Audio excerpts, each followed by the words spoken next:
Alex is one of the greatest Iron Chefs that have ever been. Alex is very intimidating. Countless elite chefs from across America have taken on this culinary legend. She's defeated virtually everyone that's faced her. But all of that stops now. Alex, you know I love you, but you're going down. Challenge accepted. This season, I'm bringing in the most celebrated chefs. Today the gloves are off. It's on. The winningest champions. I've been avoiding her for years. They're all joining forces to take Alex down. Alex, your name's coming down. Eric, are you kidding me? These guys are making me really nervous. And every battle will be Alex's worst nightmare. It doesn't get harder than this for me. And I kind of like that. Tonight, Alex takes on the winners of Tournament of Champions. Alex is gonna go down. Will TLC Gold prove to be too much for the Iron Chef? If I lose in the first round, that's catastrophic. This is Alex versus America. All right, we're rolling. Here we go. Hello, hello. Empty stadium. Welcome back to your arena for the 5th time. How come you're not making eye contact? I've got some things up my sleeve. The map is blank. There's no one here. It's empty. This season, we're shaking things up. We have to make it harder this season. And what does that mean?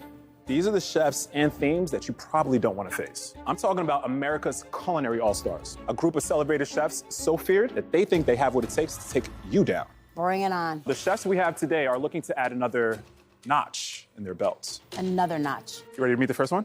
I can't leave now. You actually know the chef very well. Let's go ahead and bring in the first chef. She spent 10 years as a chef at the legendary Spago before branching off and starting her own empire. I already know who it is. She has multiple acclaimed restaurants, including the Michelin-recommended Dama.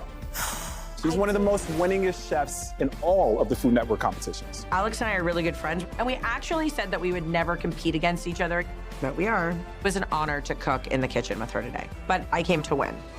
Here she comes from Las Vegas, Nevada, Chef Antonia LaFasa. I've been avoiding her for years. What's up, what's up? You picked this. You did this, Eric. What's going on, Chef?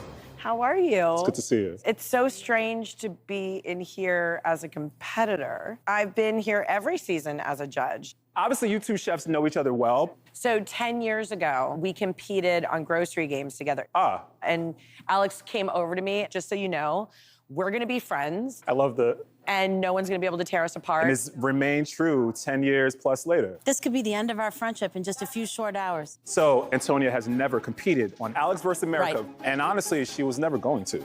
Until I called her and asked her about one specific episode. Antonia, what group are you representing? The TOC Chefs. Yeah, you deserve it. Thank you. That is Beautiful. one of the hardest things to do is win Tournament of Champions. Tournament of Champions is the hardest version of a culinary competition. You're going up against 32 of the greatest culinary chefs in the country. It's a blind tasting, and you have to win every single round. I had been competing for so many years and finally got the belt. So now I'm in the TOC club, like for real. Mathematically, you're the only TOC champ in this room. Until, let me go ahead and introduce the next one. Now I see where this is headed.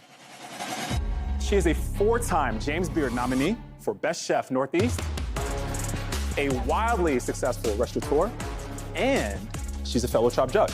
Okay. I have judged with Alex on Chopped for 7 years. We've never competed against each other. I've had such a journey in culinary competition from season 1 of Top Chef all the way through TOC, so she's in for it.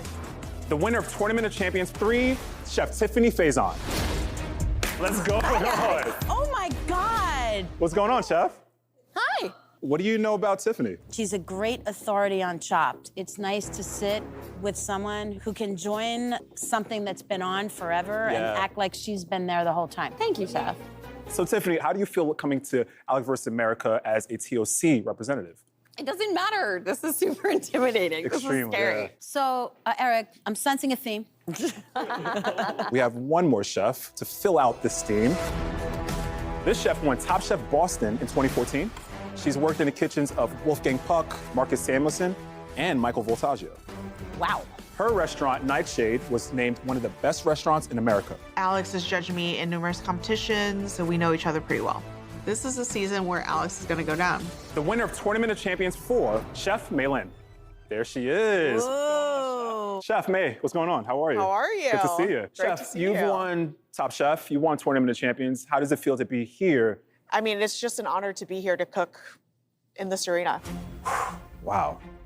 This is pretty cool. We have Antonia Lafasa, Tiffany Faison, and Mei Lin here repping Tournament of Champions. One of the hardest competitions that you will ever find. I've done a lot, I've seen a lot, but Tournament of Champions is definitely one of the hardest competitions I've ever done. It's a grind. It's a torture chamber every time. You have the randomizer giving you the variables that you're gonna have to deal with.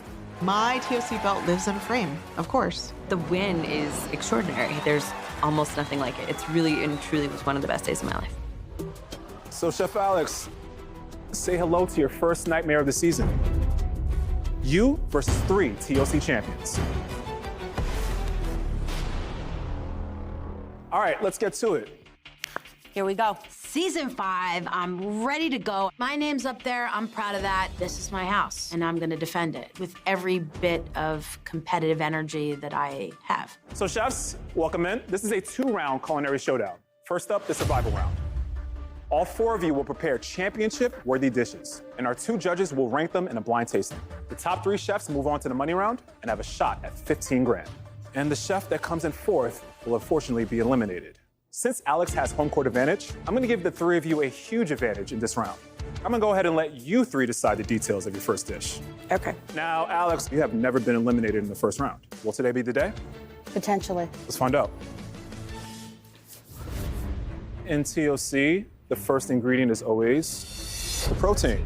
Chef Alex, these are all proteins that these 3 chefs have all used in their first battle in TOC. So we have mussels. Tiffany? Yeah. May, you had chicken breast. Yeah. And obviously, Mine was cod. yours was cod. Yeah.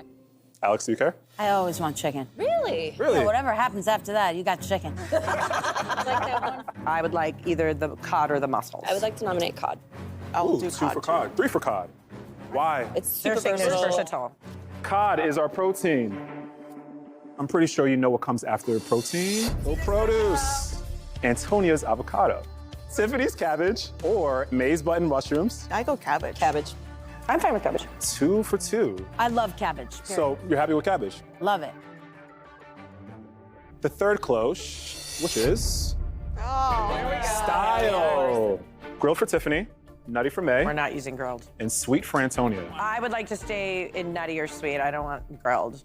I can grilled or nutty. I don't want sweet. I'm fine with nutty. So we're going nutty. I love nutty. Okay. The last, but certainly the not least, time. You have between 1 and 40 minutes. I love all the time in the world. I mean, I agree. 40? 40. Yeah? Yeah. 40. 35, 40. Ladies, the board is set. Whoever wins this round will have exclusive pick in the next round, but whoever loses will unfortunately be going home. Your 40 minutes starts now. Right! We have cod, the humble cabbage, and we're going nutty. 40 minutes to do so. We're in season 5 right now, and I have yet to see, America has yet to see Alex go down in the first round. It could be happening right now. Eric says this whole season is gonna be your worst nightmare. Yeah, I'm feeling all of that. TOC has become the Mount Everest, the Mount Kilimanjaro of competition shows. Any advantages that I have in this arena, all of these chefs have the same. Cod doesn't take long to cook, it's pretty thin, so I'm just gonna take a couple minutes and cook that. I'm gonna make like a miso peanut butter glazed cod. My plan is to do a cod cooked in brown butter and then glazed with like miso and peanuts with the skin on and sesame. Okay, bottom line, if your cod is not cooked right, you're going home. I'm on a streak right now of winning, knocking people out left and right from TOC. Continuing that streak of winning is exactly what I want to do. Chef Antonia. Yep. Is that coconut milk? Yeah, I'm making coconut broth. Are we poaching fish or are we grilling it? I think I'm gonna do a sear. Nice, okay. And then do this like salsa matcha and shaved cabbage. I want this to really just be about the coconut, hence the nut. I like that. I start cutting up everything for my sauce. Just let that saute. Throw in coconut milk, some sesame oil, just bring all of those flavors together. Today is quite the battle. Every single chef that is in the arena has multiple competition wins, have won Tournament of Champions, are Iron Chefs, etc. It's competition at the highest level. Today's actually gonna be the hardest version of a culinary competition that we've ever had. Like, there's no room to breathe today. Chef, Hi. talk to me. What's going on? What are you thinking? We're gonna do like Szechuan style cod. We're gonna sear it and then put it in this kind of like Szechuan broth. And then we're gonna do a bunch of peanuts and pine nuts on it. Love that, yes. When I travel, when I come home, I order like Szechuan poached fish dish. It's like my welcome home dish. So the first thing I'm doing is starting like my aromatic paste. Scallions, ginger, garlic, Szechuan peppercorn, and shrimp paste. It's been a minute since I've competed, and so I feel nervous. Going back to that place in my head where I'm like, can I really cook? Do I know what I'm doing? And I feel like I have the TOC house to defend. Alex is super competitive. She's an incredible chef. Everyone knows that she knows how to cook anything. She's a technical wizard. It's gonna be so high level and tough. I've never battled Alex before, and I have been wanting to for a while. I won Top Chef, Tournament of Champions 4. I feel like I'm a seasoned competitor, and taking Alex out is the next step. I am making a cabbage-wrapped cod with some salt cod farce in the center of that, and then making a really nutty sauce. I've just decided to make a salt cod farce. I have kimchi and to give it some flavor. So once I get my farce made, I want to start my cabbage wrap. I think if anybody can take out an Iron Chef in round 1, it's going to be a TOC champ. Does it change the way you compete knowing that you have these 3 amazing chefs out there? Yeah, it's completely freaking me out. And great talk. Thank All right. you. I've been working on handling losing, like aligning my chakras, reading Deepak Chopra, so I don't need to win, except for now. I gotta win this one. I'm the only one without a belt. The belt that I win for myself is right here. Chefs, we're at the 20-minute mark. Right now, this is probably the biggest competition this kitchen has ever seen. She could be going home first. I don't have time for a lot of riffraff and nonsense. I'm really honored that these 3 TOC champs came here, but I also must beat them all. I'm gonna do 2 different preparations of cabbage. I've got Brussels sprouts, which are in the cabbage family, sliced super thin, just seared in a little bit of oil. Cabbage, both red and Brussels. She's going raw, and she's also going cooked as well. So using exactly what she needs to, but in different ways, definitely going to be impressive to the judges. Yeah, I like cabbage either burned or raw. Like my soul right now, Eric, thanks to you. Burned and raw. Chefs, 15 minutes left in the cook. I'm gonna go ahead and tell the judges what's going on. I'll be right back. Tonight's judges have already proven their expertise in blind tastings as judges on Tournament of Champions. We have the first ever female Iron Chef, Kat Cora, who has opened acclaimed restaurants in the US and around the world. Joining her is Susan Feniger, the James Beard Award winner, legendary restaurateur, and the first woman to win the coveted Julia Childs Award. So today is all about Tournament of Champions, one of the biggest shows, if not the biggest show on the network. Let me go ahead and tell you what the chefs decided to choose. They went ahead and chose cod, cabbage, their style, nutty. The time, they went ahead and chose the max amount, 40 minutes for the cook. Anything that your ladies are hoping to see? Things that surprise you. I want to see some, excitement in the dish. I want to see good acid, texture. Yeah, and I love to see what 4 different chefs come up with. The same ingredients. And with the same ingredients. That's Agreed. always really interesting. For sure. This is the top of the top. I mean, you have to bring it all. And I think that's what we're looking for. I always love like a raw, fresh element on the dish. I start making this raw Savoy cabbage and pickled chili salad. The cod I season with a little bit of salt, sear it presentation side down, throw a ton of butter in there. When butter starts to turn brown, again, that is like quintessential nuttiness, just having this cook be very intentional. While my broth is cooking down, I start working on the cabbage. Cabbage is pretty versatile. I break down my Napa cabbage, season it with a little gochugaru and cayenne, and I just let that char. And then the other cabbage, I want to pickle it, pour the pickling liquid over it so it doesn't fully immerse and get smooshy. So nutty is a flavor. You don't necessarily have to have a nut on your dish. So I'm making a brown butter sesame nage.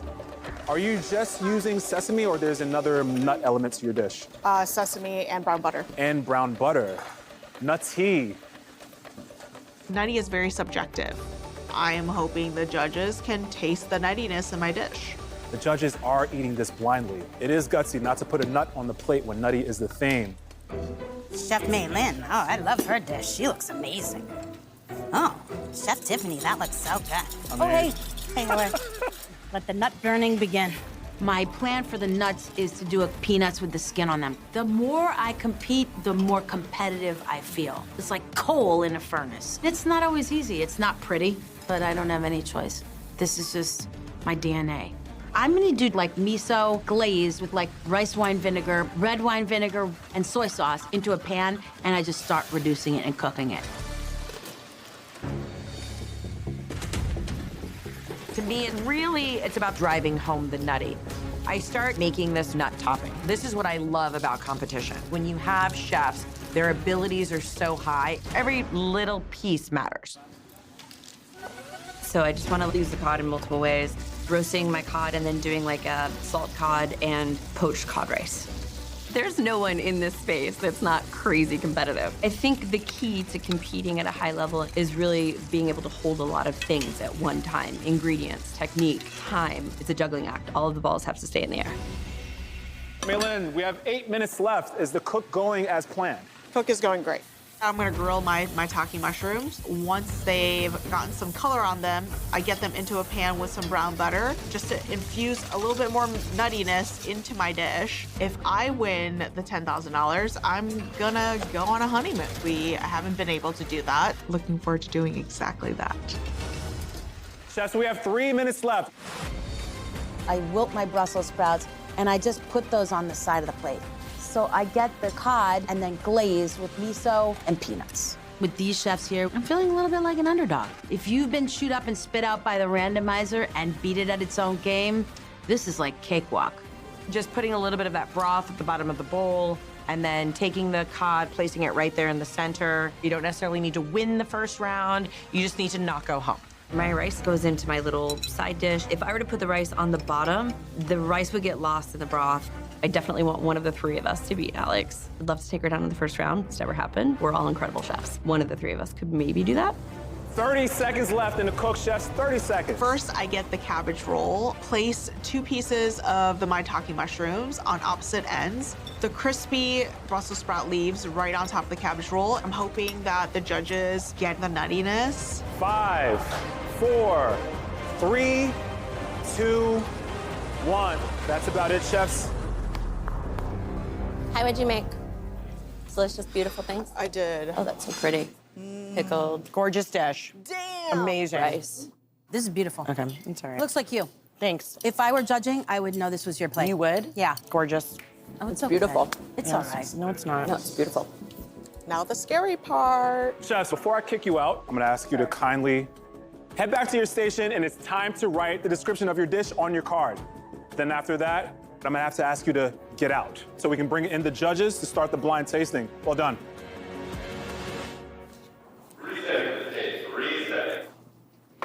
I have to say, I like that kitchen. Yeah, it's really nice. I did get to the end where I was just like, should I put mushrooms in my dish? And I was like sauteing mushrooms, and I was like, I don't want mushrooms in my dish. Why did I like? I put mushrooms in my dish. Hey, here we go, rolling. Let's go ahead and bring in the judges, please. Here they are, 2 legends worthy of judging, legendary competitors. Chefs, how's it going? It's fantastic. We have some delicious food for you. Amazing cooking, first round. Wow, looks like it. So the chefs had to use cod, Okay. cabbage, and the dish has to be nutty. They had 40 minutes to do so. Let me go ahead and tell you what you're presented with. We have a roasted Szechuan cod a tahini brown butter broth, pickled and charred cabbage, and a salted cod brown butter rice. Tiffany's looks like I stepped into a really homey Thai restaurant that's been around for 50 years because everything they make is delicious. I love how they charred the cabbage. They didn't just boil it or steam it. It's true. The chard and the pickling really go well together, that combo together. Fish is perfectly cooked. You can see it. That translucent is like perfect and flaking exactly like that. And then you have those nutty little pieces of the peanut or the nut in there that gives it that extra little pizzazz. I think this proportion is too large for the fish. I think they just a nice spoon of that beautiful rice under the fish where it soaks up that delicious broth. But otherwise, it eats beautifully. Let's go ahead and move on to the next dish, please. Pretty dish. Very pretty dish. I love those flavors. Thank you very much. Oh, that's beautiful. Wow. What we have here, chefs, is a black cod with miso, peanuts, sesame, red cabbage, lemon, and Brussels sprouts. What Alex does so well is like she has such strong technique, but then she cooks like you're her best friend and her neighbor, and it's like it's really relatable. It's relatable, and it's like it satiates, and you're like, this is just good. Yeah. She's a very smart cook. Yeah, she's a really smart cook. The cod is cooked beautifully. I mean, this chef is very confident. They're not feeling that they have to prove anything with this dish. They're just cooking, from their heart. I just love it. I love the way the cabbage is used. If cabbage is one of the main elements, I would like more of it. I think the dish is fantastic. Does it have enough of the nut flavor? Maybe not. I'm really impressed, Yeah, I'd serve that dish. I would buy that dish. Let's go ahead and move on to the third dish, please. You're like, that's hilarious. I'm gonna see that next week. I'm gonna put it on the menu. Yeah. All right, here we go. Our third dish is a roasted cod and that's brown butter basted, coconut milk broth with ginger, sesame oil, onion, and galanga, a peanut, sesame, and almond chili topping, and a fresh Savoy chili herb lime. The real strength of Antonia is that she connects what she wants to eat and her appetite and her passion with what she makes. And I see that Antonia came hungry. And I don't mean just with an appetite. I can tell you that so far, all of these chefs have cooked their cod perfectly. Nice. There's a lot of technique here. Making a coconut sauce, a crunch, julienne and cabbage, getting all that together. I love that they tried to make a salad with the cabbage and the cucumbers because that helps in the dish. And you do get a nice hit of the nutty flavor. Personally, I would have given it a little dressing on the cabbage because this is a sauce. You're getting fat on fat on fat in it because you really need to break that sauce up, the fat up with acid. We have one more dish to go through. Go ahead and clear the plates, please. Let me go ahead and tell you what you're eating for your last dish. We have a kimchi salted cod farce, rappeling, cod, and a brown butter sesame nage. Here's the thing about Maylin's dish. I love that she did steamed and then fried Brussels sprouts on top. It is stunning. Even with wrapping it and having the farce, cod is still really flaky and moist. Nice. The sauce is rich and delicious. There's not near enough acid in it for me. In terms of flavor, it's great. And I love that they made a farce out of the salt cod. I think that was really smart. But I don't get a lot of nutty. Even with the brown butter and everything, I think that was definitely lost in this dish. All right, ladies, we can go ahead and take these plates away and get into the tough part of this round is actually ranking the dishes 1 through 4. Last year, she won 9 out of 10 episodes. That's wild. Seriously? Yeah, she had like a 90% success rate last year. Wow. Yeah. If there were ever a day where I felt like going home in the first round, like that's possible, it's with competitors of this caliber. All right, guys, let's see what the judges have to say. Let's do it. Chefs, why don't you come back into the kitchen?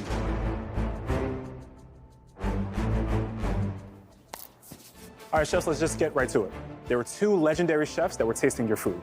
And unsurprisingly, they were all blown away. Chef Antonia, your cod was perfectly cooked, and your crust had a good crunch and hit the nutty flavor. But they thought the dish needed more acid to balance out the fat in the dish. Chef Tiffany, you also had beautifully cooked cod, and your cabbage was perfectly charred. But the judges felt that your rice should have been on the plate because the portion of rice was a little bit too much to the size of the cod and the broth. Chef Maylin, the judges loved the technique of your dish. And of course, your cod was also cooked perfectly. They thought your sauce was delicious. And although they understood the concept of what you were going with the nutty, they didn't really get a lot of nutty flavor in your dish. Chef Alex, your cod was also cooked perfectly. They also praised your restraint in your cooking, but they definitely wanted more cabbage in proportion to the cod. Okay. So the judges ranked your dishes 1, 2, 3, and 4. And remember, they have no idea who cooked what or who's even here. The chef who finishes first and gets total control over the ingredients in the next round is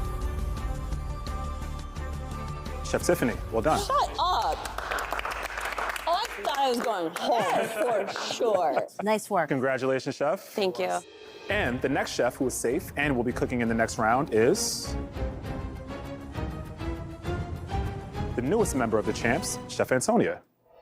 Well done. Oh my God, it's you and me. Oh.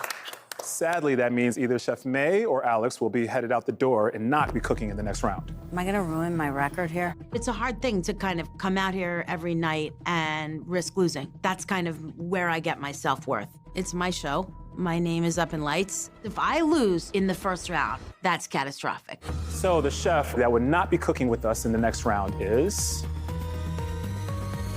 Chef Maylin. Sorry. Not enough nuttiness in the dish. Chef Maylin, champion through and through. Thanks for having me. Of course. I feel like I made an amazing dish, but I don't know. Taste is subjective. I know that that's exactly what happens when you compete against the best of the best. I really wanted to win. This is gonna be tough next round. So congratulations, all three of you will be advancing to the money round. Chef Tiffany, Chef Antonia, if either one of you two win first place or second place in this round, you'll be winning $10K and $5K respectively. But if Alex beats you both, you're going home with squadouche, empty-handed.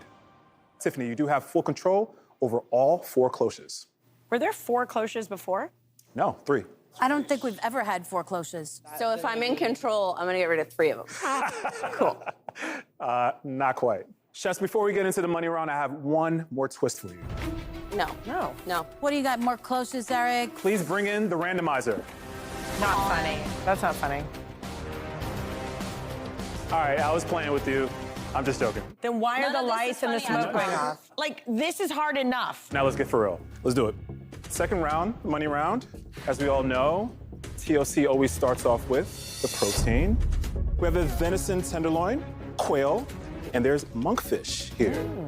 I would like to say that I got the highest score of all time with quail on TOC. So then definitely not quail. So definitely not quail. Are you making a case for what? Oh, then let's pick it. Hey! Just keep it in your pocket. Yeah. All right. Hard pass on the quail. I guess we're getting venison. Venison is super, super lean. Yeah. Monkfish, one of my favorite fishes of all time. I'm choosing monkfish, guys. I love it. It's one of my favorite fish of all time. We're going monkfish. Let's move on to the next cloche. All right. Because after protein comes, we do have a randomizer. Honestly, Produce. that is not funny. Randomizers like haunt me in my dreams. It's like PTSD. I wanted unicorns and rainbows, not the randomizer. No. That is wrong to even bring this here. That's really triggering. You didn't think I was gonna let you get away with no randomizer, though. So she doesn't get to pick. The randomizer picks? She gets to spin. What if she doesn't like what she gets? Just like TLC, this will be up to chance. We have salsify, we have sorrel, and we have kohlrabi. Kohlrabi. What do you think? Kohlrabi's great. Yeah, it's fine. Kohlrabi it is. Let's move on to the next. Let's get to equipment. Oh my God. No! Let's go ahead and talk about the options here with the equipment. We have a panini press, a box grater, and a microwave. All right, here we go. A light spin. And we're going panini. Ooh, that's right in the center. What are we doing? That's in the middle. You choose. Box grater. Box grater. If there is another one of those there, I promise we are done with the randomizer. Who believes you anymore? No one. Absolutely no one. Last thing to choose, style. We're going pickled, smoky, gooey. I don't think there's anything good out of gooey. What do you think? Smoky. Smoky. Smoky it is. We have one more thing, and it's yours. 40 minutes. 40 minutes, full clock. The board is complete. We're going 40 minutes. Your time starts now. All right. Who doesn't love a smoky monkfish with a little bit of kohlrabi? Using the box grater. 40 minutes, no problem. For these chefs, they got this in the bag. This is the cash money round. I've got 2 TLC champs left that are chomping at the bit to win this thing. They've got those gold belts. They don't need any money from this bank. Smoky is really hard. You gotta kind of turn to ingredients to create that smoky taste. And a lot of smoky ingredients bring other flavors with them. One of my smoky ingredients is a ham hock. So I put it in the pressure cooker with beef stock. I'll get it all tender, and then I'll flake the smoky ham hock into my sauce for later. And I'll have a broth. Chef Alex. Yo! Where is this dish directionally going? That sounds like my mother asking me about my future. I've got the pressure cooker going. Pressure cooker, what's inside? Ham hocks. Beautiful. I'm gonna make like a smoky chipotle sauce with ham hocks. Doing a little kohlrabi fritter and monkfish.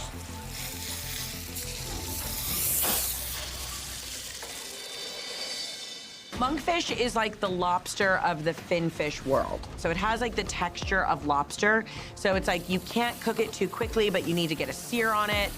Antonia. Yeah? What's going on, Chef? How are you? Good, how are you? Tell me what you're thinking about this dish. I'm gonna do a monkfish in a really strong, like smoky beef sauce with mushrooms, a puree of kohlrabi, and a little like kohlrabi potato fritter to go along with it. Heard that. I start to immediately build this sauce. I work a lot. If I win $10,000 today, like I'm going on a Hawaiian vacation. $10,000 is at stake, but really it's bragging rights. Let's go into Chef Tiffany. What are we doing? A potato kohlrabi squid ink puree with smoker monkfish. All right, monkfish, it's you and I now. Getting a lot of smoke into that fish is tough, and I really got a little hit on the nutty quality last time, so I want to make sure that I don't get left out in the cold with smoky, so I need it to be smoky. I take some smoked soy sauce, and then I bag it up. I just saw Chef Tiffany take some monkfish, use a little bit of that smoked soy, vacuum seal that. Brilliant. Pairs beautifully with a lot of smoke. So I take my ham hock out of the pressure cooker. It's tough. It's not tender. The pressure cooker didn't do much. All the liquid cooked down. There's like no meat on this. And there's next to no meat. It's a complete waste of my time. This is not going my way.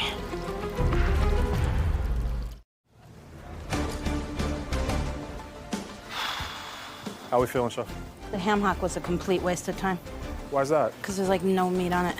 Bottom line, I don't have enough of a smoky flavor. This is one of those moments you can either pitch a fit or you gotta turn the car around. Get out of the ditch. So I juice some red bell peppers and I get that reducing in a pan. I'm gonna add straight cooked chipotle to create that smoky taste. Chef Alex. Yo! How's it going? Hanging on by a thread, Eric. I'll see you in a bit. 20 minutes left in the cook. I start building the ragu of mushrooms. So I have that smoked bacon lardon. So I take the mushrooms, add it with a little bit of parsley and thyme. Then I'm building my kohlrabi puree. I take the box grater and I start grating the ham hock. Yes, I'm box grating ham hock. I am just keeping every single element of this dish as precise as possible. I'm going up against Iron Chef, Alex Guarnaschelli. I'm going up against TOC winner, Tiffany Faison. I walk into every arena. It's not about who I beat. It's about putting out really great food. It's about being able to play the game. It's just about winning. So for me, it's all about precision. The perfectly cooked mushroom, the bacon, the puree, like everything needs to be precise. Time? Right under 16 minutes, 15 minutes and 45 seconds. I'm gonna start on my kohlrabi puree. So I'm giving them like a ton of grill and a ton of char, and I chop it up, I put it in my food processor. Thinking about this dish, I want it really dark. So I essentially start building this broth. Tiffany's using lapsang, a black tea from China that is made by smoking tea leaves.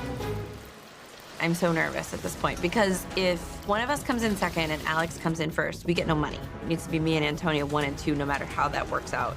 And it would be nice to kind of sneak in the back door and rob her house, you know? Not a great day to wear white, you know what I mean? Chef Alex. Hi. What's going on? Doing a little kohlrabi fritter. I start making my kohlrabi cake. I box grate potato and a couple heads of kohlrabi, mix that together with butter, and I just make kohlrabi straw potato cakes. Antonia, what are you making? I'm gonna do a little kohlrabi and potato fritter. It's literally what I'm making right now, a potato and kohlrabi fritter. Sounds great. Alex, what are you making? A potato and kohlrabi fritter. Stop it. Do we have a fritter off? Antonia are on the same page. I'm nervous. Of course Alex is gonna make a fritter because she has the same kind of brain, which does make me a little nervous. It's gonna be like fritter against fritter. The judges will not be able to help but to compare. And if these judges have to compare, I'm definitely gonna lose. For my charred onions, I pickle them and then I get this pan like stupid hot. I want them to get kind of like burnt on the outside and still a little raw onion on the inside.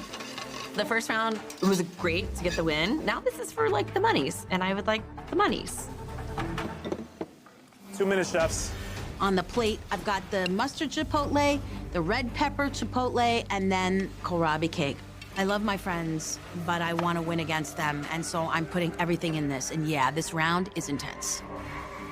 I take a little bit of that puree down on the plate. I stick my fritter right there on the side. A smoked bacon and mushroom ragu with a little bit of thyme and parsley that sits right next to it. That really beautiful red wine sauce goes down, the monkfish on top of it, pour a little bit more sauce over the monkfish. Peace out, TOC / Alex versus America. The kohlrabi squid ink tea puree on the bottom. Want it to look like it's gonna be smoky and dramatic. I put my kohlrabi puree down, tobacco onions on the side. I've coated the monkfish in nori. I put the monkfish down. It's been an incredible ride. We're all incredible chefs. Today can go to anyone. 5, 4, 3, 2, 1. That's about it. Ladies, well done. Same rules apply as the first round. Do me a favor and fill out your menu cards. Full description of your dish, all the details you'd like me to share with the judges, please. Oh my God, so pretty. Well, it looks like I'm in the forest in Denmark. I love the flowers. She's smoky. She needs some color. She's fighting with the darkness. This is so you. It's so pretty. It's so inviting. No, it's nice to have competitors like this on this show. Well, thank you for having us. It's worth losing for. You're not wrong. Ladies, well done. I'm gonna ask you to head out of the kitchen. We'll bring in the judges, and we'll call you right back in. Thank you so much. Resetting. Let's go ahead and bring in our judges. Perfect. Smells so good in here. Let me just look here. Gorgeous. Yeah. Let me remind you what the winning chef selected. They chose monkfish, kohlrabi, box grater, smoky, 40 minutes. All right. The first dish that we have in front of you, ladies, is a roasted monkfish. We have a wild mushroom and smoked bacon ragu, kohlrabi puree with grated ham hock, kohlrabi fritter, a veal demi with smoked paprika, and a crispy kohlrabi with smoked salt. Please enjoy. Antonia made kohlrabi 3 ways, and I think that's like a direct TOC randomizer response to an ingredient. I think the strongest element there is the kohlrabi. Oh, kohlrabi sure. puree, Yeah. the Definitely crispy kohlrabi, Yes, the yes. kohlrabi greens. It got really focused. Very interesting with monkfish. You got to get all of that sinew and all of that outer off of it, or you're going to end up with some chewy pieces on Sure. it, which I definitely got. The inside of it, though, very moist, very delicious. But the dish is too rich for me. Ooh, okay. Yeah, definitely needs a lot of acid. Yeah. We hate to keep saying that, but that's just the truth. Yeah. All right, let's move on to the next dish, please. Resetting. It's beautiful. I like the Definitely lemon fish. slices in there. Chefs, what we have in front of you is a monkfish with biber, peppers smoked with paprika and bacon, box grated kohlrabi cake, lemon, chipotle, and a little njuya. Enjoy. Did you guys see what Alex made? Yeah, it was beautiful. Yeah, it looks great. I like that she had like cooked kohlrabi and raw kohlrabi. The chipotle and the smokiness, that was delicious. I like there's acidity in the sauce with the chipotle, which is nice in this dish. I feel like that the monkfish was taken probably maybe a minute too long on mine. Still has good flavor. For me, the kohlrabi cake, I think from grating it, unfortunately, too much moisture, and so then it made it mushy. Heard. Okay. Let's go ahead and move on to the last dish, please. The sauce was better for me than the sauce on the first one. I could go either way with that. Ladies, the last dish that we have for the evening is a smoked shoyu monkfish, lapsang kohlrabi puree, charred kohlrabi pea stew, and tobacco onions. Enjoy. I think Tiffany's dish looks amazing. It looks like a walk in the forest. It's earthy. I love this dish. Wow, I could tell. The charred kohlrabi, it's so creative. Sure. You get that smokiness. Sure thing, yeah. The puree is delicious. It's not too rich. Really love the presentation. Yeah. It's striking. But I always give everything a little hit of something. Just a little brightening. Would have balanced the dish a little bit more. Monkfish is very hard. And unfortunately, I think all 3 of these chefs took it over a minute more. but all of these chefs are extremely talented. You can tell by the technique. Heard that. Let's go ahead and clear this plate. Resetting. I hope we win. If we win, it would be like you and I standing there last. 100%. I hope we win. I hope we win. Let's go win. Let's go ahead and grab the remaining chefs back into the kitchen. These are the 3 chefs that have been cooking for you all night. Obviously, we have Iron Chef Alex Cornicelli and the 2 TLC champs, Tiffany Faison and Antonio LaFaso. And they need no introduction, but here's Iron Chef Kat Cora and James Beard Award winner Susan Finnegar. Thanks for eating our food today. First, let's talk about Chef Antonia. So with Chef Antonia, they made the roasted monkfish with kohlrabi 3 ways. Chef Antonia, the judges loved your use of kohlrabi. They also thought your dish was beautifully presented. And they could not get enough of that fritter. Unfortunately, there was a little bit of sinew on the fish that rendered it a little bit tough to eat. All right, let's talk about Chef Tiffany. So judges, Chef Tiffany made the smoked shoyu monkfish. The judges thought your dish was very creative. The tobacco onions brought the smokiness. It was a beautiful, gorgeous plate. Thank you. But the judges thought your monkfish was also slightly over. So that obviously means that Chef Alex made the monkfish with kohlrabi cake.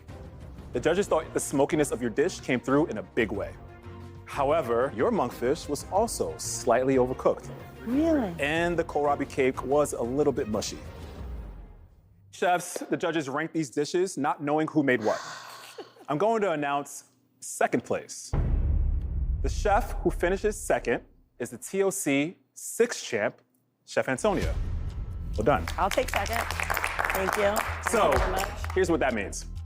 If Chef Tiffany wins, Tiffany wins 10,000, and Antonia, you win 5. Yes. But if Alex wins, We get nothing? both TOC champs go home empty-handed. Now I feel a lot of pressure.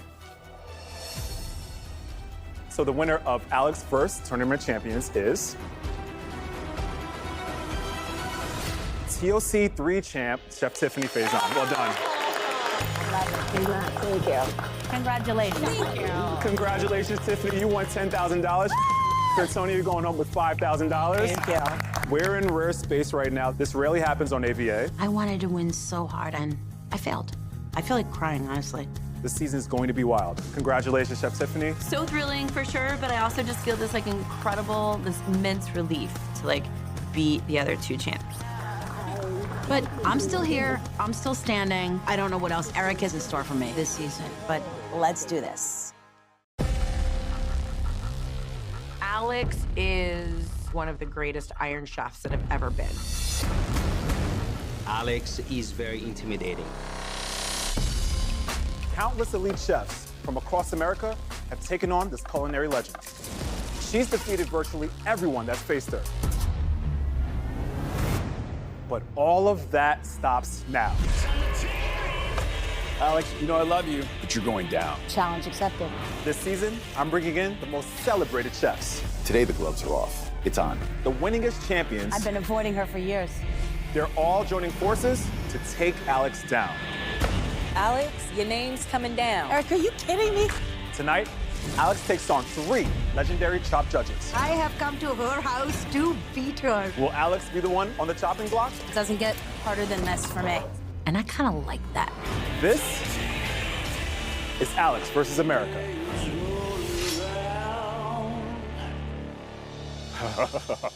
What's happening here? Chef, you ready for another competition? Yeah, that's the idea. That's the show. Alex versus America. But you know what? I think folks at home want to see you kind of sweat a little bit more. God. What I have waiting for you off camera will potentially be your worst nightmare. Oh, come on, Rick. My ex-husband doesn't cook. Chef, are you ready to meet tonight's guest? No, but let's do this. He is an internationally acclaimed chef, restaurateur, and best-selling author. He's been a judge on several Food Network shows. Okay. He's received 8 James Beard Awards. 8? From New York, New York, please welcome Chef Marcus Samuelsson. Oh, God. Joined Chop season 2, so I've known Alex for decades. One of my favorite things is sitting next to her on Chop. She has her own language, and I always learn something when I'm with Alex. This is Alex's home court, right? So she should beat us up, and she doesn't? What's going on, Chef? Oh, How are boy. you? Thank you for having me. I see how it is, Eric. You guys go way back. Oh, I like better when we sit at the table together. What do you think the theme is, Alex? New York City, I mean, tons of restaurants that are different concepts. It could be anything. This is not a good beginning. The theme will probably give it away with this next chef. She has opened acclaimed restaurants across the country, including Nashville and Disney Springs. An award-winning cookbook author and fellow Chop judge. Okay, this could be one of one, because they only made one. Two-time Tournament of Champions winner from Nashville, Tennessee. Please welcome Chef Manish Chauhan. Hello! I have been a Chop judge for over 17 years, and I have judged with Alex a whopping 17 times. So I know Alex pretty well, and I think I know how to beat her. How long have you known Alex? How long have you guys been judging with each other? 17 years. Wow. We were 5. I don't know if the picture is kind of painting yourself right now, but are there any themes, any painting. ideas?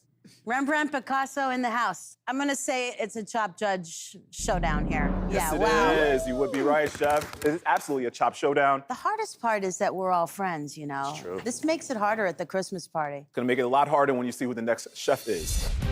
This chef has received multiple 3-star reviews from the New York Times and has won a James Beard Award for Best New Restaurant. Okay. Get this, there's probably one other person that has judged more episodes on Chop than you. Really? Over 240 episodes. Bet I've judged 241. From Scottsdale, Arizona, Chef Scott Conan.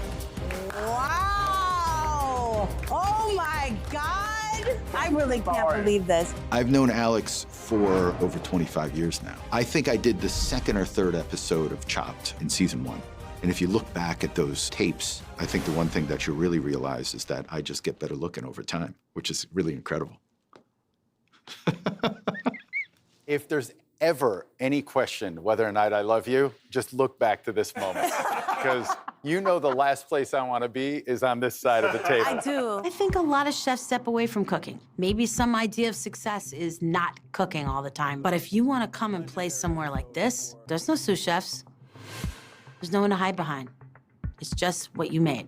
He's competed on Chopped 5 times, and I gotta remind you, Chef, he beat you 2 of those times. Yeah, I'm aware. But it's a new day. Yeah, Alex hasn't beaten me in competition. She's beaten me in life, maybe, but not in competition. It's not Scott versus America out there, it's Alex versus America. So I have a little bit of a chip on my shoulder, so I plan on winning today. If it wasn't obvious, today you are competing against your fellow Chop judges. It's pretty obvious. Very Thank obvious. you. And today they have the common goal of defeating you. Great. That's what we do in here? What? Again, this is a season of your nightmares. So why are we sharing her nightmares with her? That's a great point. Seriously. These are friends, these are seasoned judges, but they are also seasoned competitors. So tonight is gonna be ridiculously hard. All right, chefs, first up, the survival round. The 4 of you will prepare your best dish. Then our expert judges will do a blind tasting. The chefs with the top 3 dishes move on to the money round, worth $15,000. Let's go. And the chef who comes in fourth will be, we can all say it together, Chopped. There we go. I love it. Even if your name appears on the wall, Alex. Thanks. Of course. Yeah. Because Alex has the home court advantage, I'm giving you 3 legends the upper hand in this round. Are you 3 ready to decide the details of this next dish? Cool. Yep. Why are there 4? There's usually 3. All will be explained, Chef. Shall we? I don't know if this looks familiar or not. Oh. Oh my God. 4 ingredients in a chopped basket. Exactly, yes. These are some of the hardest chopped ingredients ever. Okay. First up, what chopped protein will you be using? Ooh la la. Pork belly, guinea hen, capon, and lamb shoulder. I wouldn't go anywhere near that lamb shoulder, that pork belly. So pork belly it is? Yeah. Here I am being honest with my friends. What do you guys think? If we're gonna get that lamb shoulder, we gotta grind it. So that's gonna be a challenge. Yeah. Pork belly, I'm worried about the time. I think the capon. Why does the capon appeal? Excuse me, do you not know that he has a fried chicken concept? Capon, I am worried about. It has the ability of becoming really dry. I'm going capon personally. Me too. Yeah. That's it. Take it away, Eric. Not unanimous. Capon is final. Chef, shall we move on to the next course, please? Chopped vegetables. Dandelion greens, dulse. Yuca, Okinawa potatoes. I think dandelion greens can be great. Yuca, it takes a while. I think the dulce would be fine. To me, I think that and the capon might be a tougher marriage. Okay. I don't think so. Kind of like the Okinawa potato. Yeah, it's got a lovely sweetness to it. Okinawa potato. Okay, I can go Okinawa too. Let's go ahead and put that on the board. I'm ready for the gummy turkey candy. So funny you said that because usually in chopped, there's a whammy That's the word. ingredient. So we have a fruit cocktail, chicharrones, Jordan almonds, or fortune cookies. I say we go with chicharrone. Yeah. For me, this is all texture, so we can definitely go with the chicharron. Why not here? Why not here? Why not here? Because no one wants to fish the single cherry out of that can to use it. This is a hard pass for me. Why not the fortune cookies? What you gonna do with that? So the third ingredient in your DIY chop basket is Chicharron. Chicharron. I love it. All right, so we usually don't have 4 cloches, but since we're honoring Chop Legends, onto your chopped liquid. Rose water, root beer schnapps, tamarind soda, or creme de menthe. I knew Manit would love the tamarind. It's the least Yes. offensive of this Yes. lineup right over here. Oh God, creme de menthe. Marcus has a creme de menthe tasting bar. Tamarind at least gives you like a direction and pop. Tamarind soda it is, chef. Maybe brings other notes of fruit and acid. No, it's the only thing that's not disgusting. All right, chefs. All right, what's our time, chef? Oh, I'm so happy you said that. Scotty, I'll let you hold that. You have anywhere between 1 and 45 minutes. Let's go 45. 45 on the clock? Yeah. Are you sure you want to give Alex that much time, chefs? No one is worried about Alex. Yeah, we're all we're worried worried about about ourselves. I love that. Whoever prepares the top-ranked dish in this round will have total control of all the details in the final dish. Ooh. Even if that's you, Alex. All right, board is set. 45 minutes, chefs. Your time starts now. All right. Oh!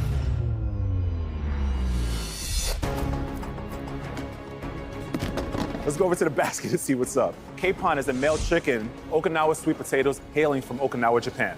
And they're known for being really sweet. Chicharrones, fried pork skins, a favorite snack.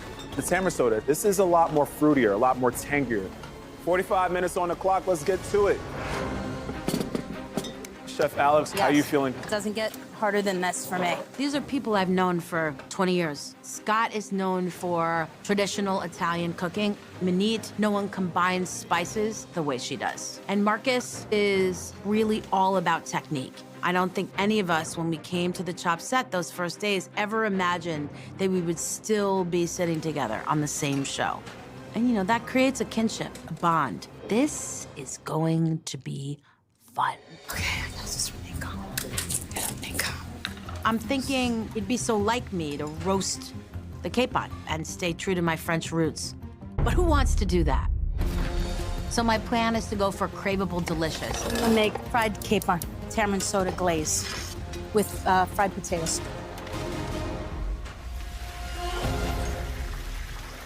Chef Manit, how are you? I am going to be making a roulade Nice. with a coconut tamarind soda sauce. Okay. And hope for the best. So capon it is. I'm actually not very excited about it. I think it's boring. So I am just thinking of how to add flavor. It's one thing going against your fellow Chop judges, but specifically Alex in this arena. How does that feel?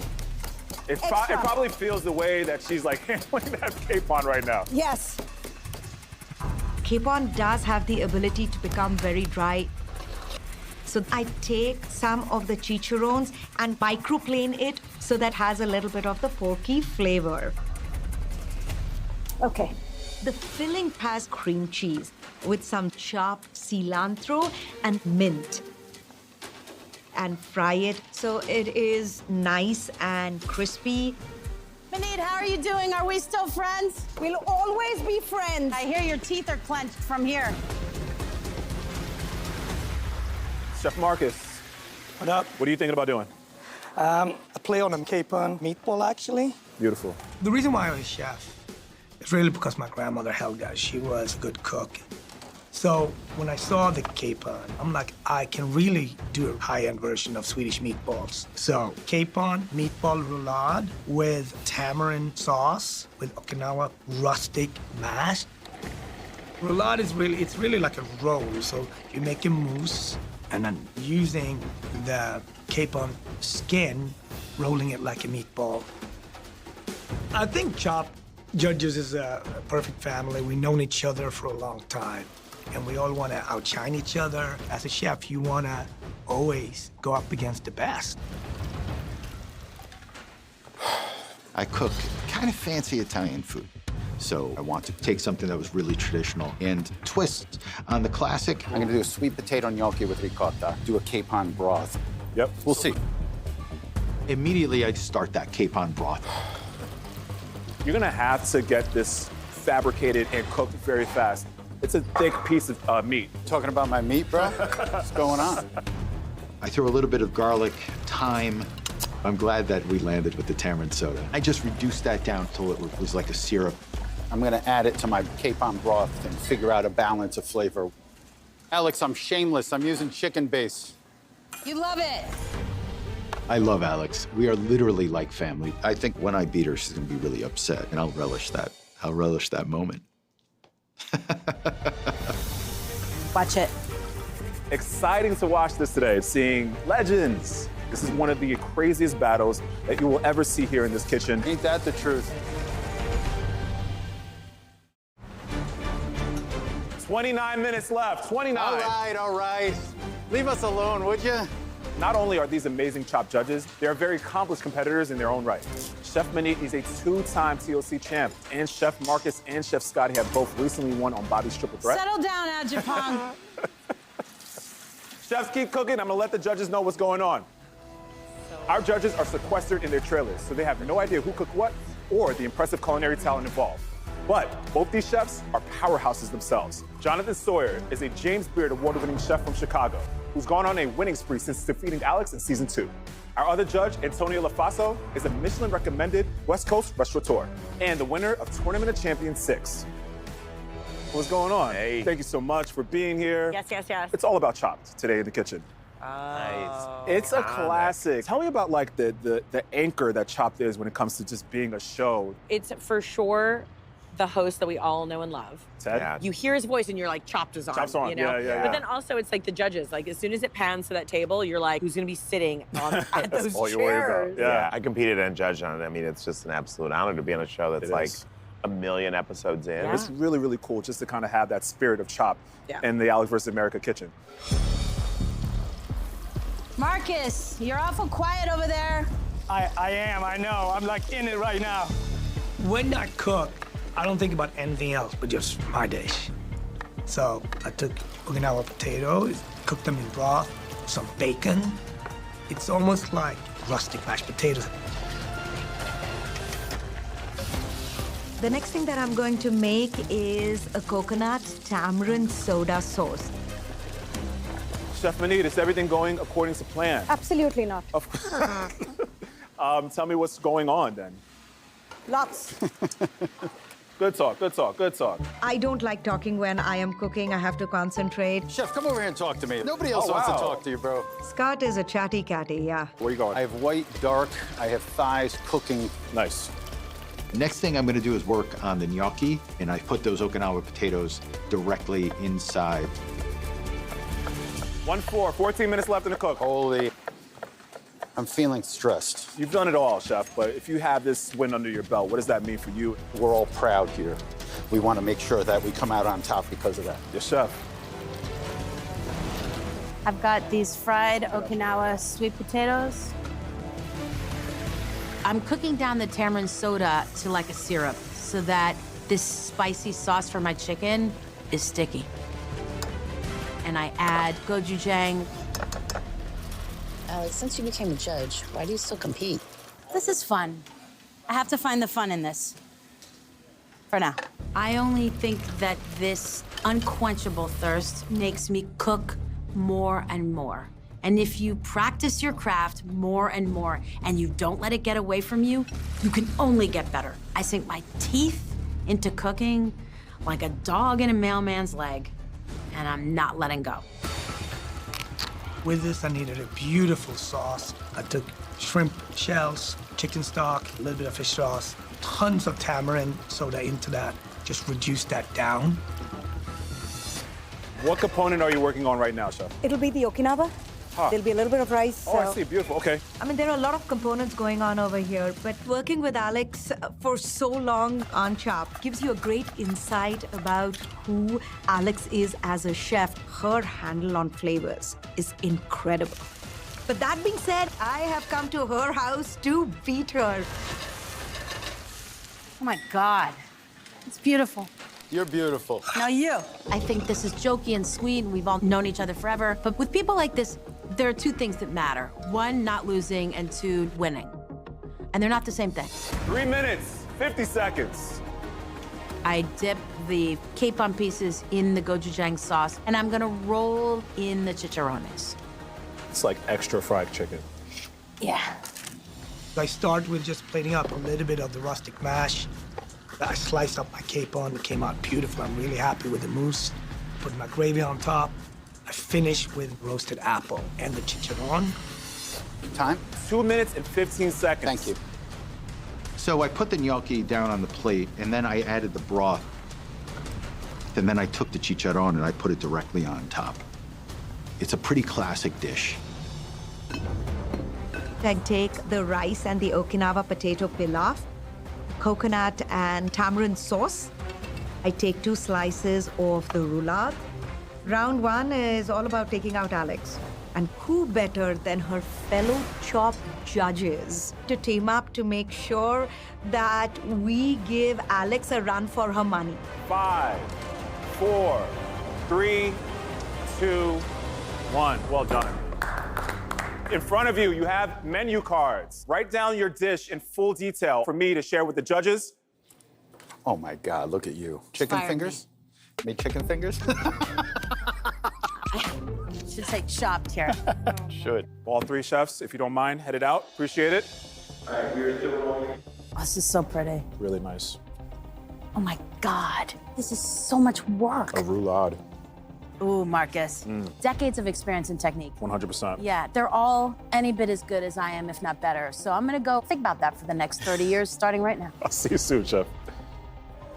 I like the blind judging. I mean, it really just forces you to forget about the personalities involved and focus on the flavors and the textures and the usage of the ingredients in front of you. Let's go ahead and bring in the judges, please. What's going on? Hey, hey. Good to see you guys. All right. So we're using capon chicken, Okinawa potatoes, chicharrones, tamarind soda, and they had 45 minutes. Our first dish is an Okinawa sweet potato gnocchi. In a capon tamarind broth, there's a chicharron herb parmigiano crumble. Scott very smartly put the Okinawa sweet potato into the gnocchi. He made a broth with the capon. Great thing to do with it. Very traditional, very Italian. This broth is like so subtly nuanced with the tamarind and the capon flavor. I just want to drink a bowl of it. I mean, no one's stopping you, Chef. Hold on, please. I think the broth is outstanding, but when you get the chicharron in there, it goes back to sort of its gelatinous form. I don't love the texture of it. To be honest, the gnocchi is my least favorite part of this. No, there's sweetness in the Okinawa sweet potato. Yeah. And it's not coming through. The broth is so good. All broth all day long.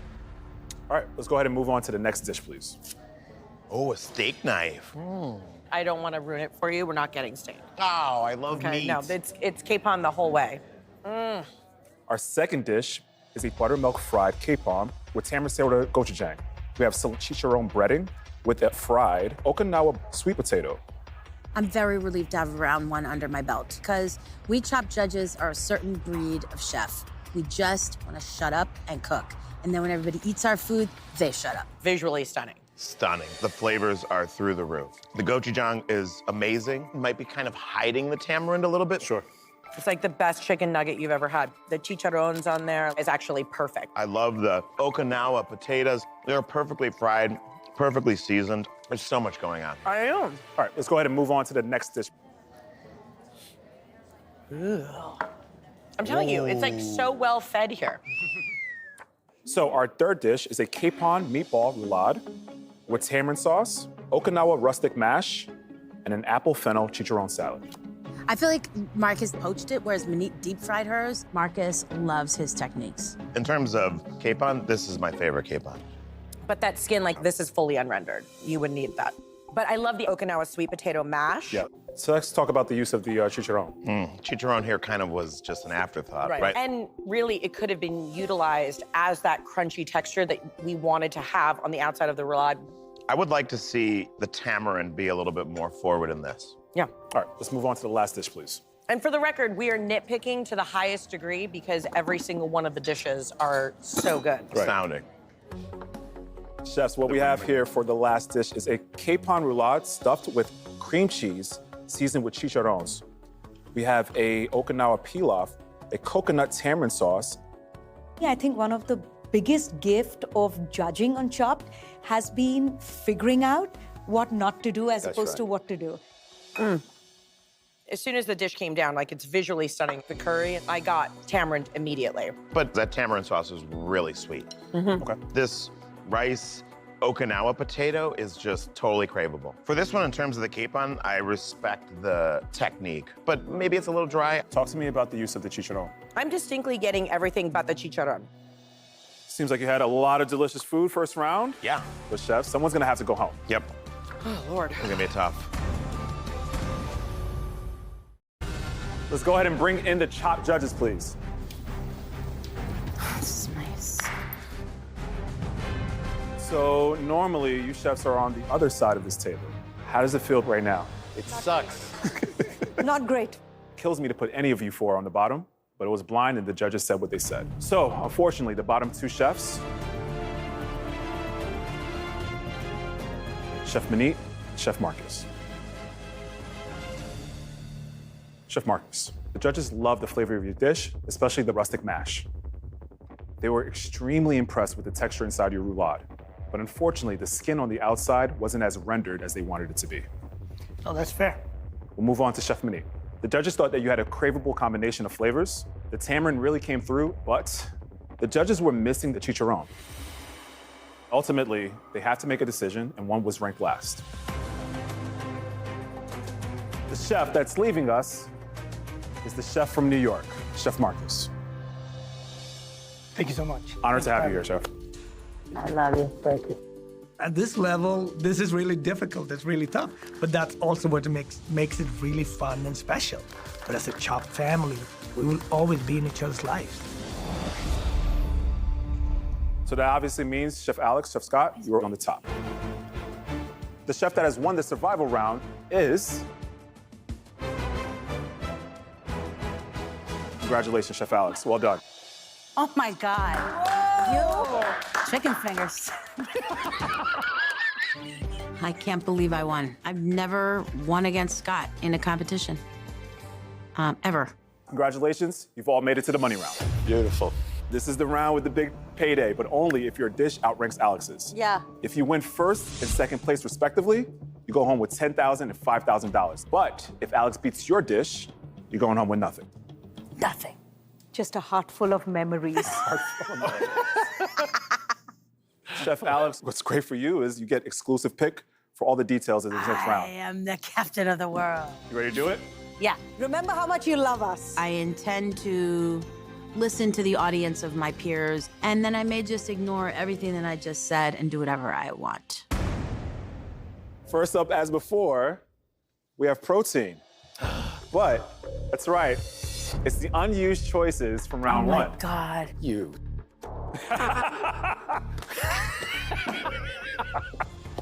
It's the guinea hen, the lamb shoulder, and the pork belly. I don't know about you, I'm not for the guinea hen. I don't want another chicken. No. I'm gonna vote for lamb. Let's go for it. Let's go. Absolutely. Lamb shoulder it is. All right. What's next, Derek? What a mystery. Oh, man. Here's the thing. This is the first time in the history of the show where we lift the first cloche, and I therefore know everything else that we're gonna get. So that's a moment where I'm starting to formulate a dish in my head. On to decision number 2. Oh, boy. Vegetables. Dandelion greens, yuca, and dulse. Dandelion. Done. Boom, boom, boom. I don't want the seaweed. I don't care about anything else. I do remember Scotty mentioning that he has dandelion back home on the menu. It doesn't matter what you give him, it's the same. Okay. That's where we're at, Eric, with these two. Alex, it is your choice. So dandelion greens, it is. On to the next one. Chopped snacks, fortune cookie, fruit cocktail, or Jordan almonds. What do you guys want? Seriously. I think fortune cookies. What do you think, Chef? I agree. Yeah? Fortune cookies. Tell me what. I think the fruit cocktail is too sweet. I think the Jordan almonds, you could play baseball with those, so.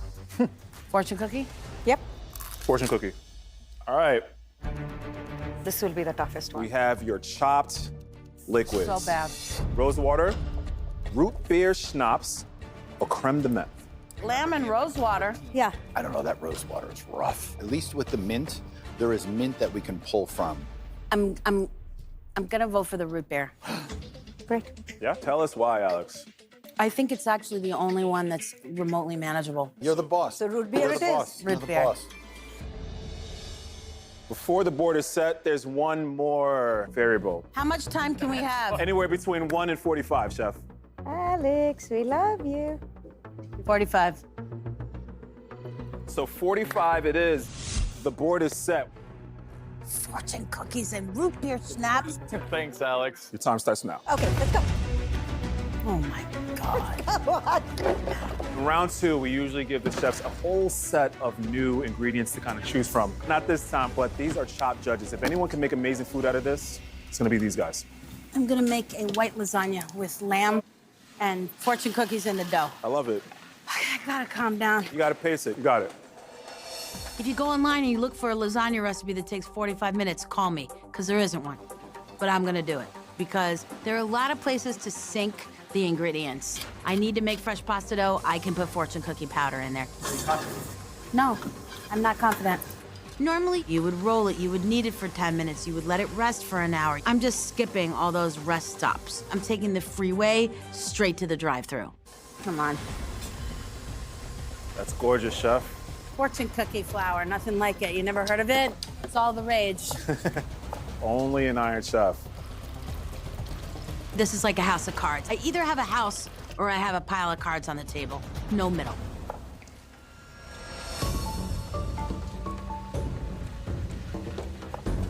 The toughest riddle in this basket is the root beer schnapp. It reminds me of pain medication from India. What's in the pressure cooker? I'm assuming the lamb. It is the lamb. I put the root beer schnapps in it with demi. This is almost going to be like a stew on the side. I love that. So I will be making a Middle Eastern feast with lamb shoulder broth and lamb pita sandwich. That pressure cooker, you're essentially cooking blindly. You don't know how it turns out until it's done. Making Turkish kifte, His wife is from Turkey. a yogurt sauce, Turkish basmati rice. There are flavors that I'm very familiar with from my wife and from her family over the years, so it makes a lot of sense for me to take this direction. I make that lamb mixture. Smoked coriander. How cool is that? You want all those Turkish flavors inside there. The schnapps are simply because I have to use it, as well as the ground up fortune cookies. Fortune cookies for everybody. So I might as well use it as a binding agent.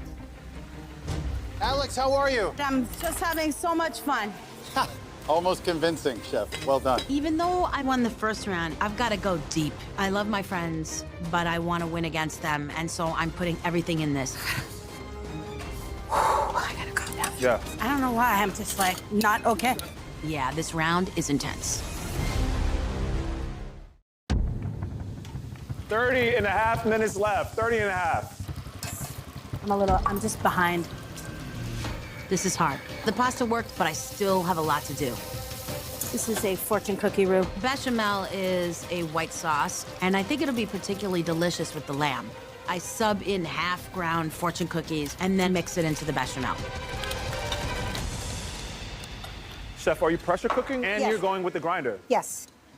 It is pita, which is stuffed with spiced lamb. I really, really want to beat Alex in her house. Next time we are sitting on the judges' table, I want to have the conversation that I won. I take lamb and add some dandelion greens, some fortune cookie, and toasting the pitas in lamb fat. I think it just gives it more of the gamey flavor. That's really smart. You can tell this is coming from the mind of a Chopped judge and a 2-time TLC winner. Wow.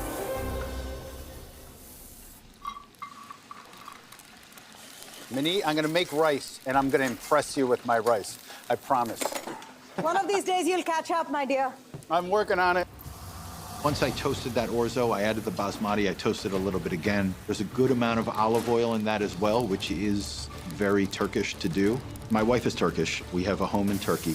I cook a lot of Turkish food at home, so I don't want to screw this up.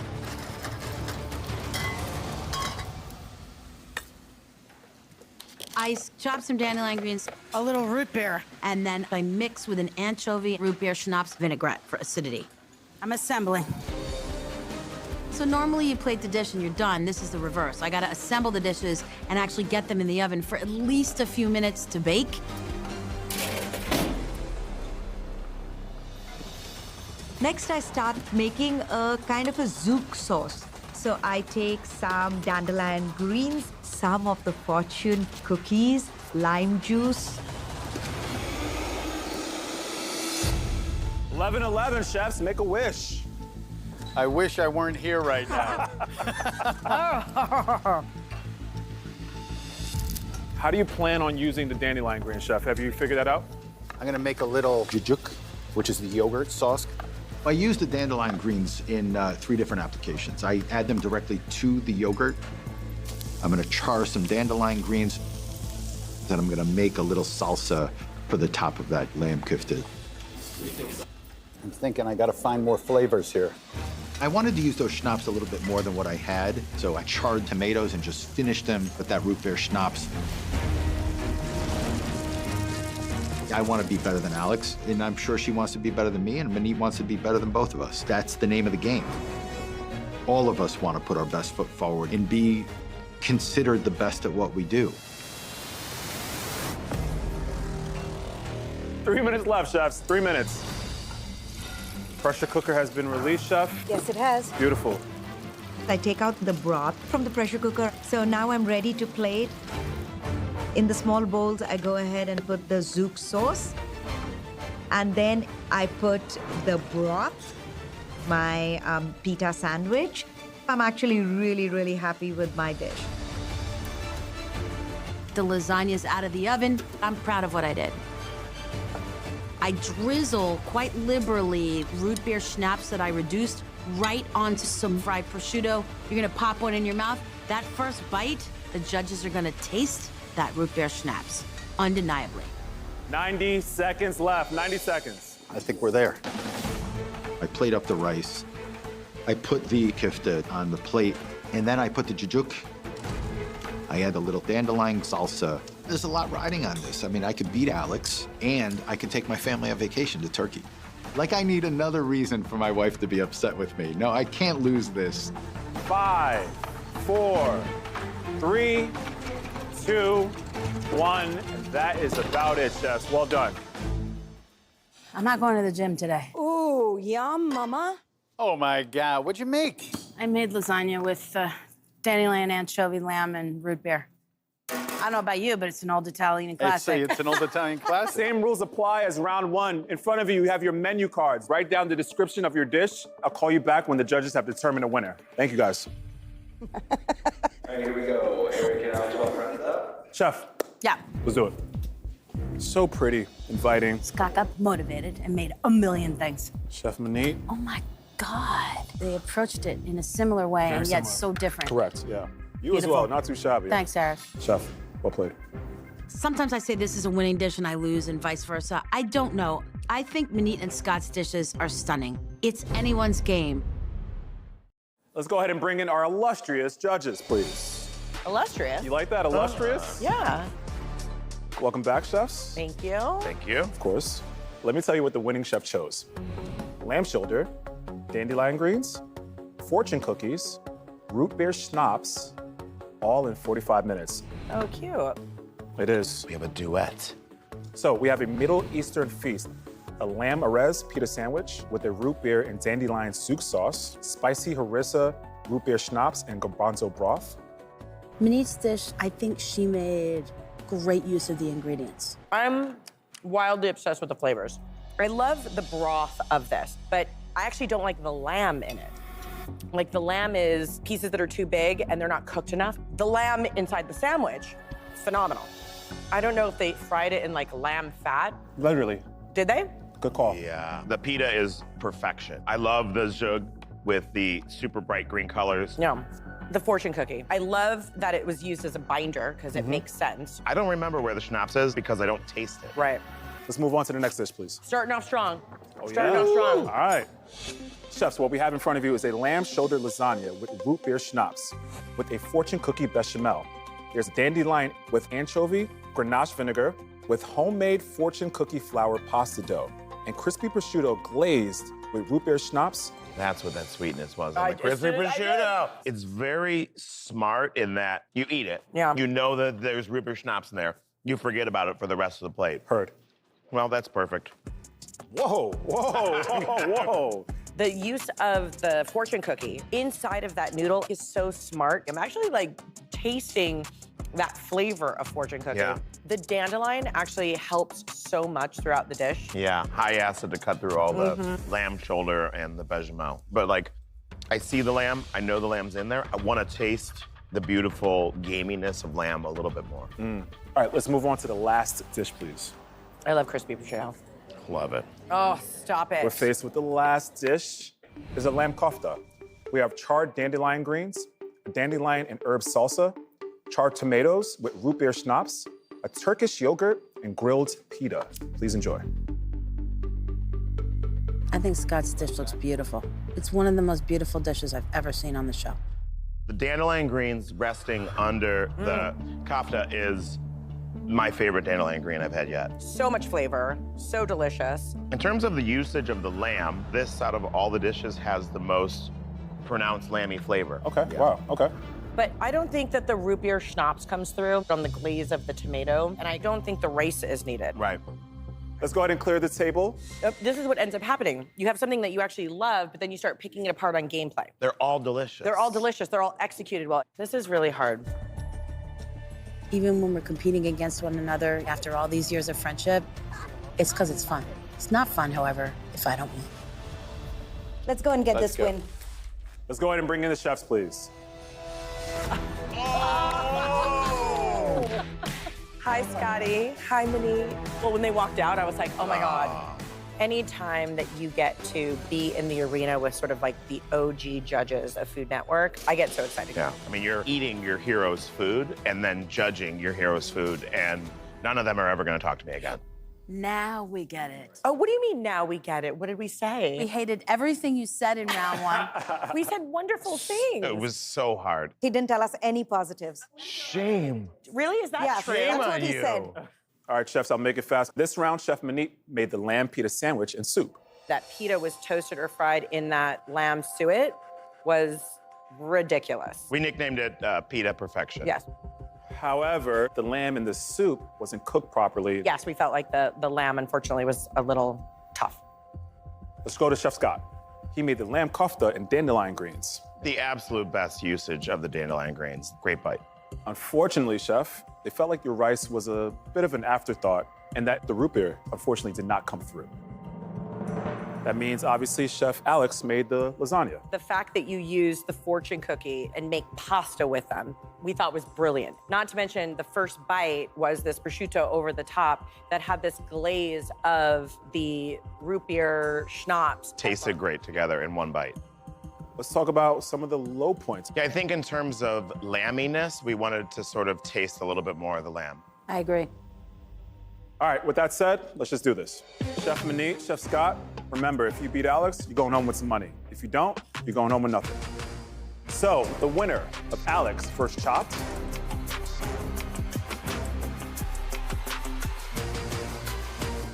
it's hard to beat her on her home turf. The Iron Chef, Oh my Alex God. Cornicelli.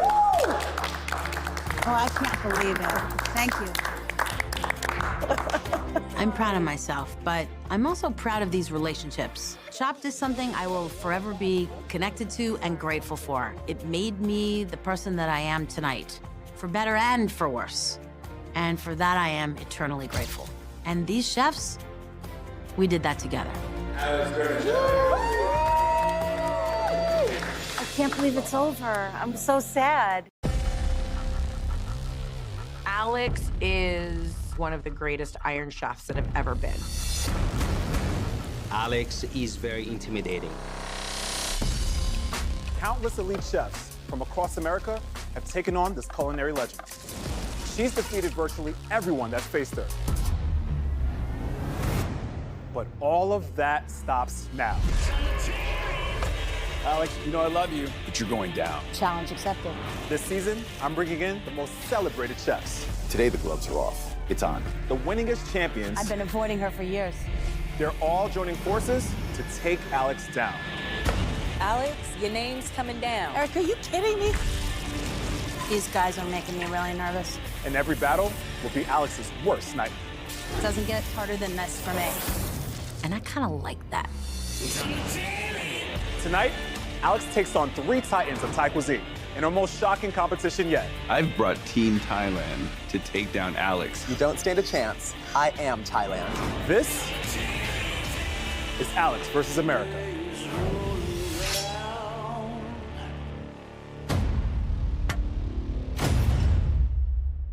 This whole like no one's here, nothing's here thing really freaks me out. Yeah, does it boost your anxiety a little bit? Yes. It's like walking into an empty arena and just hearing the echo of your own insecurities. A friend of yours has agreed to step it up and take on the challenge of going against you. Oh no, a friend.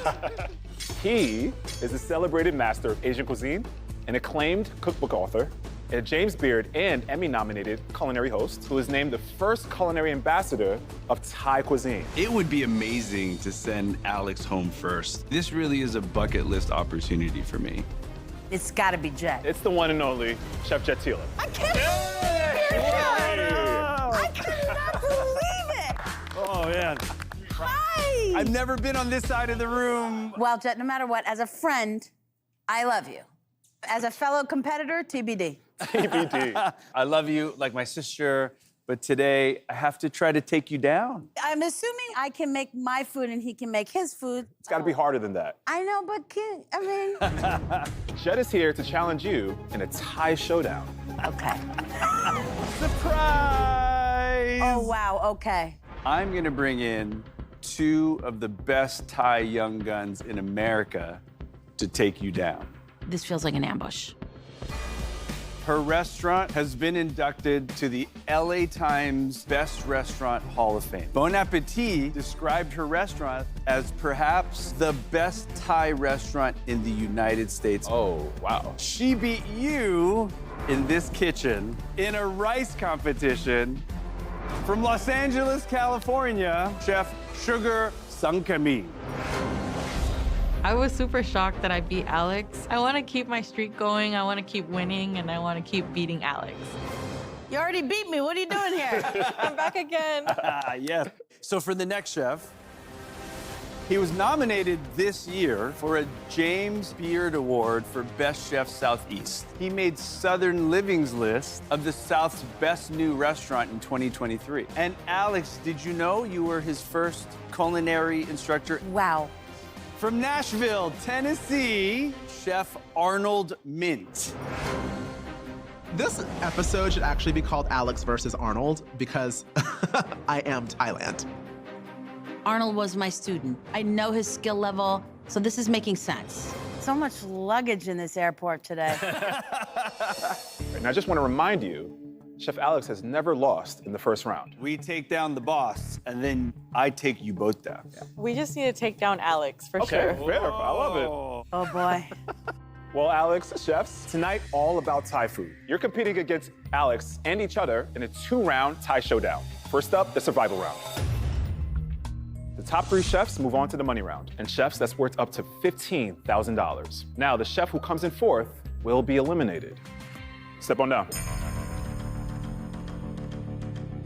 Anything that you want to see? A little brie, a little Roquefort. Nothing French and nothing Italian. Well, chefs, first up, what classic carb are you using? Oh. Are we going with rice or are we going with noodles? Yeah, Tamalaya. We're gonna speak Thai around you too, so we can plan.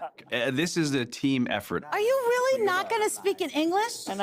Our strategy should to beat Alex at all costs. You 2 pick. I think noodles give us more chance to flex. Sugar, you did beat Alex in rice. Yes. So now I'm gonna beat her with noodles.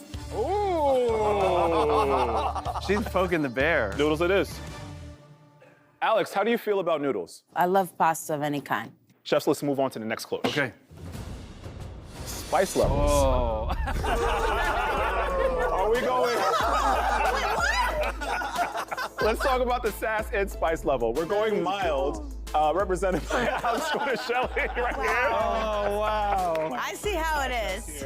And we've got spice, represented by our 3 Thai chefs here. No brainer. No brainer? Yeah. Pick us. Yeah. That's it right there, the trifecta. Why not mild? I don't think you think of Thai food and you think of mild. I hear you, You know, and I think we're all pretty spicy up here too. So we're gonna keep the theme going. All right, spicy it is. This was great. On to the next decision. What vessel will we be using? Oh, interesting. Are we in a bowl or are we on a plate? If we do a plate, I think more brighter things can happen. More aggressive flavor can happen. These guys are really smart. I'll go with plate. You two on plate? You're going plate. I would have picked a bowl. Chefs, plate? Well, Alex says she would have picked a bowl, so we are definitely gonna pick a plate. Plate it is. All right. Gameplay, and more gameplay. So for your final decision, you have to choose between 1 and 40 minutes. The less time we give Alex, the better chances we have to beat her. Alex has never gone out in round 1 ever, and the 3 of us can do it. I would go to 20 minutes. Oh, damn. Let's do it. I would like as much time as possible just to get acclimated. I said let's do it. I didn't mean it. I'm happy to meet in the middle. All right, how about we meet in the middle and we go 28? I'll try. I'll go for it. 28 minutes, all right. All right, the board is set.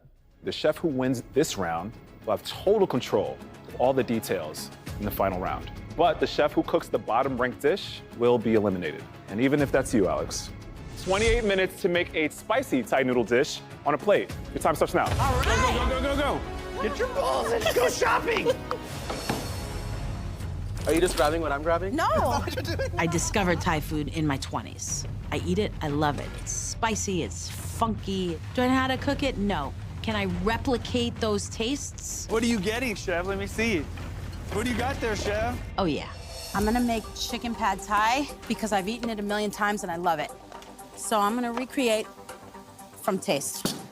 So I start by just simmering some tamarind puree. It almost tastes like golden raisins mixed with vinegar. And to it, I add soy sauce, fish sauce. These really build that umami, that delicious flavor of the pad Thai. That's the heart of the dish to me, that sauce. How did you feel when you saw the cloche, the spicy and mild cloche pop up? I love when people underestimate me, Eric. It's one of my favorite pastimes. Tell me what noodles you're using. Tell me what you're thinking about making. I'm making chicken pad Thai. Beautiful, nice. I'm using these rice sticks. Yep. A little diced tofu. Okay. A serrano. How many? You're not mild in real life, so bring a little bit of that heat. Okay, to the meow, dish. meow. You good, Sugar? Arnold, are you good? It means everything that I am here representing my cuisine, and I brought some of the best chefs in Thai food today, and one of us is gonna beat Alex. This might be the day that we send Alex home first. Yeah, talk to me, man. Yeah. You wanted 20.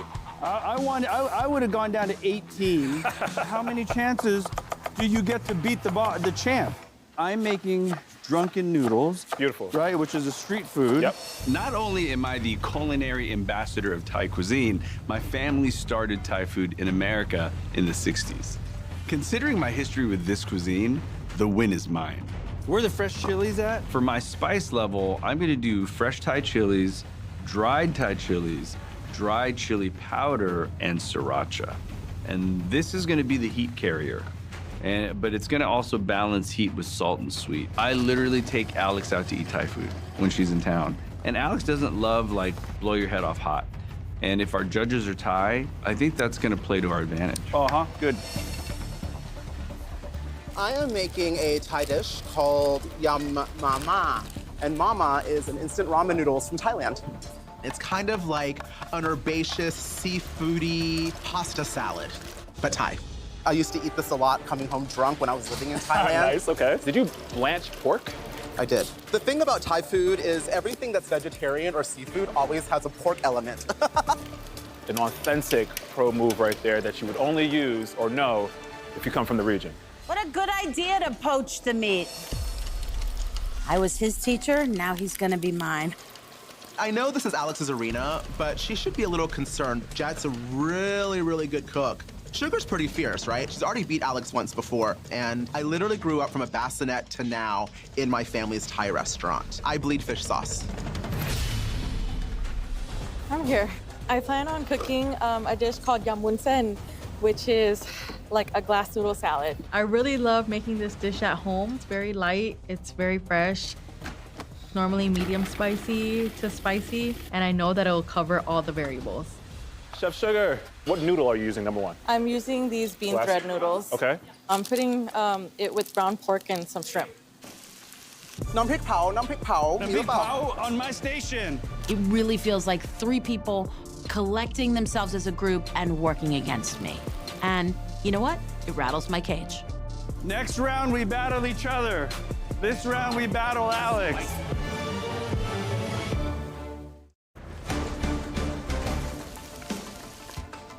Chefs, we have 16 and a half minutes left. No. Yes. Who came up with this crazy idea? Definitely concerned about the time here. I need time to tweak and play, and I don't have it. I live in fear of ruining my dish with too much heat. In this case, I'm not gonna do that. I have raw serrano chilies, seeds and ribs, super spicy. All right, chefs, I'm gonna head out, let the judges know what you're making. I'll be right back. We always do a blind tasting, so the judges have no idea who made what. Our first judge, Penny Chutama, is the owner of Lotus of Siam, the James Beard award-winning restaurant in Las Vegas that Gourmet Magazine named the best Thai restaurant in the country. Our other judge, Justin P. Chet Rungzi, received the James Beard Award for Best Chef California. His restaurant, Energetic Thai, was recognized as Restaurant of the Year by the LA Times and has been called the best restaurant in America by Food and Wine magazine. What's going on, chefs? Oh, hey. How's it going? Good to see you guys. Thai food is, all sweet and super easy and fast to make, but realistically, it's the preparation part that is truly special. For me, it's nostalgic cuisine. Yeah. But it's always surprising me because it's incredibly deep and regional. Spice is important in all aspects of life. If it's not spicy, it's not exciting. And I think that's a really big component of Thai cooking. I'm doing a chili jam lime dressing, using all kinds of chilies because the challenge is spicy. So now I need to cook the noodles into the water and boom, 2 minutes. And then for my extra flourish, just a whole bunch of seafood. I've got shrimp, clams, mussels, squid. It's like one big, beautiful painting. So good. How does it feel going up against Alex and Iron Chef? It's nice that we've come full circle. That's you know? right. Where the student may beat the teacher. Hey, you know what? I'm not gonna say that, but. Sugar, you good? Yeah, more stressed out than not. I've known Jet since I was 15. When we first started Jetlada, Jet's mom helped my dad take some groceries on credit. So that really helped my dad start his business. He inspires me to be the chef that I am, actually. If I win the $10,000 today, I want to help my Aunt Jazz write a cookbook. She's like my mom. After my dad passed away, she's really stepped up to teach me how to run the business. I'm making the sauce right now. I'm adding sugar, lime juice, fish sauce, and chili paste. It hits all the flavor notes, like sweet, spicy, sour. And that's true to Thai food. I combine my ground pork, the noodles, and I mix in the beautiful sauce that I made. Chef, what are you making? Chicken pad Thai. I'm glad she's making chicken pad Thai, because that's a hard-ass dish to make in 20 minutes. Drunken Noodles was a foundational dish for my career, and it's gonna be the dish that beats Alex. That's what I want. King crab is one of those instant, whoa, you really like me. Drunken Noodles King Crab style, I love it. Come on, can't be mad at that. Can't be mad at that. What Thai chefs really get right is using herbs beautifully to perfume dishes. I got garlic chives in this sauce. I'm using chili paste and soybean oil, treating the noodles perfectly. It's gonna be all those little things that real Thai experts are looking for. Alex is one of the few chefs I've never been able to beat, and it would be awesome to take her down in her house with my cuisine and my chefs. I want to win it all today. Beating a master would make me feel like I'm in the level of masters. How we doing, Sugar? You guys taste your food? I put the noodles on the plate, crab leg. I add scallions and a little more chili. Don't touch your face. I feel like this dish will and can beat Alex. Team Tila, are we plating? Yeah.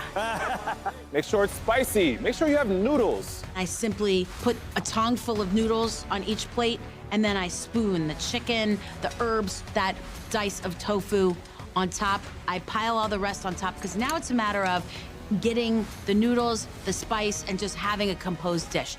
I put down my ramen noodles that are tossed in my citrus dressing, make sure everybody gets a shrimp. One more squid, one more squid. It's a full circle moment to be here with Alex on her show. The assignment is to take her down. I will deliver.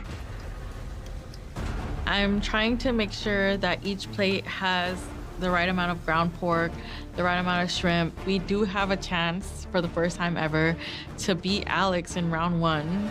5, 4, 3, 2, 1. That's about it, chefs. Well done. I die. Write out the full description of this dish, and then we'll kindly ask you to leave the kitchen so we can bring in the judges. Good job. Wow. Oh my God. This is a lot of cooking in 20 minutes. Unbelievable. Yeah, beautiful.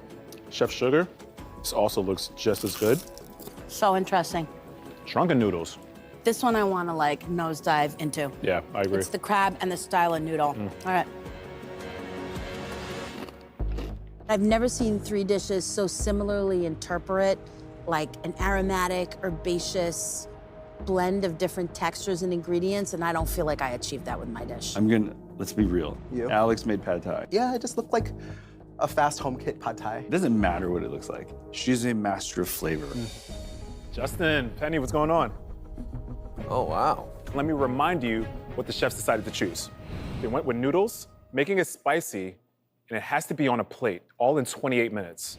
The first dish is a king crab drunken noodle with fresh and dry Thai chilies, garlic, and chives. Jet used a flatter, wider noodle. The crab is so opulent, it looks delicious. It is spicy. I think my tolerance is actually a lot higher.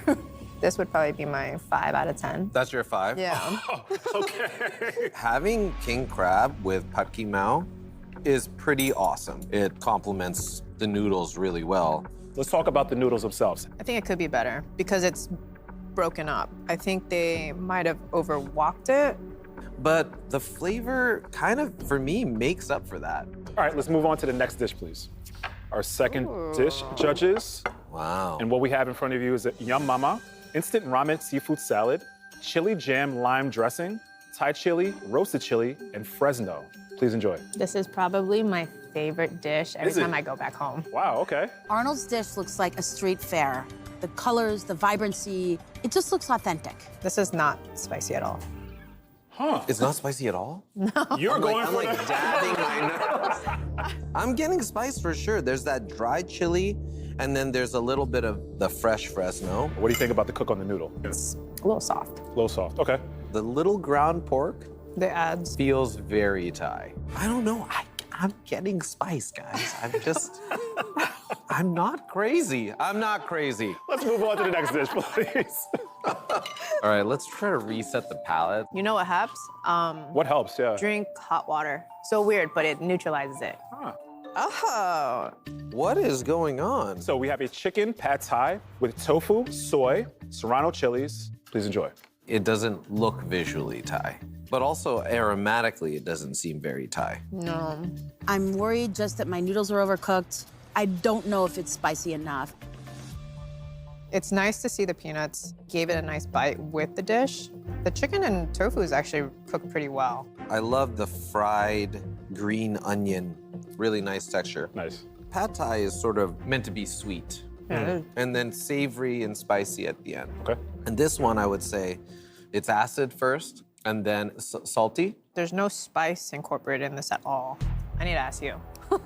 Is yours spicy? No, I can confirm there's no spice. Noodles was definitely undercooked. All right, let's move on to the last dish, please. Your kids don't eat spicy? Mm-hmm. They do. Yeah, because you train them well.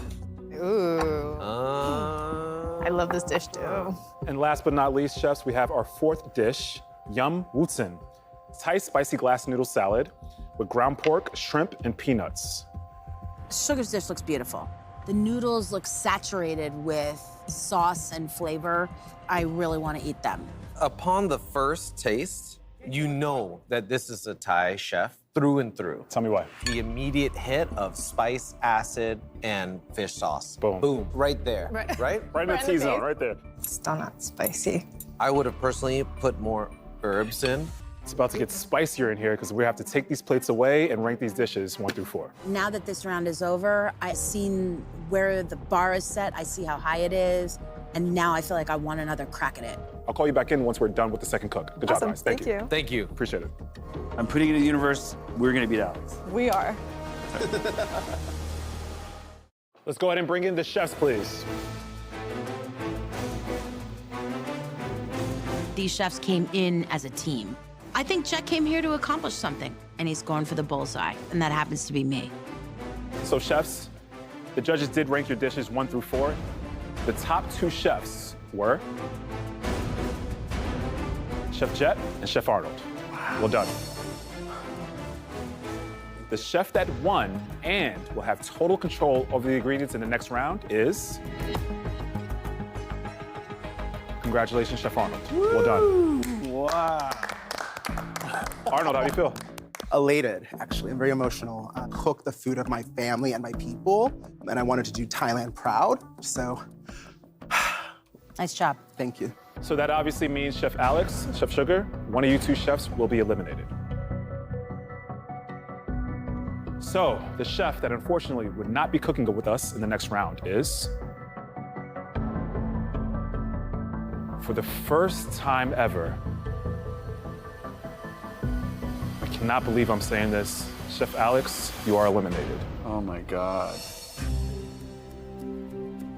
To be honest, Chef, I've never thought I'd see this happen, It happens. but it happens. They thought your plate was beautiful and your meat was cooked perfectly. But the judges did say that visually and aromatically, your dish was not Thai. Chefs, I need a second because I don't even know what to do right now. Jet, Yes. you came here, you brought the chefs to defeat me, and now you've done it. So heavy is the head that wears the crown. Oh, wow. Ooh. Wow.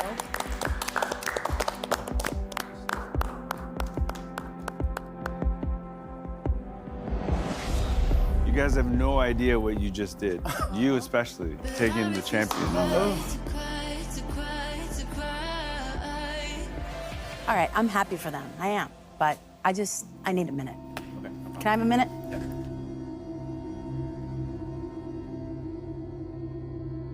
I was honestly never expecting this to happen, but I gotta be good with it. At least it's to a group of people that I admire and respect, and a cuisine that I really don't know. And I think that's really what got the best of me here tonight. I think I really want to see what these chefs do. You know, I was once Arnold's teacher, and now maybe it's time for Arnold to teach me a thing or two. Pissed? Yes. Gracious? Yes. Congratulations, chefs. You are the first group to successfully beat Alex Guarnaschelli in the first round. Well done. So now that Alex is gone, I have to beat both of these chefs. Chefs, we're heading into the money round now. Congratulations. Unbelievable, man. You 3 beat out Alex Guarnaschelli, which means no matter what, one of you chefs is going home with $10,000 and the other with $5,000 respectively. But it's you, Arnold, that holds all the power right now. You ready to go? Yeah. Let's you do ready, it. guys? Power goes to his head, too. Okay, I'm gonna know. We're gonna keep that. We're gonna stay grounded for a few more minutes. You have your pick of protein. Oh, Work. wow. So are we going with chicken, beef, or pork? Pork is pretty common. I think we're better than pork. No, we're not. I think we're pretty porky. I do say beef is probably the least used of the 3 proteins. Okay. Chicken or pork for sure is more Thai. But really, the decision is yours. Yeah. What are you gonna go with? So it's a competition now, guys. It is a in competition. I'm gonna go beef. Let's go beef. Okay. Wow. Now let's talk about the second cloche. What we have for you is some unique Thai ingredients. Oh my God. Sapadilla, we have stink bean, salaka, and we have plara. Did I say all that right? None of them right. Oh my goodness. You All right, weren't so even break it close. down. Yeah. Tell us what's what. So sapadilla, you know what? Not Not as common as you would think. Okay. Yeah, it tastes Delicious. like a sweet potato slash like juicy Pear. pear. Ah, okay. Interesting. I love this one. Stink bean? Stink bean. Okay. I actually, Hello. it's like a fava meets durian meets avocado lima bean. I'm getting It's exactly very that. I funky got background. fava. It's a fruit too. It's also called snake fruit. It has that flavor of pear, lychee, canned peaches. So it's a sweet. Tell me about Plara. Clara is, Clara. It's the big sister to shrimp paste. If you took Open fish it. sauce. But then Don't close eat it. But then close it. You know what? I like funk, and this is right up my alley. I love funk. It's basically a fermented fish sauce. Yeah. Arnold, I don't think you want pala. I really don't think you want pala. No rotten fish. Or maybe you do. I'm gonna make everybody here just appreciate the funkiness that Thailand can be. So you're thinking. I'm gonna do para. Oh my doing God, pala. seriously? Your next decision is, what type of dish are you making? Oh. Are we going takeout, or are we doing high end? I think Okay. Thai food is so elevated to begin with. I agree. All right, high end. We're doing high end. So your final decision, 1 to 40 minutes. You know, we're not battling Alex anymore. We're here celebrating, actually. I just want to see you Yeah. guys cook really well. Okay. I would love to just do the 40. 40 minutes it is. Chefs, the board is set. We're making a high-end beef dish with Plara in 40 minutes. Chefs, your time starts now. I need to switch mental gears here. I'm the elder Jet, and I can't lose to these two. If I was coriander. No way, chef. You're not grabbing coriander. Yeah, are you grabbing coriander? Oh, A, shoot. B, C, D. I'm feeling excited. I'm feeling honored. The fact that we all took out Chef Alex speaks a lot for Thai cuisine as a whole. We're not just fast casual. There's a lot of flavor, a lot of technique. We made history. I still have a big challenge because Jet is a pro at competing and Arnold just won that round. But it's definitely a relief knowing that Alex is out of the equation. Beef bala, high-end 40 minutes. Bala is used like in a handful of dishes, primarily papaya salad. Like I want to use it twice. I'm gonna do a bala marinated steak of some sort. I'm gonna make sticky rice and I'm gonna make a bala papaya salad. All right, first use of pala is going to be in the marinade. In the blender, I add fish sauce, Thai soy sauce, cilantro leaves, and I finish that marinade with a ton of bala. Bala is basically fermented fish, guys. Oh, that's lovely. You basically grind up a bunch of fish and just let it rot. It's like one of my least favorite ingredients in the cuisine. And now I get to wear it and smell like it the rest of the day. Arnold, you're nasty. The vacuum sealer forces the marinade into every cell of that beef. It's a speed way to marinate meat. Who has palm sugar? I do. Alex obviously has never walked around too, so I'm way happier that she's here next to me than me cooking against her. What's going on, Chef? Well, I'm currently unemployed, so I thought I'd come here and ask you for your job. Oh, so I'm excited you came back so we can learn together. Yeah, when they beat you at their own game, you better figure out why. Why, exactly? Let's learn. Let's do it. Where's the Thai eggplant? I think I'm gonna do a hybrid of dishes. Little shout out to my southern roots with a nice seared steak, the pala fish sauce, and then a nice funky green papaya salad. It should be delicious. There's a lot more at stake for me than the prize money. I mean, I work in Thai food every single day. It is my brand. And I have a lot of stuff riding on it this year. My family's restaurant is turning 50, and I have a cookbook coming out celebrating my Thai-ness growing up as a gay Asian boy in the South in a Thai restaurant. Congratulations on winning round one. What a fantastic achievement. Thank you. How fun, right? You didn't only beat me, but you also beat the master of this cuisine, which is Jet, which is honestly even more impressive. Thank you.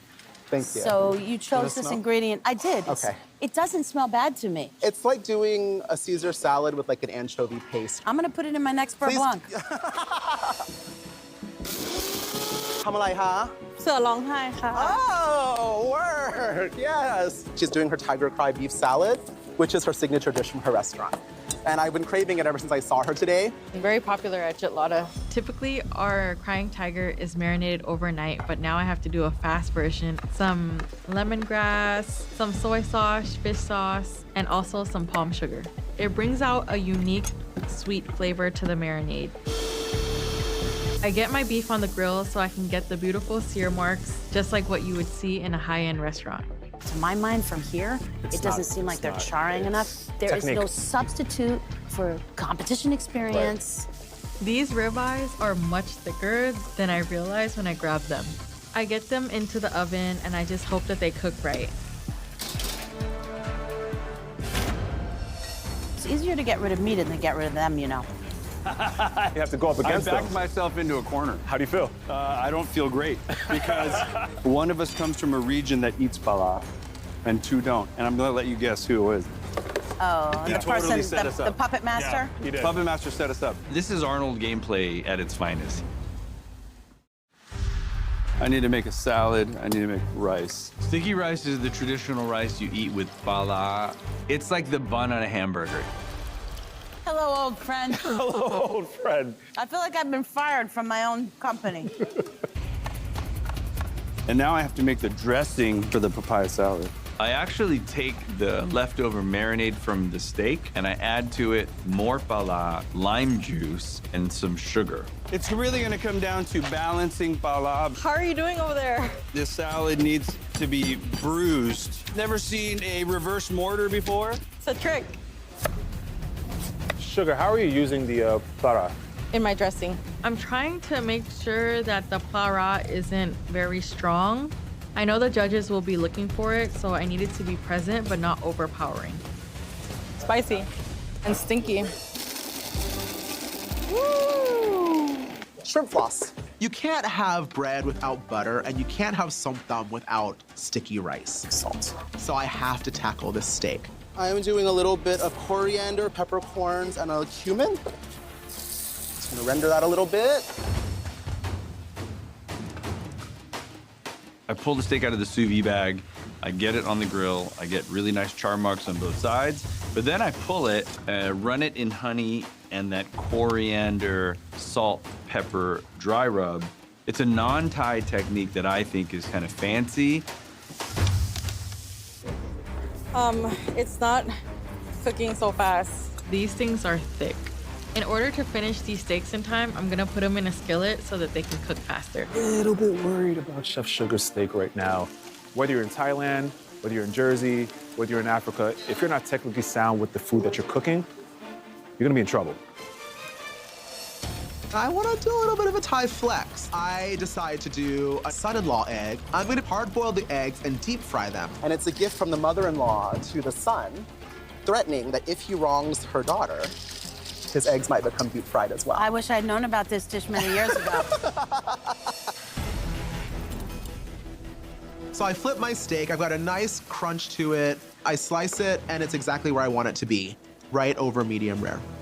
Oh, I love the crab in here. So really, I'm thinking this of like a high-end twist on surf and turf. The three chefs are making essentially the same dish. Yeah. I also feel like Arnold is just ahead. Okay, let's see. So I cut into the steak, and what a relief, it's cooked perfectly. Hopefully it stays at a perfect medium and we'll be good. Can I have a bite? Mmm. Mmm. It's delicious. First, I put in the red cabbage. Then I put my selected pieces of steak.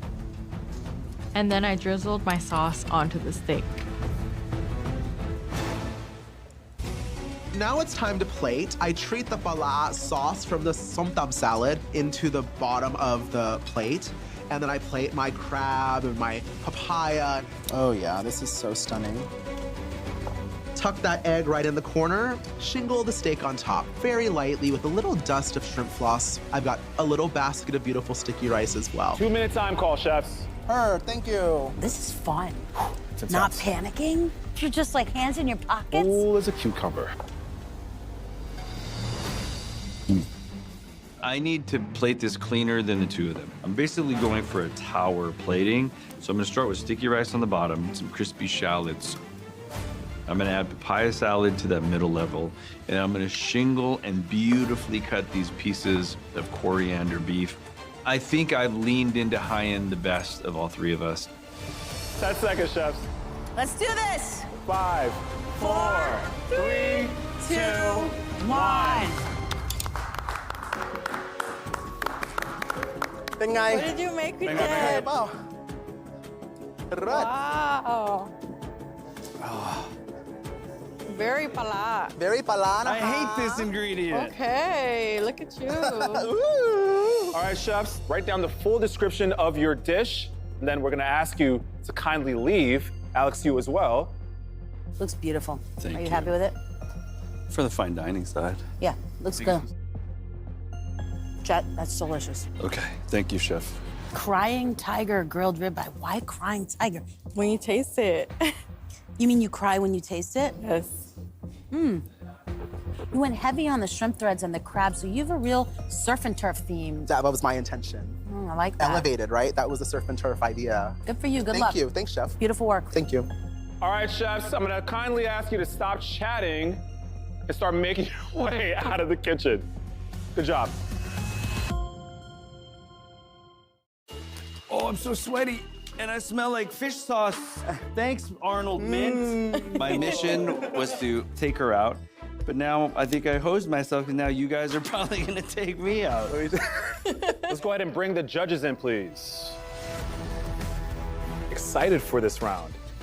Excited for you. Oh, wow. So let me remind you what the winning chef chose. They chose beef, they went with plara, and they went with the high-end dish, 40 minutes. What we have here for the first dish, plara longan marinated coriander New York strip with plara somtam and Honeycrisp apple and sticky rice. Jet's dish, he vacuum sealed the plara onto the steak to really infuse the flavor, which I think was a great idea. It looks delicious. It's tasty. It's good. It's a well-balanced dish, this one for sure. And it hit all the notes. Steak is cooked well. I think you can maybe tune it up a little bit on the balan. I love the texture of the crust of the steak. Totally have to steal that. Papaya salad texture, could use like a touch work. It's like an A+. I could have eaten the whole thing. Yeah. All right, let's go ahead and move on to the next dish. I mean, it's cooked really well. Oh, this is pretty. Our second dish is a crying tiger grilled ribeye topped with Thai jiao sauce and pala. I think Sugar's dish looks beautiful, and it's delicious. Sugar's plating is, to my mind, the simplest of the three of them.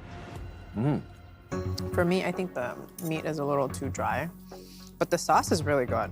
It's much more rustic than I would say on the high-end side. Heard. Tell me about the use of the pala. It's very mild. Super Mild. faint in this Very one for mild, me. Milder than the first? Yeah. Okay, let's move on to the last dish, please. A little cucumber palate reset. Oh. Our last dish, sadly, of the evening. Oh, all right. Okay. Whoa. Oh, they Hey. had the time. This is legit. Souvenir, This is legit. yeah, all right. We have a coriander strip steak, shrimp floss, sticky rice, crab and papaya somtam with pala, fried boiled egg. Everything that you just said before even tasting it, that's ambitious. Arnold packed his sticky rice into these separate little vessels, which I think kind of contributes to a high-end vibe. Beautiful, and the plara is very pronounced. Definitely feeling the 40 minutes in the The cook. flavor for sure. Somebody had to be Thai making this. No, 100%. No. Someone's got the northeastern influence. This murky color, that's a confident pala flavor. You can tell that the sticky rice is done kind of like the old school way. The plating, high-end wise, came out, yes, I liked it. This dish would be great with or without the beef. I mean, the beef texture. is good, but does it add anything to it as compared to the others? I'm not sure. Okay. Let's go ahead and clear the plates and then get to the deliberation, please. Let's see what the judges have to say. Oh my gosh, here we Let's go, go. kids. No matter what happens, huh? Cheers. Great job. Thank you. Like, Thank no you. matter what happens, Thank you guys you. did such a great Yeah, job. Yes. Let's go ahead and bring in the chefs, please. Yes! Yes! Oh my goodness. Guys! We were talking about your lunch. Literally my favorite Thai chef in the country. Seriously. Thank you so much. This is tremendous, by the way. There's so much Thai food royalty in this room right now. Yeah. Well, judges, clearly we have 4 chefs here, but you only had 3 dishes in the last round. That means one of these chefs was eliminated in the first round. This is the first time in Alex versus America history where Chef Alex Guarnaschelli went home in the first round. Whoa. 5 seasons, first time. I totally respect your decision. And if I were judging me, I would agree. Alex is a great chef. It's just Thai food. It's a tough cuisine. Generations to learn. which means obviously these 3 chefs cooked the food that you had in the money round. So it was Chef Jet that made the marinated strip steak with coriander. Very well executed. Like the plating for sure had the 5-star hotel type of look into it. I was like, that's what I mean. I was like, all right. I just wish you would add a little bit more padek onto my steak. Yeah, I was worried about that. Let's move on to Chef Sugar. She made the crying tiger ribeye. The steak with the pala sauce, that was fire. It's just a little bit overcooked. That obviously means Chef Arnold made the coriander strip steak with shrimp floss. Those flavors are unmistakably Northeastern. Northeastern. My aunties in the kitchen are Northeast. It had everything that I like when I eat pala. I'm gonna say it in Thai, it's sap. In English, it's like, it's a tart, tang, spicy, like, in your mouth. That. Yeah, it's like this. It's like this, exactly. So unfortunately, the chef that finishes third will not be going home with any money. I'm sorry, Chef Sugar. So obviously that means either Chef Jet, Chef Arnold, both of you are going home with some money. The winning chef wins $10,000 and the runner-up wins $5,000. So the chef who won is a clean sweep, 2 for 2, Chef Arnold. Well done. Congrats! Take it in, Arnold. Well done. I'm so proud of my Thai culture and heritage, and I'm just happy that I got to share that. Good job, guys. Wow. Well done, my friend. We did something no one's ever done. We took Alex out in the first round, and she's not mad at any of us. You're the greatest.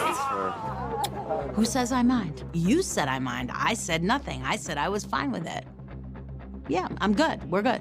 Oh. Love you. Love you. Proud of you. Congrats, guys.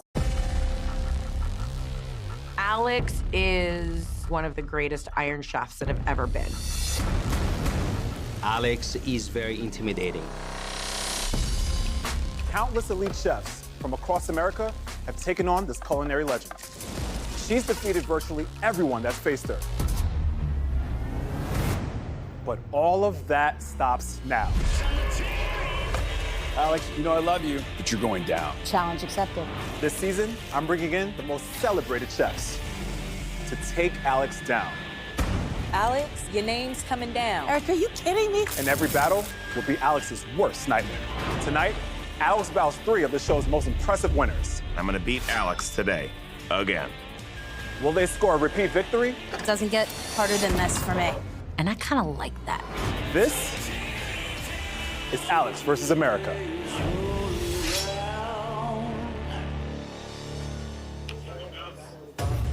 All right, here we go, gang. We are rolling. All right, Alex, are you ready to continue this season of nightmares? Today is all about redemption. Well, you know, sometimes super talented chefs, they give it their all, but sometimes they fall a little bit short of victory. Oh, I know that. You know what that's like. I mean, no, I don't remember. Eric, what are you doing to me? Let's go ahead and meet the chefs. After a stint as an executive chef in Las Vegas, he returned to his native Oklahoma City, where he was soon named one of the city's best chefs. I know it is. You know exactly what it is. Yeah, I know it is. He won his first Tournament of Champions battle in an upset victory against TOC champ Brooke Williamson. Yeah, I know this about him. Let's go. You got anything else? I actually have one more, Chef. He faced off against you in a beef battle in this arena, and you actually lost, Chef. The beef wasn't good that day.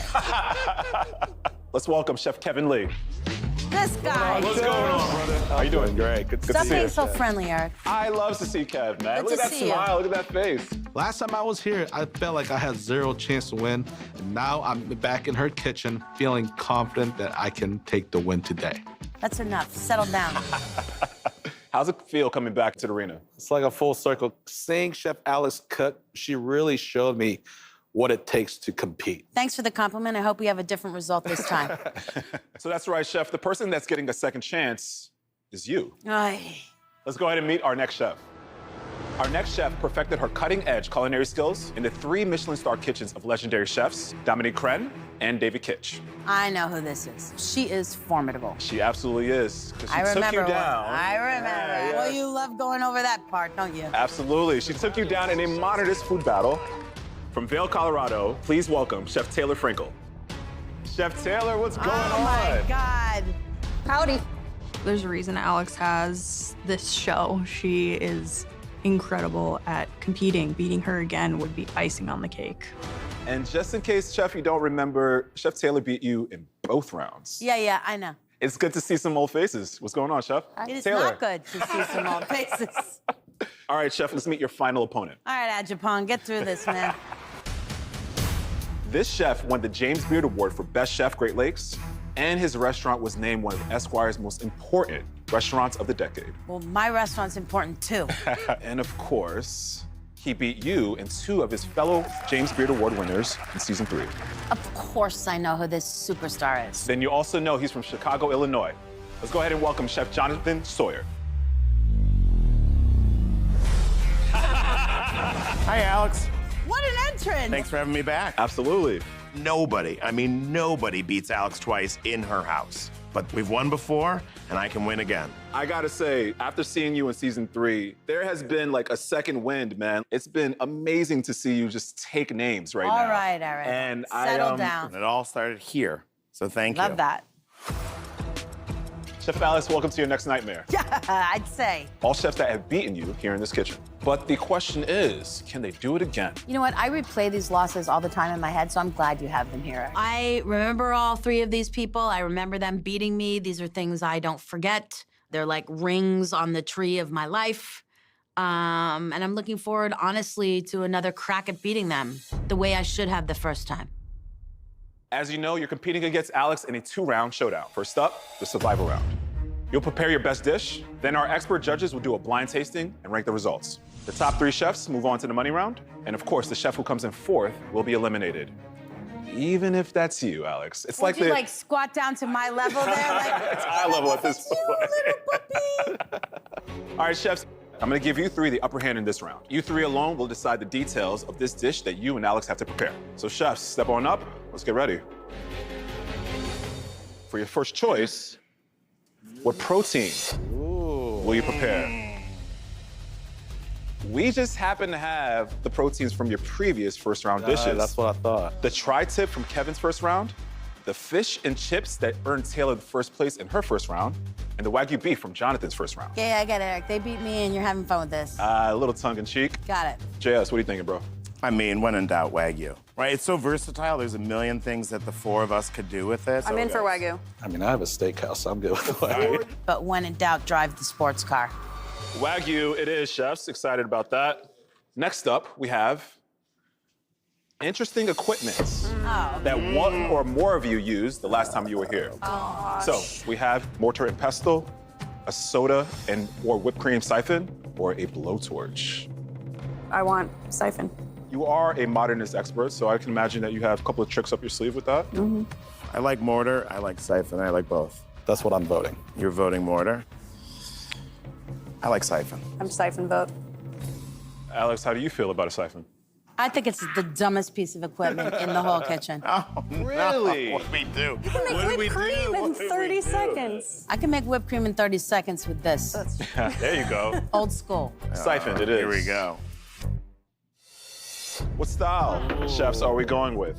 These are the styles that 3 of you chose the last time you competed. So we have an upscale appetizer, we have a glass cloche, and we have a white linen entree. This is whack. Wow. I just personally like doing appetizers. I don't like eating entrees as much. In my opinion, it's hard to do an entree with Wagyu. I want it to be more like an appetizer. Appetizer it is. My vote doesn't matter. An upscale appetizer is now officially on the board, but the final decision time is up to you. You have between 1 minute and 45 minutes. I do better 30 to 40.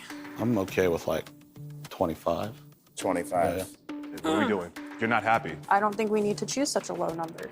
I think that's the only thing that's going to give Alex a disadvantage. I would agree. Yeah. The more time we give the serial killer, the better chance we have of being killed. Okay, done. Let's go. 26. How about we go? We give you 1 more point for arguing. 26 minutes? 26 minutes, chef. It's locked in. 26 minutes on the clock. Let me remind you of one more thing. The chef who prepares the top-ranked dish in this round will have total control over the details in the final dish. That's a heavy advantage, even if that's you, Alex. Got it. Chefs, we ready? Ready. Time starts now.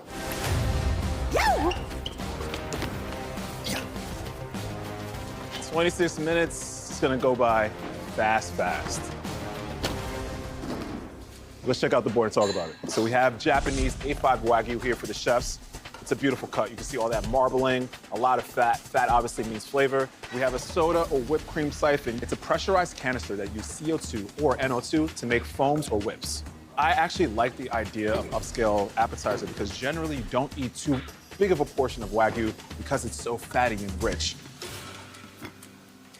I think there have been so many times in my career and in my life where I've gotten knocked down and I've just picked myself up, brushed myself off, and walked taller and better for it. And I want tonight to be one of those times. 26 minutes is not a lot of time. I'm gonna make seared Wagyu on toast with caviar and horseradish cream and ISI battered onion rings. Weird? No. I don't know. You're better in the ISI. Ooh. Now I'm doing my little onion rings. Bada boom, bada bing. Talk about using that siphon in a really brilliant way. We see Chef Alex making onion rings and using that siphon to kind of create a little bit of lift. Look how super aerated it is. Very, very fluffy. nice. Kevin, Yes. the beef king of Oklahoma City with a Wagyu, huh? I won a lot of cooking competitions with beef. Winning Alex vs. America season 1, it was really like a dream come true. And after winning, I opened my own restaurant for the first time. And it really gave me the confidence to do what I do today. I'm making a Wagyu beef tartare with a blue cheese foam and a potato nest. I'm going to make a beef tartare in a very classic French way that I know I can execute in a short amount of time. But I'm gonna balance it with a lot of acid and like capers and cornichons and mustard to really balance out the fattiness of this cut of the beef. Kev, how would beating Alex the second time help you? All right, settle down, Eric. How would beating Alex the second time help your career? Alex wanting redemption is a scary thing. She will not want to lose again to any of us.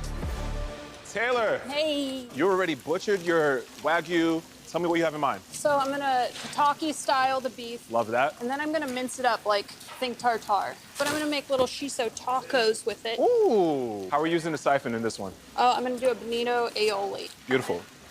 Alex did make some comments during like our previous episode how our theme wasn't in her wheelhouse, and ever since then the devil on my shoulder says that it could have been a fluke. So let's come back and shove that off. Taylor, how are you doing? Getting there. Chef, what do you have in mind? So we're gonna do a raclette and bechamel charged up in the bechy. siphon. I love that. And then we're going to butcher this down. But I just gotta get this marinade started. How did beating Alex last time change anything for you in your career? I mean, beating Alex changed my life, to be honest with you. Wow. It was the first victory I'd had forever returning to competition. Sure thing, yeah. And it helped me remember that I am an Apex competitor. I deserve to be here for a reason. Love it. And few people beat her once, nobody beats her twice. Nobody beats it twice. Until That's right. today. I love that, Chef. Keep going. He's got to get seared soon because they got to rest. Time check? Right under 20 minutes in the cook. Why didn't we go with 30? There's always that buyer's remorse when the chefs really get into the cook and they realize that they had more time to give themselves.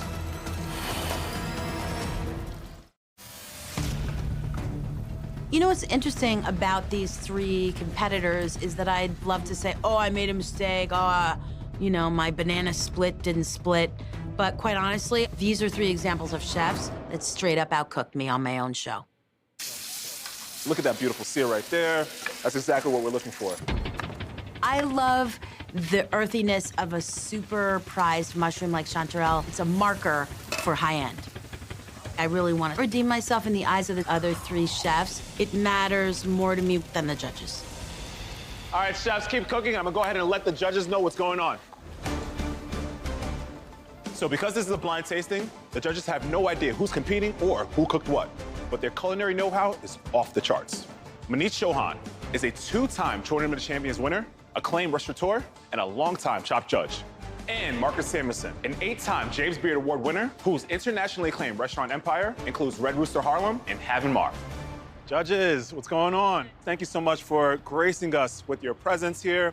We have 3 returning champions here from Alex vs. America in previous seasons. Hold on. So they've already won.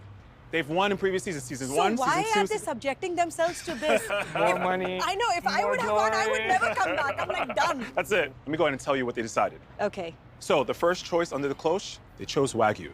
Yes! Next thing, equipment. Okay. They went ahead and chose the siphon. The hipsters, the young and hipster. Alex is going. I know, right? The next thing, very important, upscale appetizer. Okay, that's good. They're giving themselves 26 minutes. 26 minutes, how much can you get done? There is no way Alice is losing twice against these guys. She has redemption playing Yeah. very, very much in her head right She now. knows where they live. She knows she got all of it. Yeah. I want this just to be cooked through, and then we'll start to add the flour first. Hello. It's my first day cooking. I'm Jonathan Sawyer. I've won this before. Raclette's in. So while I'm building the base, which is a bechamel, the addition of raclette at the end makes it a Mornay sauce. It's slow, but it's beautiful. I'm gonna do the mushrooms and the sunchokes in this Wagyu fat, really double hitting that Wagyu. At the beginning of my sobriety journey was my first competition here at Alex vs. America, and that victory meant a lot to me and really showed that this best version of myself is the one that I want to show to everybody. Time check. We're at 10 minutes left. That's not a lot. Little crispy potato. I jump over to my bonito aioli. So dry fermented tuna that you see in flakes is bonito, exactly what Chef Taylor's using right now. Siphons rock because you can pump a bunch of air into it so that you have like the super light, airy texture. I didn't go to culinary school. I learned the majority of what I know from cooking from my parents. They're the biggest Food Network nerds of all time, so it would mean so much to them for me to win today. 7.5 minutes left. See Alex again, being able to get invited back to compete against her again is, I mean, it's an honor. So, thinly shaped potatoes. When I serve tartare, I always love having texture, and steak and potatoes always goes really well together. Last time I was here, I won 10 grand. That money really went a long way. I mean, I have 2 kids, a wife, and another 10 grand if I can win today. It's gonna really help my restaurant. You know, being a restaurant owner, a small business owner, it's not always easy. Beef and blue cheese is a combination I really loved, and obviously we have to use a siphon here in this challenge. The biggest key to make sure this foam is thick and foamy is really chilling it down. If you haven't started plating, you probably should, chefs. A little under 5 minutes left on the clock, and I do want to try something else with the siphon. I want to make like a horseradish cream. I hate this thing. I don't have a siphon at home, and I never will. And if someone gives me one, I'm gonna throw it out. But I get a decent looking horseradish cream. 3 minutes left. I'm gonna spend a lot of time plating this because it will create a perfect bite. I add my tartare to each shiso leaf and then get them ready to go to the final plating stage with the radish and the bonito aioli. Come on, chef. Woohoo! So I start by putting the steak just layered over the toasts, and then I top with a little bit of the chanterelle mushrooms. I'm really happy with what I made. I can be at peace with this dish for at least the next 4 to 8 minutes. And that's the nature of me. That's Alex versus herself. 90 seconds left. So I'm building my plate with the siphon Mornay sauce first. It's good. Then one of those roasted sunchokes. Oh!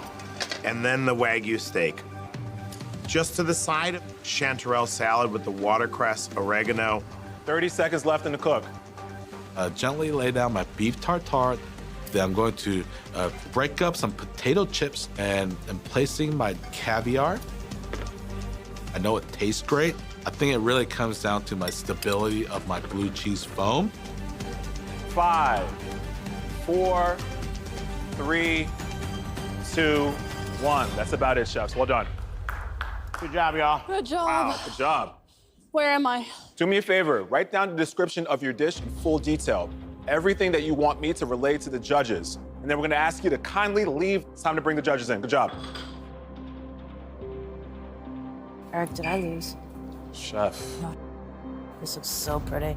It's so pretty. Very nice. I'm gonna go home in the first round. That was fun. Hey, How'd you guys do? you guys wish we had more time?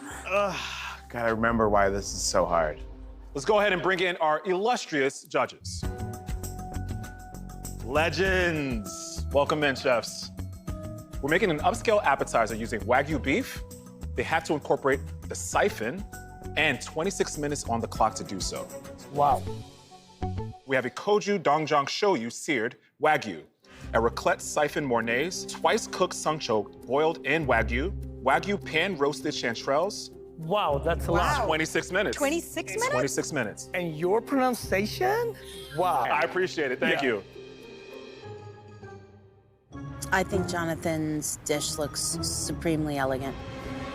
Well, high-end it is. Beautiful. Okay. This is so beautiful charred. When you think of upscale, you think of this. This is what we expect in a high-end restaurant, first course, and this is what we get. The foam for me, texture-wise, is a little too dense. Absolutely. When you're thinking of the siphon, you're thinking of something to be light and airy, and it's got more of a texture of being mayonnaise-y. Okay, let's go ahead and move on to the next dish, please. Resetting. We came on a good day. I know. I'm like so excited. Wagyu. I'm like, wow. What we have here is a cast iron Wagyu toast with chanterelle mushrooms and a siphoned horseradish cream with a siphoned battered onion ring. Look at what Alex made, a trio of appetizers. Like, as much as I wanted another 5 minutes, she would have had a 9-course meal. There's some amazing flavors going on over here. The Wagyu has been cooked beautifully.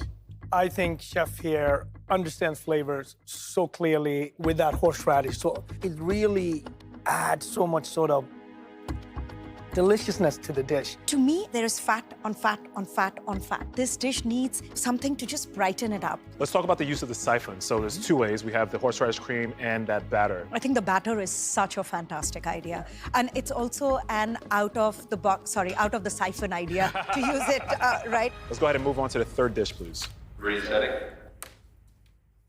Wow. 20s? Wow. You seem very impressed visually, chefs. We have a Wagyu beef tartare, fried capers, Dijon, cornichons, with blue cheese foam. I think Kevin's plate looks delicious. It's a little generous for an appetizer, but I like it. Beautiful. I love when a dish has a classic root, but yet you can still find something new and fun with it. It's like sort of the best of hip hop, right? You know the backdrop, there's something added to it. A little old school, Yeah, exactly. Yeah. Classic beef tartare with those elements of potatoes, but then crumble them up so they're super fun. It almost feels like we are sitting in this fine dining restaurant. This is, course one which comes to us. I have really one note on this. For me, it's that the foam is a tad too liquidy. All right, let's move on to the last dish, please. This is really well done.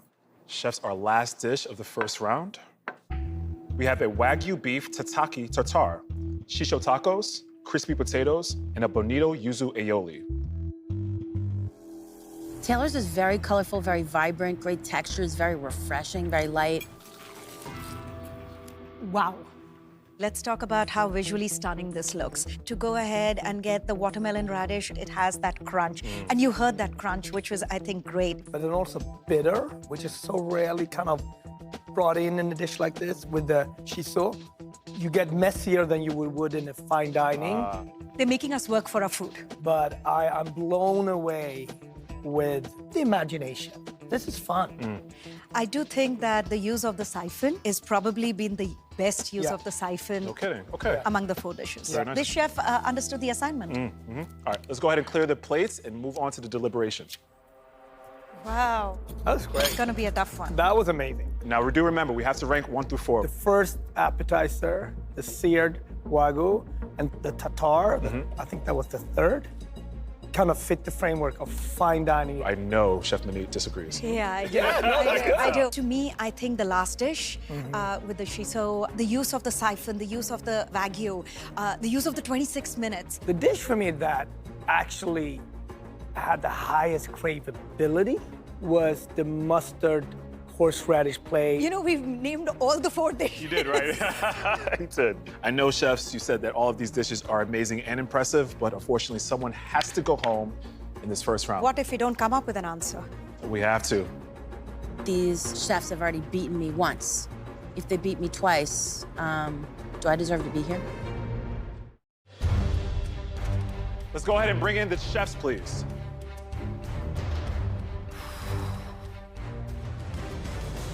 That was, by far, the most intense judging I've ever seen in this competition. Let me go ahead and tell you what they said specifically about your dishes. Chef Kevin, the judges loved that it was both classic and playful at the same time. However, Chef, your blue cheese foam was a tad too loose. Chef Jonathan, your dish had a great combination of both flavor and texture. On the opposite end of Chef Kevin's, your foam was a little too dense. Let's talk about Chef Taylor's dish. You had a creative dish, and your aioli was the star of the dish. However, though, you didn't hit the upscale appetizer as sharply as you might have wanted to, which leaves Chef Alex. The judges thought your flavors paired so well. However, though, Chef, your dish lacked acid, and it was a very heavy plate to eat. So the good news is they had a winner. That winner is Chef Taylor, you crushed it. Well done. Wow. Congratulations. How you feel? I said speechless last time, I think, so. Still speechless. Still speechless. All right. Chef Kevin, you came in second. So you're safe, and you're also going on to the money round. So that means Chef Alex, Chef Sawyer, you 2 chefs are on the bottom. The judges really debated back and forth and back and forth. When experts this great can't decide who's going home, who am I to override them? For the first time in Alice vs. America, no one's going home. No one's being eliminated. Congratulations, chefs. All 4 are moving on. The first time in AVA history, there will be 4 chefs in the money round. I'm happy that they're all here, yay, but it would have been nice if, yay, someone had left. I have chills right now as I say it. All 4 chefs will be moving on to the money round. It's time to win some serious cash. Only if your dish outranks Alex's. So just so we're clear about the rules, the first and second place chef, if you beat Alex, win $10,000 and $5,000 respectively. Third place chef goes home with nothing. Taylor, you ready to make some big decisions? Yes. Let's do it. Of course, thank you. Since this episode is all about redemption, your first choice is protein that needs a little redemption itself.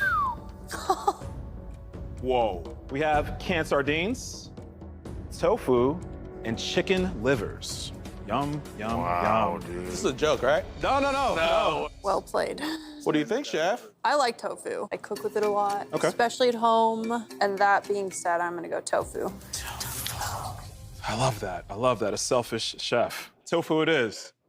Head over to the next closure. All right. Vegetables that have been passed over could also need some redemption. So, carrot tops, turnips, and lima beans. What do you think? I don't know, this sucks. This sucks. Carrot tops. No. They're somewhat bland. They're pretty, great for garnish, sort of sauce. I like the challenge. Okay. You like the challenge of a carrot top? Yeah. Oh, wow. Get this party going. Rough. Let's move on to the last close. What type of meal will you be making? What the? So a ballpark meal You did this. or a cafeteria lunch? Why? They deserve a second chance of getting like a chefy treatment. Maybe this is an opportunity to consult and get an idea too from your other chefs. Ballpark. We're all gonna be a little pigeonholed if we go cafeteria lunch. This is the man that comes from Chicago with 2 ballparks. Funny thing. You know, at Wrigley, there's a very famous carrot top Tofu, right. tofu. The classic. Sausage. Right. Ballpark. Ballpark it is. So between 1 and 45 minutes to make a ballpark meal. 45. All 45. All right, 45 it is. Wow. And it's locked in. The board is set. It's the first time 4 chefs are in the money round. Time starts now.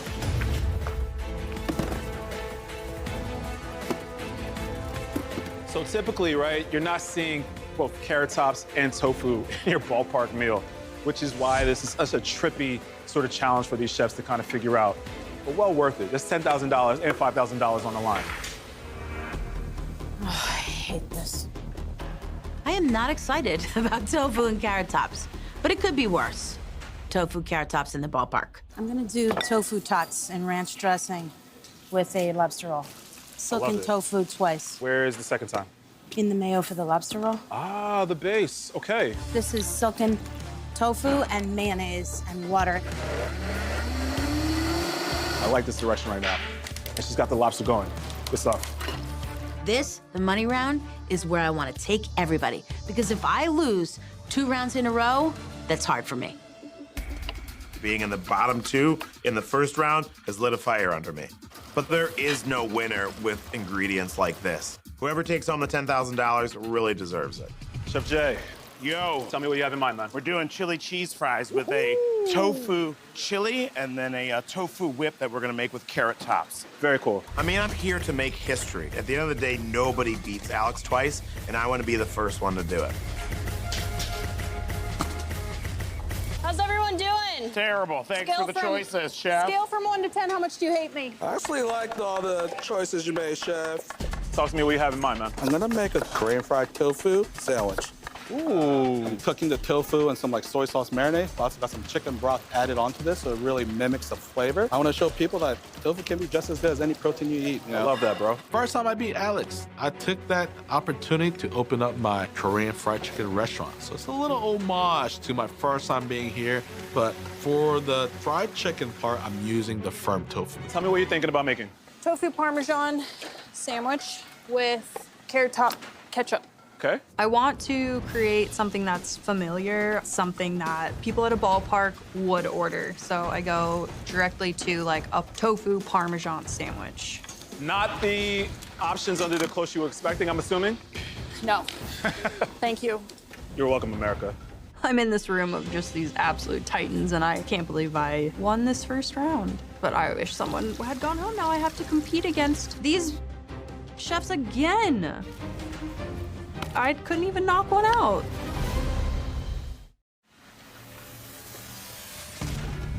These 3 chefs have the chance to do something that no chef has done before, beat Chef Alex 2 times in her own kitchen. Chefs, 27 minutes on the clock. I see the silken tofu turning into the coating for a lobster roll, but I think at some point the judges have to literally eat a piece of tofu. This is firm tofu, cornstarch. They're like little tofu tots. Carrot tops, they don't have a lot of taste. I'm thinking I'm gonna make a chimichurri, and that chimichurri, along with fried carrot tops, is gonna go on top of the lobster roll. Win or lose, regardless of the results, I'm proud of what I did today. And to me, that's growth. Having said that, I better win. Kev, what's going on, bro? I got tofu cooked. I got the gochujang glaze for my fried tofu. Yes, sir. For the carrot tops, I don't necessarily want to hide them, but I don't want to really get that grassy nose to be all over the place either. I know it's an ingredient that we have to use, but as long as the judges see that it's been used, I feel like that is good enough. My favorite part about Alex vs. America is honestly watching Chef Alex cook. People don't realize what she does in this arena. It's something that's very, very, very hard. But I came to win today, being the first one to win 2 times, and that will just take me over the moon. This is actually sweet potato fries. So I have the aioli that I made with the tofu, so I want some kind of fries. Good move. While the tofu's frying, I'm gonna start on my carrot top ketchup. I have no idea if it's gonna work. Once I have the carrot tops blanched, I add them to a pot with the tomatillos, some sugar, and water. It's extremely difficult, but so important to highlight these carrot tops. I'm making ice cream. I'm really excited we have a little bit extra time this round because it will allow me to do a dessert. 21 minutes. Yeah, but this whole thing's tough. Taylor, are you making an ice cream? Yeah. Oh, What's the base? Plain vanilla. Vanilla ice cream. And I want rainbow sprinkles. This is a big risk, but I think it really does play to a ballpark meal. I've never been to a ballpark without getting a sweet treat. 15 and a half minutes left. Cumin, coriander, paprika, gochugaru. That's our base. I want this chili to come off meaty without having meat be the base. All right, just gotta let this simmer. Add the beans. We're seasoning a couple more times. Chef, everything going according to plan? What plan? What plan? Going somewhere. Yes, chef. Hopefully the promised land. Ooh. Come on, French fries. Cook. Chefs, we're closing in on 5 minutes left in the cook. 5 minutes left. So I start by putting my tater tots on the bottom of baskets lined with paper. And then I start to build my lobster roll. And I literally just park it in between the tofu tots, something that you would buy and then make your way to your seat and just sit and just have a whole meal. Ballpark food to me is something you eat with your hands that gets you nice and dirty. What better than a Korean fried tofu sandwich that's nice and juicy? Chefs, 2 minutes left. You should be putting on the finishing touches. Beautiful, baby. So I build a nice little Lincoln log cabin of those French fries. I top that with the tofu chili. As I look at everybody else's plate, there's multiple components. I really have only the chili cheese French fries. While the ice cream is churning, I'm gonna work on my sandwich. I feel like I need to kind of reel it in. I'm flailing around, trying to do too many things, and I'm really feeling the weight of this competition. At the final moment, I finish my soft serve ice cream. 5, 4, 3, 2, and 1. That's about it, chefs. Well done. Our judges have their work cut out for them. All right, chefs, please head out. But we'll call you back when the judges have determined a winner. Chili cheese fries. Fun. And is this tofu too? Yes. Tofu Parmesan. Oh, it's a whole tofu sandwich. Yes, chef. I love that. Oh, wow. Korean tofu sandwich. Smart. See you in a bit. This is the hardest I've worked the whole season, this round. Yay, season 5. Season 5. That was fun. I'm still shaking. Jeez. Let's go ahead and bring in the judges, please. Hey. What's going on? The winning chef chose tofu. We're going ballpark. They used carrot tops, and they did so in 45 minutes. So the first dish is a Korean fried tofu sandwich.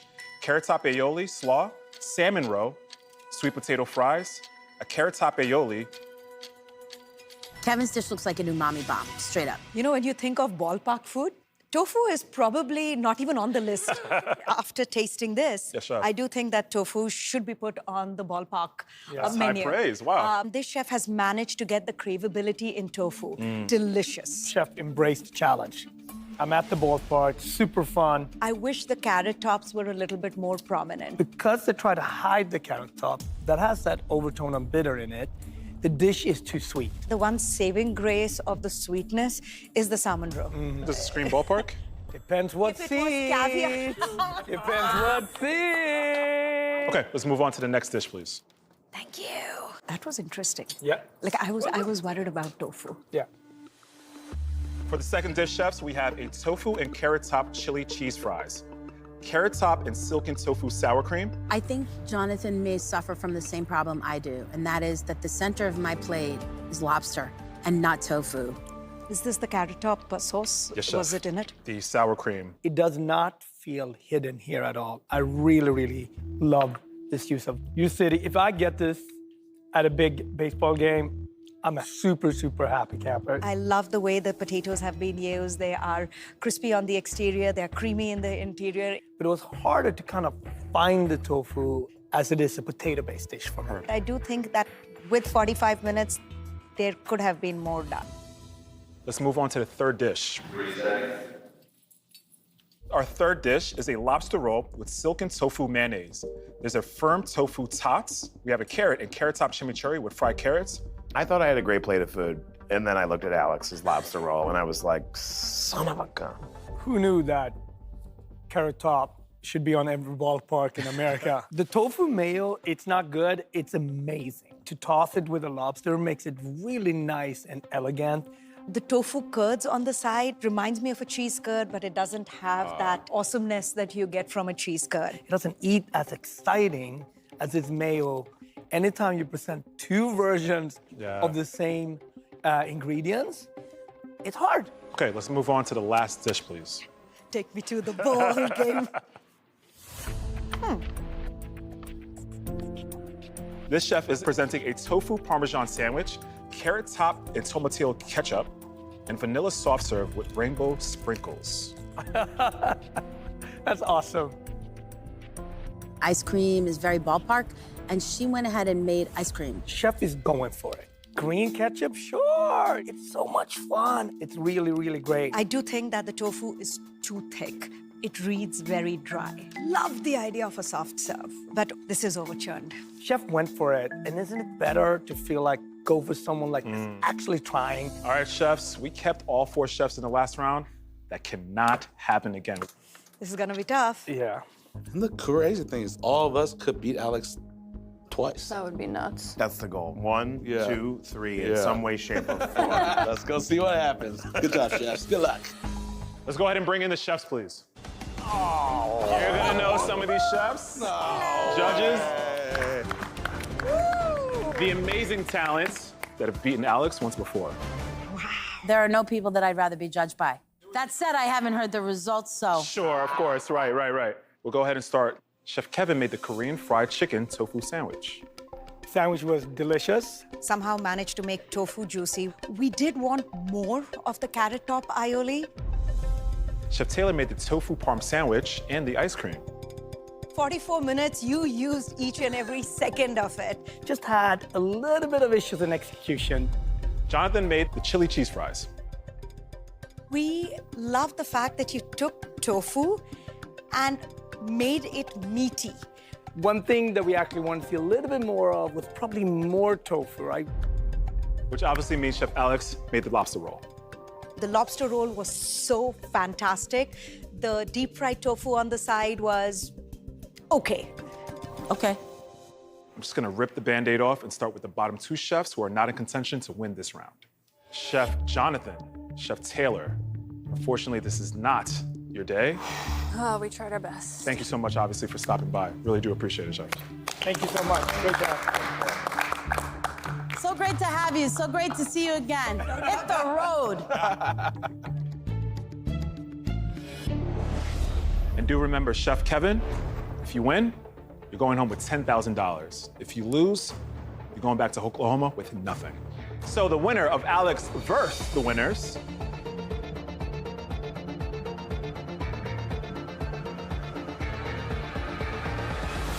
The 2-time winner, Chef Kevin. You did it again. Congratulations. Thank you. Awesome job, Chef. Well done. Never thought in my life that I would take down Chef Alex on their own show. Now here I am, 2-time Alex's America champion. And nobody can take that from me. Wow. I did not think I was gonna win. You want a minute? Take 2. You want to walk outside? Just give me a second. Okay. Just see, after cooking this hard, I just need a second. I'm so sorry. Take 10 minutes, Alex. I don't need 10 minutes. Okay. Honestly, take as much time as you want. Just tell me what's going on. I just feel, I can't explain this.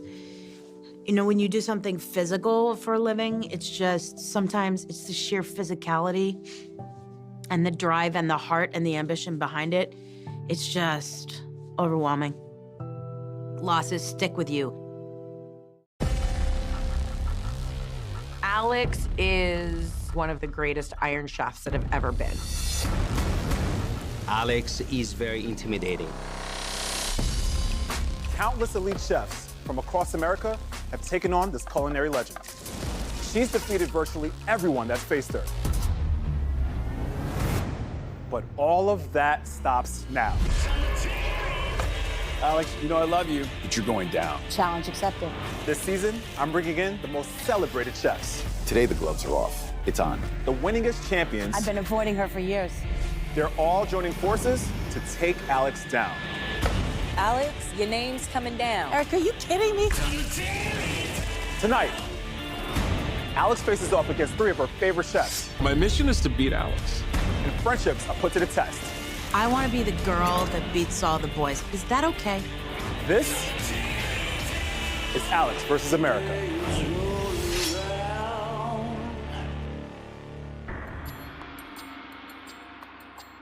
You know, I'm like a puma in a 2-inch cage right now. You know what I mean?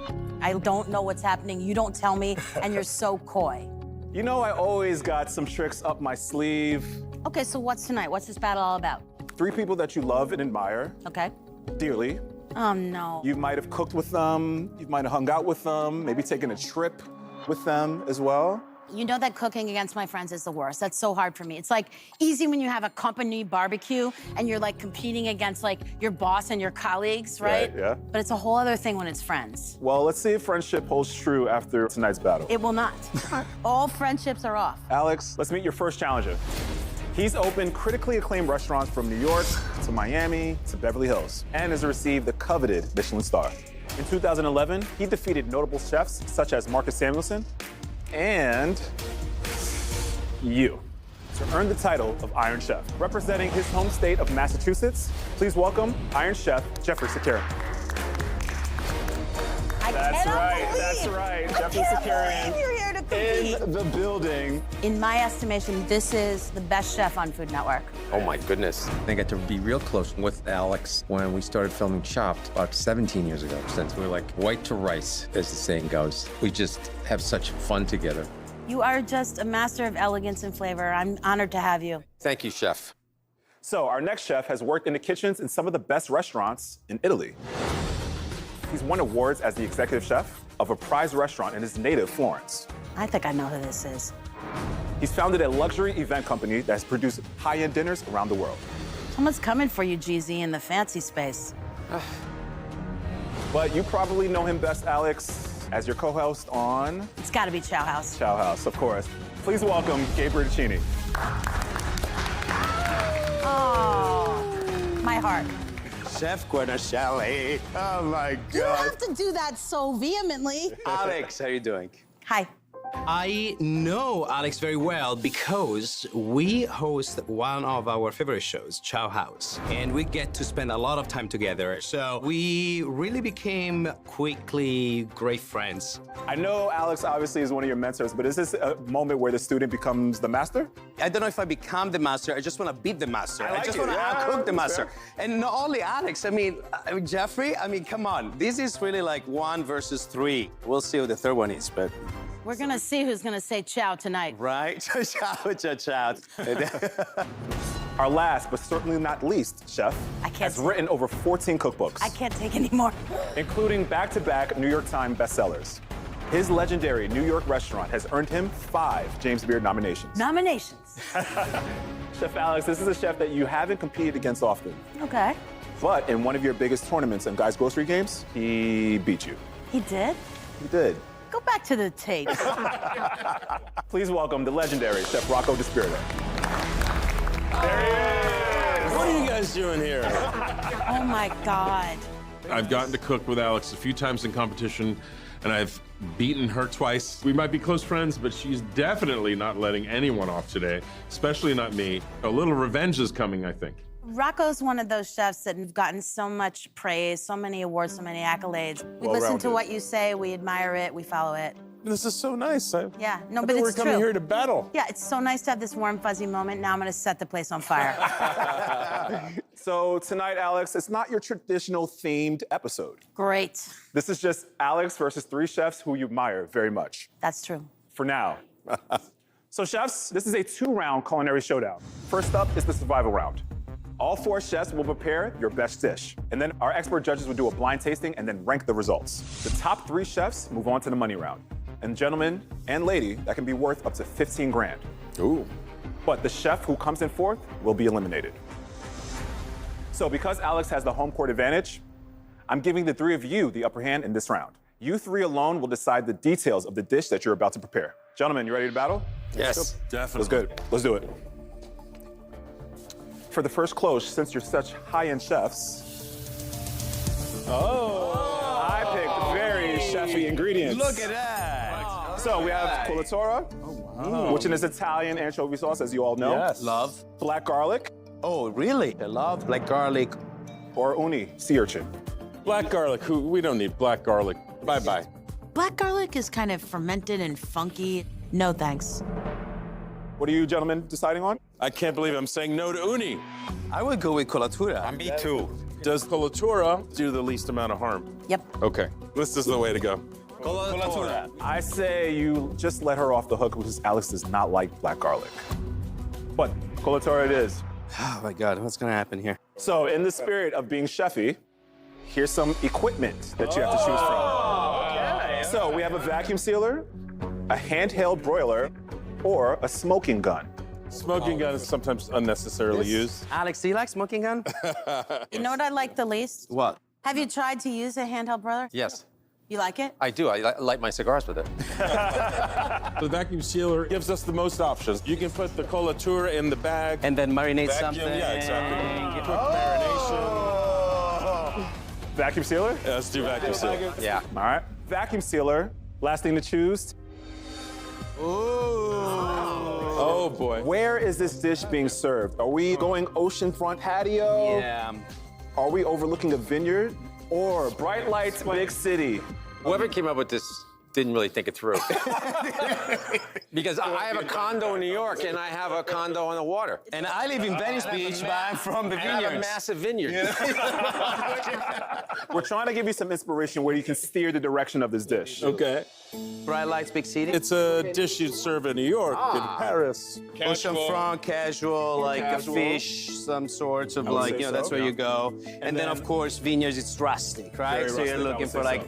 you know, steak, a pappardelle. Gabe, definitely, absolutely. Rustic wine country feel to the dish. I think that the vineyard, I think we could all aspire to this food-wise.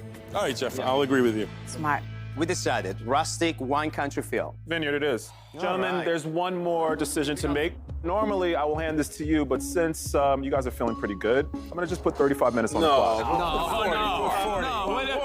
Do you want for full 40? Yeah, come on. Full 40? Of course. 40 minutes. 40 minutes.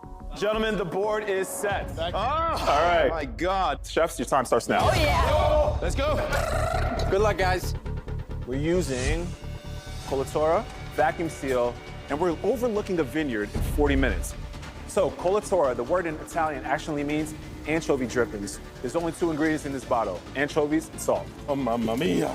These chefs are gonna have to feature this colatura in their dish in a way that makes it pronounced, but doesn't overpower the entire dish itself. It's pretty different when you do Alex versus her friends, Alex versus people she admires. On one side is my desire to beat everybody on the planet, and then there's a side of me that loves and admires these chefs. It puts a lot of pressure on me. How you doing, chef? I'm good. Give me more than that. Talk later after you go home. When I'm at a vineyard, I just want to eat grapes, and I just think duck is just perfect for any wine you're gonna pair with your food. So I'm gonna make duck breast with colatura and honey, a colatura vinaigrette with colatura, roasted grapes, shallots, vacuum-sealed radishes, and a little bit of mustard. So I make a colatura dressing with a lot of colatura, grainy mustard, red wine vinegar, olive oil. And then I dice the radishes because I want to use the vacuum sealer to infuse with the colatura. Great vintage, September. GZ, talk to me. What do you have in mind? I'm making a colatura risotto Colatura risotto, nice. with a green olive colatura puree. And then I'm gonna top it with a little anchovy tempura and a little caviar. Okay. Okay, we're gonna add a little vino blanco. I think colatura is a big flavor. Risotto is a perfect foil in it because of the rice and the starch can really soften it. Good and good. What are some of the misconceptions about a risotto? That you have to stand over it. You can go over and stir it every once in a while. I'll go like this and do other things. Really, you just want that rice to absorb? Yes, 3 times, 6 minutes each time, 18 minutes, done. This guy's done it so much, he has it to a science. It's insane. GZ is just unlike anybody. Iron chef through and through. Time for a drink. But just cool, calm, and collected, man. I'm so nervous cooking against Jeffrey. I admire his cooking so much. You know, he kind of falls in between friend and mentor for me. And I can't imagine him ever slipping up. My vacuum sealed bag I put a little colatura, the olives. 25 minutes left in the cook. The halibut looks so good. Halibut is a great fish to cook in a vacuum sealed bag. And then I'm gonna work vineyard flavors around it. Colatura in the bag, you see that? Chef Rocco, talk to me. What do you think you have in mind? I am doing a colatura butter poached halibut. Delicious. With salsa verde and a orange colatura cinnamon syrup. Very nice. Perfect temp. While the halibut's cooking, I'm gonna start working on a salsa verde. Winning a competition feels great, but beating Alex feels a lot better. So we want to knock Alex in the first round. I don't want to have to deal with Alex in the second round. As I emerge victorious, I want her to be gone. All right. Gabe, what do we have? Leeks? We have leeks. We're gonna do a mushroom ragu lasagna. Wow. Yeah, exactly. With pickled mushrooms. That sounds absolutely Sounds delicious. great. I just, very tight on the 40 minutes. I mean, you know how it is. So the first thing I'm starting, of course, is the ragu. Eating food at a table overlooking a vineyard. I mean, that's, to me, is my childhood. I grew up that way. Guess what I had? A mushroom lasagna. Oh, we're making now the bechamel sauce. You finish this off with Parmigiano Reggiano, a little bit of taleggio. Taleggio is an Italian brie cheese. Oh my God, that's good. Oh. I burned some of the bottoms of my grapes because of the sugar I put on them. I'm worried about making the worst dish. I'm on the edge of burning everything. That's why I'm so nervous. I just think I'm off. Things aren't matching up the way I saw them in my head. I don't want to fail in front of my friends. Just sends a chill up my spine. Freaking out. Chefs, we're at the 20-minute mark. The grapes were burned on the bottom, so I'm picking through the grapes, trying to find enough that weren't burned. And then I reduce a whole bottle of red wine. When it's finished, I'm gonna toss that with the grapes. I don't think anybody else is nervous, but I am. So maybe it's Alex versus Alex right now. I'm not confident, but I'm doing it. Chefs, 15 minutes left in the cook. I'll be right back. Tonight's judges are celebrated culinary experts who are also two of Alex's favorites. Artie Sequeira is a beloved Food Network star, best-selling cookbook author, and winner of Chopped All-Stars, Cutthroat Kitchen, and Guy's Grocery Games. Our other judge, Mei Lin, is a James Beard nominated chef and an incredible culinary competitor who's won both Top Chef and Tournament of Champions. Hey, how are you? Hey. So our Alex and friends, let me go ahead and tell you what the chefs decided to choose. We've got colatura, vacuum sealer as a piece of equipment, and this dish should be served overlooking a vineyard. And 40 minutes to cook. I'm looking for pasta. Oh, really? Yeah. For me, I need the vibes. Food that really matches, that you can imagine having with a glass of wine. Yeah. I'm gonna make a little olive tapenade. So I'm using a touch of the coloratura and buzz that up and hit it with some olive oil. But it does say rustic, big flavors. God, I'm good. So it all makes sense. In addition to that, I'm gonna fry some anchovies up, tempura, and I'm gonna top the anchovy with a little caviar. Yeah, honey, I thought you might be hungry, so I got you a little bite. Can I feed you? Here. Little fried anchovy, caviar, green olive with the coloratura in there. Salty. Chefs, we have 10 minutes left. Doesn't feel like a lot. I've got a little reduction happening here for my beurre. This is how I'm going to balance the really strong anchovy flavor of the colatura. I'm gonna reduce orange juice. It's going to receive all the butter. I also put cinnamon in with the orange juice because I think it's a nice complementary flavor. I'm gonna pickle the mushrooms in a bag, vacuum seal it. Now I'm thinking about the pickled mushrooms. So what I'm gonna do is actually a quick pickling with rice vinegar and colatura. I'm going up against three amazing chefs, but Alex is the one that really kind of scares me. She doesn't lose often, so hopefully today's the day. Alex, don't hit me. I love you. But I really want to be her. Do you feel rushed at all? Lasagna usually is something that would take a long time. In a perfect world, Gabe, you would have 8 hours to do this, but right now, you have 7 minutes left. We are already down the wire. I'm gonna just build them into the layers, and then it goes right into the oven. They need to broil on top so you get the crunch. Chefs, 4.5 minutes left. 4.5. If you haven't started plating, get to it. I think the duck is undercooked. I have honey colatura. I put down the roasted shallots.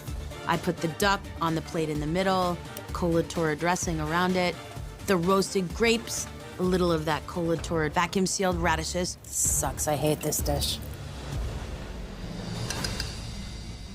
So I build a dish with a little puree on the bottom. It's the vineyard risotto, fried anchovy on top, and then caviar.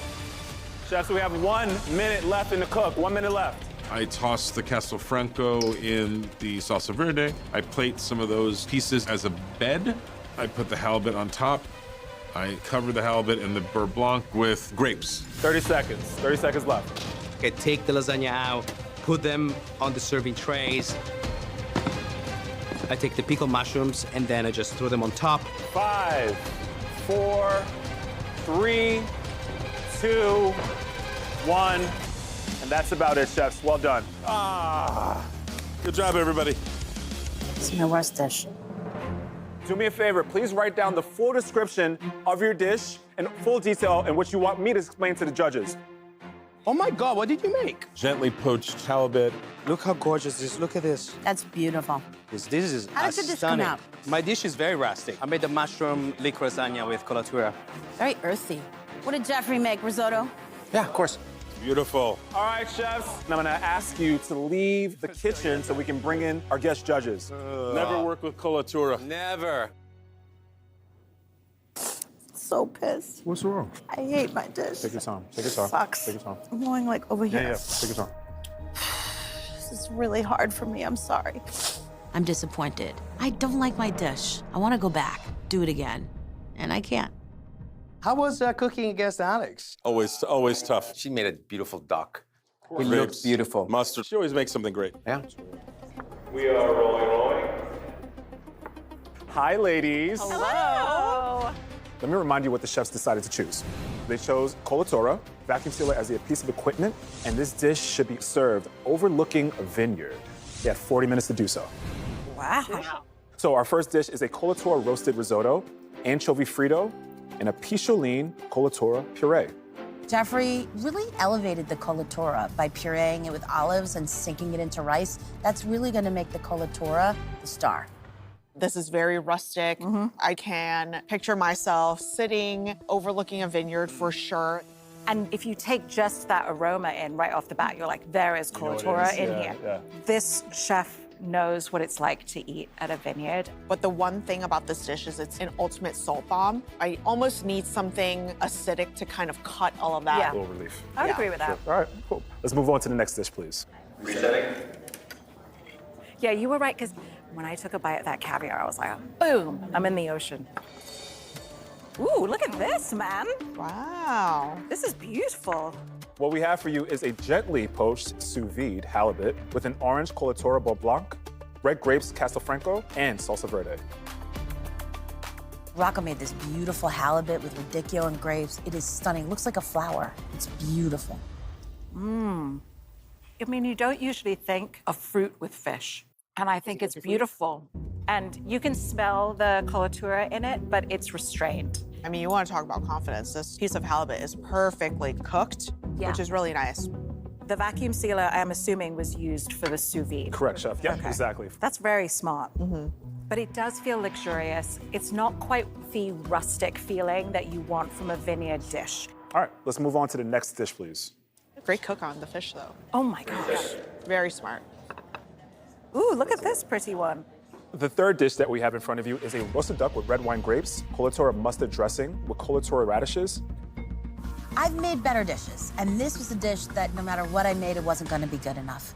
I think that is probably one of the most beautifully presented dishes I've seen in a while. The chef did a lot of work in 40 minutes. Yeah, and I think there's a lot of strong flavors in here. The radish, the roasted grape, the duck itself, and then there's that colatura. The vacuum sealer, I'm gonna imagine that it was used on the radishes. Correct, yes, perfect. All right. Because you can see the transparency in the radishes. The one negative that I do have is that the duck is very unevenly cooked. Let's move on to the last dish, please. Ooh, what is this? Whoa, lasagna? Wow, no way. Ladies, our last dish for the first round is a mushroom ragu lasagna, taleggio bechamel, colatura pickled mushrooms. Gabe's dish looks very earthy, like he's in Tuscany and he's about to drink a big Chianti. I've got to tell you, as soon as you said Taleggio, I don't know why, but that made me think vineyard. Taleggio is not one of my favorite cheeses, but this is great. It's not as funky as I would imagine It is Taleggio perfectly to be. funky. I think it all really works beautifully together. I mean, this is such a smart usage of the vacuum sealer. Mhm. I can tell that the chef used the vacuum sealer to pickle these mushrooms. Correct. It gives the dish the acid that it needs because it is so rich. Yes. I wish that I had more pickled mushrooms though, because of its richness. This is hard. Yeah, this is really hard. It's about to be harder because we're gonna have to rank these dishes from 1 to 4. Let's go ahead and clear the plates and get to the hard stuff. I think going home with these chefs here would be especially crappy because I admire and respect them. I want them to admire and respect me. And I wonder if they can respect me if they cook better food than I do tonight. Let's go ahead and bring the chefs back into the kitchen. Après-vous, mademoiselle? Après toi. Oh, so much French. Ladies and gents, you all had some good things and a few negatives. Oh, boy. Alex, let's start with you. The judges thought you had a beautiful presentation, and the judges loved the flavors of your colatura. But some of your duck was cooked perfectly, and some was cooked slightly under. Chef Rocco, the judges thought your colatura came through in a very balanced and elegant way. They also thought your halibut was perfectly cooked. Oh, yeah. Wow. However, halibut doesn't necessarily scream vineyard. Chef Gabe, the most bold and creative dish that the judges thought was very on point for the vineyard. But to be honest, they were looking for more of the pickled mushrooms because your dish was very rich and heavy. Oh my God. And last but not least, GZ. Your dish was super on theme and very rustic. There you go. They also thought the caviar put the salt level over the top. The chef that finishes first and will have exclusive pick for the next round is...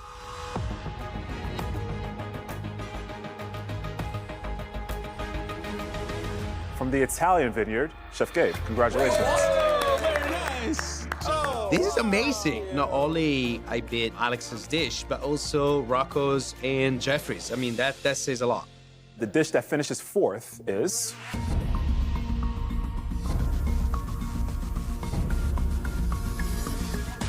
the risotto from Chef Zakarian. It was just way too salty. No. The fact that everyone's shocked really shows what a legend you are, Chef. But it just ate a little bit too salty. Thank you. I had a blast. Yeah. I had a blast. Oh, I'm sorry. I'm shocked. I don't think I've ever been on a show where Jeffrey's gone home. That being said, that's one dish in a very storied career. He's amazing. Chef GZ, everyone.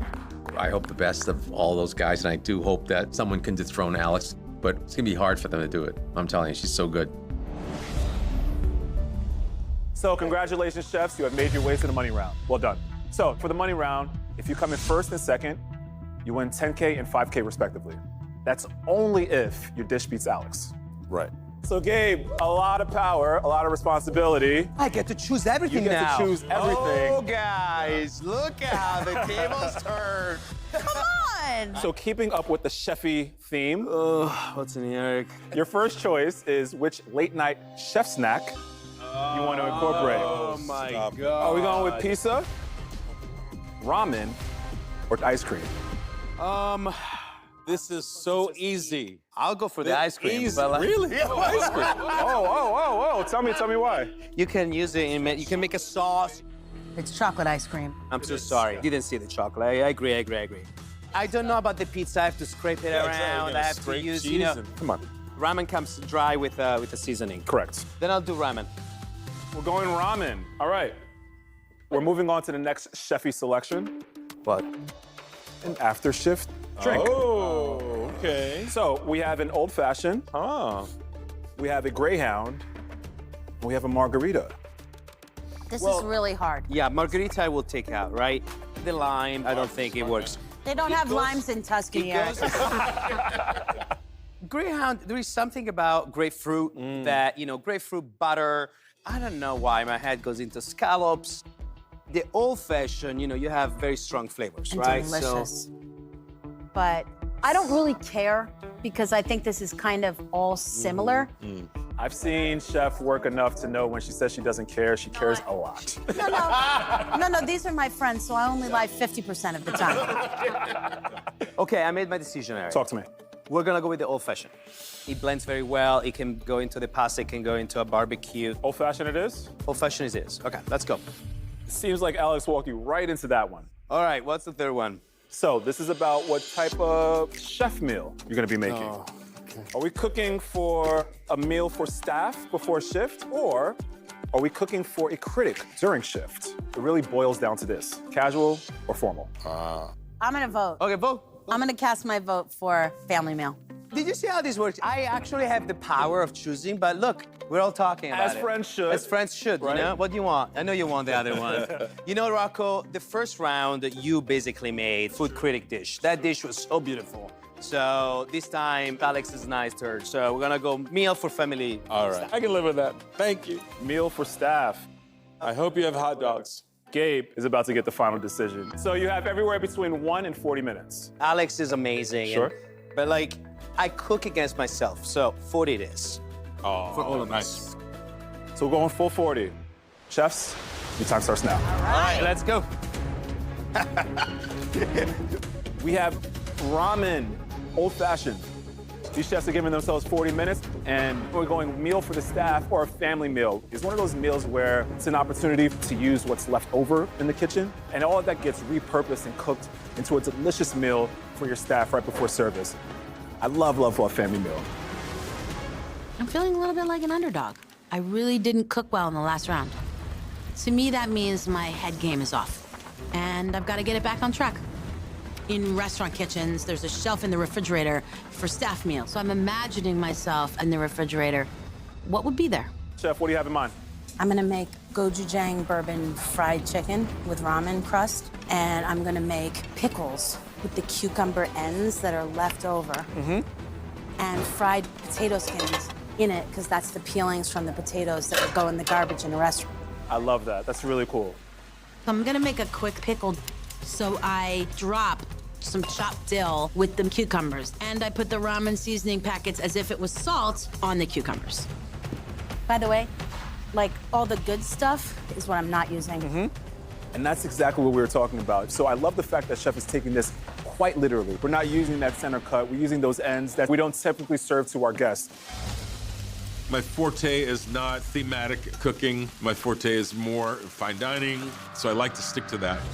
Rocco, what are we cooking, Chef? I am cooking bourbon glazed chicken thighs with my favorite family meal is hot dog pasta. Hot dog pasta, yeah? Meal for staff. My mind goes to a hot dog pasta that I've seen made many times for family meal, and a chicken thigh is a bang for your buck. It's the part we usually don't sell to customers. Chef, what flavor are we using from the ramen? I'm making my own sauce, so I'm not sure I'll even use one. Sure. I'm gonna try to use it as maybe like a pasta. Okay, nice.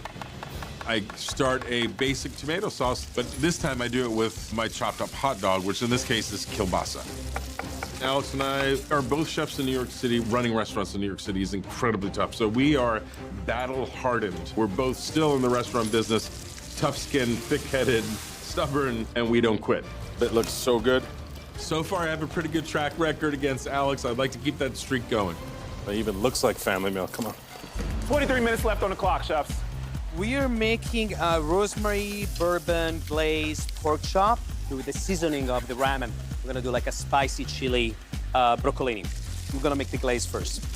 I'm thinking pork chops go very well with bourbon. So we wanna add the old-fashioned. We have bourbon. If you don't burn off that alcohol, it's going to take over that dish almost immediately. Of course. At the end, you just wanna add a little bit of orange zest. I'm feeling good. So let's talk about Gabe for a second. You won the first round, the survival round. already. I don't know if you at home can feel it, but the energy for me has definitely shifted in this round. There's nothing wrong with me just telling you point blank. I want to be the girl that beats all the boys at the playground. Is that okay? Does that make me basic? Sorry to disappoint. I just want to be that girl. Okay, America, we're gonna find out together. Chefs, right under 20 minutes.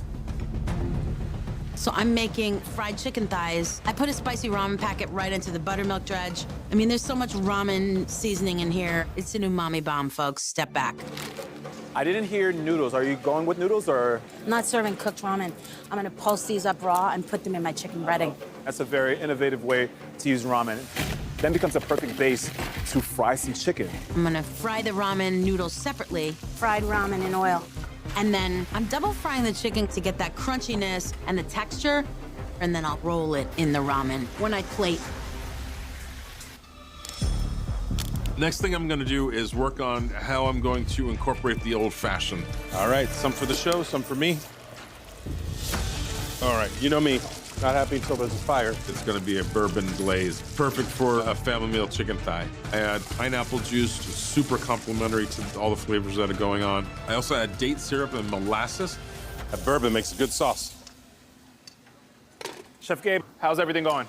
Good. I just blanched some broccolini. That's gonna be like a southern style broccolini with like a lot of chili. I'm gonna use the seasoning packs in the ramen to kind of infuse that flavor. Beautiful. The ramen is mandatory here. I'm just gonna use the seasoning of the ramen and use it to actually saute the broccolini. And then the pork chop is gonna go right on the grill. Are you using the actual ramen noodles? Yes, yeah, I'm gonna use them as pasta. What do you think, Eric? Do you think the judges are gonna hate the fact that there is no ramen? Yes. Possibly. Think about it. I'm here for you. Yeah, man. absolutely. Talk about gameplay. We see Chef Alex working with the ramen two ways. We're only seeing Chef Gabe use the seasoning packets, and then we're only seeing Chef Rocco use the ramen itself. Never forget, Chef Alex is a competitor, and she knows how to play the game. This is a sauce. The gochujang sauce, I take rice wine vinegar, soy sauce, honey, ginger, garlic, and then the gochujang, which is a chili paste. The old-fashioned, I literally just cook it down on the stove and then whisk butter and a little vinegar in there just to like kind of tweak it, make it not so sweet. 10 minutes left, Chef. There's 10 minutes left in the cook. Rocco, how are you doing? Rocco, did you leave? Yeah, I left, I'm out. My thighs are not done. Good. Oh, I'm sorry to hear that. Chef Rocco. Yes. Are we going bone-in chicken thigh, or are we taking the bone out? Bones out. Okay. Doing that obviously speeds up the cooking time a little bit. Yeah. Cool. Smells so good. Thank you. Gonna glaze it a little? Yes, sir. A little glaze on the chicken thighs. I'm not mad at that. Let's change plans. I'm thinking I have to use the noodles. So I can make a cacio e pepe pasta with the ramen. I put a little bit of ramen water right now. I just grate some Parmigiano Reggiano, a little bit of pecorino cheese, and then I toast the pepper, and then I add that with the cheese, and then the starch of the water together with the cheese and the pepper is gonna really create a sauce. I think this is a brilliant pivot. He's using both the packets and the ramen now, really highlighting the ramen, and I'm happy he did so. Good move. I mean, listen, if I am going to be Alex, I have to take these ingredients and really transform them in multiple ways to really make this dish shine. Very peppery, which is exactly what you want. Chefs, 4 minutes left. 4 minutes? Kidding me. Another thing, super important, is how these chefs are going to plate this dish. When it comes to family meal, we're not looking for a 5-star. The vessels that they use, maybe the parchment paper that they may be using, is all gonna sort of bring those nostalgic vibes. To plate, I take the pickles, I arrange them in the containers. I take some of the gochujang sauce and I put it on a baking sheet. And then I put separately the bourbon old-fashioned butter. Then I roll the chicken in the gochujang and then the ramen, and I'm burning my fingers. And then I put down the potato skins. I think when you are competing with friends that are of your ilk and your caliber, your friends need to lose. That's what friends are for. Chefs, we have 2.5 minutes left. The rule said family meal. There's only one thing that pasta in a deli cup could be. So I had to serve the chicken in a bowl with a stalk of celery. It does seem like a disjointed meal, but family meal is disjointed. So we have 1 minute left in the cook. 1 minute left. I start with the ramen noodles. I just put those at the bottom. The pork chop looks great. I add my bourbon, orange, and rosemary glaze. I place the pork chop on top of the pasta. And then I just place a couple of broccolini on the side. 5, 4, 3, 2, 1. And that's about it, chefs. Well done. That was not easy. That looks amazing. This looks On a sheet absolutely delicious. On a Pint sheet tray. container. This sounds absolutely delicious. All right, chefs, you have your menu cards in front of you. Fully describe your dish All right, my friends, the judges are very antsy to eat these dishes. If you don't mind, head it out. We'll bring them in. All Good right, job. thank you, everybody. Good stuff. Thank you. You know, 40 minutes cooking, just running I around. don't It's know hard. It's hard. why this was so hard for me. It's hard for everybody. Look at the delis. Oh my God, I love this. Okay, this is brilliant. This is good. Brilliant. If he wins, I'm happy for him. Oh boy. What are we in Tuscany? Whole pork chop for each person? Is he out of his mind? Okay, I'm leaving. Chef, all right, see you in a bit. We are rolling. Let's go ahead and bring in the judges, please. Hi there. Hello. Are we gonna like it? It looks good so far. Let me remind you what the winning chef decided to choose. They chose to use ramen. Okay. They had to incorporate an old-fashioned cocktail, and they're making a meal for staff before the shift. So family meal. I love it so much. So what we have in front of you, chefs, is a gochujang old-fashioned glazed ramen noodle dusted fried chicken thigh with ramen packet cornstarch buttermilk crust, ramen packet cucumbers, scraps, the end of the potato scraps. I saw what Alex did, which is way above and The beyond. chicken is fantastic, Ramen, yeah. crusted fried chicken. Nice. I know. I am forever now doing ramen on my fried chicken. That crunch from the ramen noodle, it's so addictive. So what is ordinarily sort of a crunchy fried chicken experience is like, it's on steroids. Really, really good. I love the addition of the potato skins. Yes, we often throw away the potato skins, but I think what a great way to just, you know, utilize that. And I think the idea of marrying the old-fashioned mix with the gochujang was very smart. I would have added a little bit of whiskey to it because I'm not getting enough bourbon. By the way, the serving for family, it's like, It's that's very the thing. smart. Kudos. Yeah. Wow. Kudos. Wow, okay. Let's move on to the next dish. Resetting. The ramen on the outside. Yeah. That was so good. Oh, look at this. Oh. Oh my gosh. I love this so much. I'm so happy. Gosh. For our second dish, ladies, we have a kitchen sink family meal with hot dog ramen, an old-fashioned cocktail glazed chicken thigh with Thai basil. Any explanation about the celery? None. I don't understand Rocco's relationship with the hot dogs in the quart container and the chicken in the celery, but I do know sometimes I grab a plate of like family meal and then I like see something else and I grab a little deli and I eat both. I do kind of love the randomness of this because to me that does sort of feel like family meal. I think this is tasty. I don't think I could eat this whole deli of it. I love the addition of hot dogs. Yeah. Also, the chicken is really juicy. It's cooked perfectly, but I wish that they brought down that old-fashioned mix because it just eats entirely too sweet. Yep, I agree. Okay. Let's move on to the last dish of the night, please. Resetting. Everybody's just nailing it on the presentation side. Whoa. What? Family? Hot dang. In front of you, we have a rosemary bourbon glazed chop, ramen cacio pepe, chili broccolini. Wow. Gabe looks like he made his idea of staff meal in Tuscany. It looks beautiful, but it looks like a dinner in a Tuscan restaurant to me. I can smell the bourbon from here, which is my kind of dish. Oh yeah, for sure. Oh my God, the cook on this pork chop, look at that. Wow. Stunning. Perfect. Stunning. Perfect. So good. Oh yeah. Perfect. This whole thing really eats like someone that really cares about their stuff. Like I want to work for this chef. But this is a very, very fancy family meal. And also, the one thing about the cacio e pepe, it's a little overcooked. And so they're kind of clumping together and eating kind of gluey. Let's go ahead and clear the plates. We'll find out who the chefs are that made all this delicious food for you. Gosh. And get to the fun part, deliberation. You're really not making this easy on us. Rolling. Chefs, come on back in, please. Oh my gosh. Oh. Look who it is. Oh my God. You two. Gosh. All right. No way. Already pure joy. How are you? I'm good. How are you? We even wanted to make sure that the judges were some of your favorite chefs as well. That's a huge privilege to be in that. Wow, you guys. Well, the food was so good today. It was so good It was across so- the board. Thank you for cooking. All right, judges, I'm pretty sure you're curious about who cooked what. Oh yeah. Yeah. So let's start with Chef Gabe. So in this round, Chef Gabe made the pork chop. Oh, Ooh. The pork chop was a perfect cuisson. Thank you. Super moist, super juicy, very flavorful. But they did think that the cacio e pepe ramen was overcooked. And your dish didn't necessarily feel like family meal because of the portion size. All right, let's move on to Chef Rocco.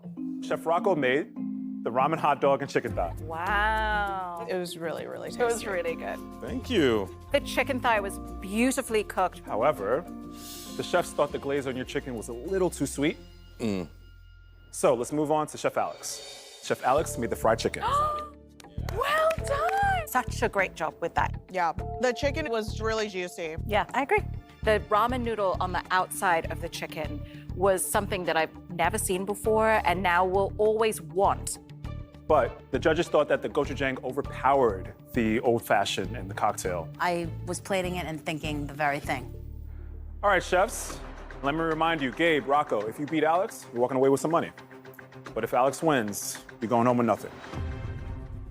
So the winner of Alex versus her favorite chefs is...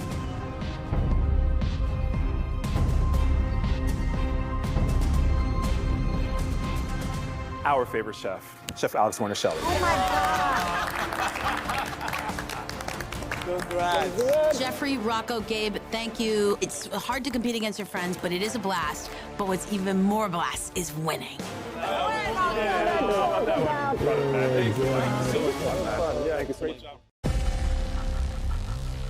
Alex is one of the greatest Iron Chefs that have ever been.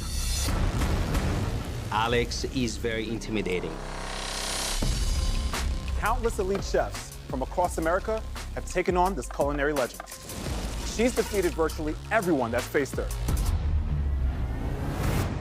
But all of that stops now. Alex, you know I love you, but you're going down. Challenge accepted. This season, I'm bringing in the most celebrated chefs. Today the gloves are off. It's on. The winningest champions. I've been avoiding her for years. They're all joining forces to take Alex down. Alex, your name's coming down. Eric, are you kidding me? Tonight, Alex battles 3 of the best Mexican chefs in the country. I never make this food. Well, your worst nightmare is here today, chef. Can she handle the heat? Spicy. Great, I love it. This is Alex versus America. All right, we're rolling. Here we go. Yeah, leaves you open. I'm trying. Alex, you ready for another competition? I am. I love when the map is blank and ready for many, many victories. Does it help or hurt not knowing what's happening in the beginning? It's a little strange, but I like it. What I will tell you, Alex, the chefs that are off stage are some real powerhouses. Okay. Let's just say we're bringing some skill from the South. South? You'll see. Let's go ahead and meet the first chef. He won Star Chef Rising Star Award. His twist on iconic dishes has landed him on the best new restaurant list of the LA Times and Esquire magazine's Chef of the Year. And he won the King of Pork at the annual Koshan 555 event. That is hard to do. I have competed on the Koshan 555 and I did not win. From Los Angeles, California, please welcome Chef Ray Garcia. I've never met Alex, but her reputation precedes her. It's a little terrifying, but Mexican food is rooted in culture. It's not just a recipe. So today, I'm gonna show Alex exactly what Mexican food should be. I know a lot about you. Good, I hope. Only good. Welcome. Thank you. This next competitor spent 8 years as a pastry chef before moving over to the savory side. She was named Chef of the Year by Eater San Diego. She was a James Beard semifinalist for Best Chef West and has twice earned a spot on Esquire's Best New Restaurant list. Just like Chef Ray. She defeated the Titans on Bobby's Triple Threat. And you know how hard that is. I do. All right, I think I have an idea of who this is. From San Diego, California, please welcome Claudette Cepeda. Oh, Claudette. Oh, hi. What's going on, Claudette? Oh, hi, you were in the neighborhood. You thought you'd drop by. Just checking in on you, just making sure everything's Oh, good. hey. I have had the pleasure of beating 5 Iron Chefs. Why not add a 6th? After so many years of competing, titles don't scare me. I literally live, eat, breathe Mexico, and I'm here to take Alex down. Yeah, I'm getting a vibe. You getting a vibe? Yeah, like I want to leave. Maybe you want to leave after meeting this next chef. Okay. He graduated from the Cordon Bleu, trained in Florence, Italy. His James Beard nominated Minneapolis restaurant was named one of New York Times 50 favorite restaurants and Bon Appetit's 20 new best restaurants of the year. Okay. So from Minneapolis, Minnesota, please welcome Chef Gustavo Romero. Wow. Ooh, Gustavo. Hello, chefs. I've been able to travel all over the country and overseas, and now I'm back to my roots making Mexican food. To actually be an Iron Chef, it would be one of those things that you can kind of scratch on your list of things that you want to do in life before you die. I'm sensing a theme. I thought I knew what was going on, and now I know for sure. Even though all of these three chefs currently live in the States, their roots are in the states of our neighbor to the south. So, Alex, say hello to your next challenge. These are three American masters of Mexican cuisine. I don't cook it a lot myself, but I love eating it. When I worked in California, most of the food that the kitchen ate ourselves was Mexican. I'm so excited just to pick your brain, honestly. Me too. Yeah. Do you think we could do that now? Yeah, right now. Could a quick download before the competition starts? No. How often do you get to walk into your office for the day and say, I'm gonna see 3 people that are real experts in their craft? Sometimes I'm learning right along with the viewer. And that's beautiful, as long as I don't lose. All right, chefs, straight up. You guys are competing against Alex and each other in a 2-round Mexican showdown. First up is the survival round. For me. Sorry, for you, Exactly. for us. The 4 of you will prepare your best Mexican-inspired dish. Our expert judges will come in and do a blind tasting to rank the results. The top 3 chefs move on to the money round. The chef that comes in 4th will be eliminated. Chefs, since you're here to beat Alex in our own house, I'm giving you an advantage to help you win this. You 3 chefs are going to pick all the ingredients for the first round. Chefs, are you ready to do this? Let's go. Yes. Yeah. Vámonos. Let's start with a quintessential staple. Tortillas. Yes. Okay. This is a choice where they're either pre-made for you or you're making your own. I've actually never used pre-made in competition, but time-wise, I'm leaning towards I'm leaning pre-made. pre-made too. Wow, I wouldn't think that. I just don't know what's behind there. I know. And if that's gonna take a lot of time to mess with. Yep. Right? Yeah, let's do the pre-made. You're doing pre-made. All right, we're going pre-made. I am shocked that they are choosing the pre-made tortillas. The next up under this close, chefs, chilies. We have a mild poblano. We get a little spicier with jalapeno, and we're bringing the heat with habanero. I don't love jalapenos. Why? They're Tell me not my why. Tell me why. favorite. Tell me I why. don't either. It's kind of like an in-between, so I have like a gateway chili. I agree. Yeah, Right, so right. Habanero is one of my favorites because it's actually really floral when you know how to use it right. Right. I agree. What do you use it for? We're going habanero? I like habaneros. Okay. Ooh. Let's go with the spice. Let's do it. Habaneros? Locked in. Let's move on to the last. Habanero. Oh, boy. So now let's find out what you chefs will be making. Is it desayuno, breakfast, or Santa, dinner? This is not what I thought. We're not a like pancake French toast culture Sure, for right, breakfast. Our absolutely. breakfast can absolutely be interchangeable for dinner. I'm okay with both. I can figure out either. I love breakfast, but the moon's telling me something, you know? I really want you to choose one of these. Like, I really. One is making me anxious and one isn't. Let's go breakfast. Breakfast. Whoa, you okay. switched that up real quick. Wow. All right. Alex, I saw in her eyes. That's what she didn't want. we're going The sun breakfast. was angry. I thought the moon looked good. Breakfast is like a serious expression of culture. When a breakfast is inauthentic, you feel it. I'm trying to blend in here with the crowd, Eric. One last thing to complete the board, chefs, is time. I'm gonna give you anywhere between 1 minute and 40 minutes. 30, 35-ish is kind of, I don't know. What do you guys think? I'm comfortable there. I like 35. Your favorite number is 37, right? Yeah, that's my lucky number, That's 37. your lucky number. Do you want to do Let's do 37? 37. 37? He's very accommodating. I want to come to the chef's restaurant here. Yeah, Mr. Sun Moon over here. 37 minutes on the clock. All right. And the board is completely set. Chefs, the winner of this round will get total control of all the choices in the next round, the money round. And the chef that finishes 4th will say adios. Your time starts now. All right.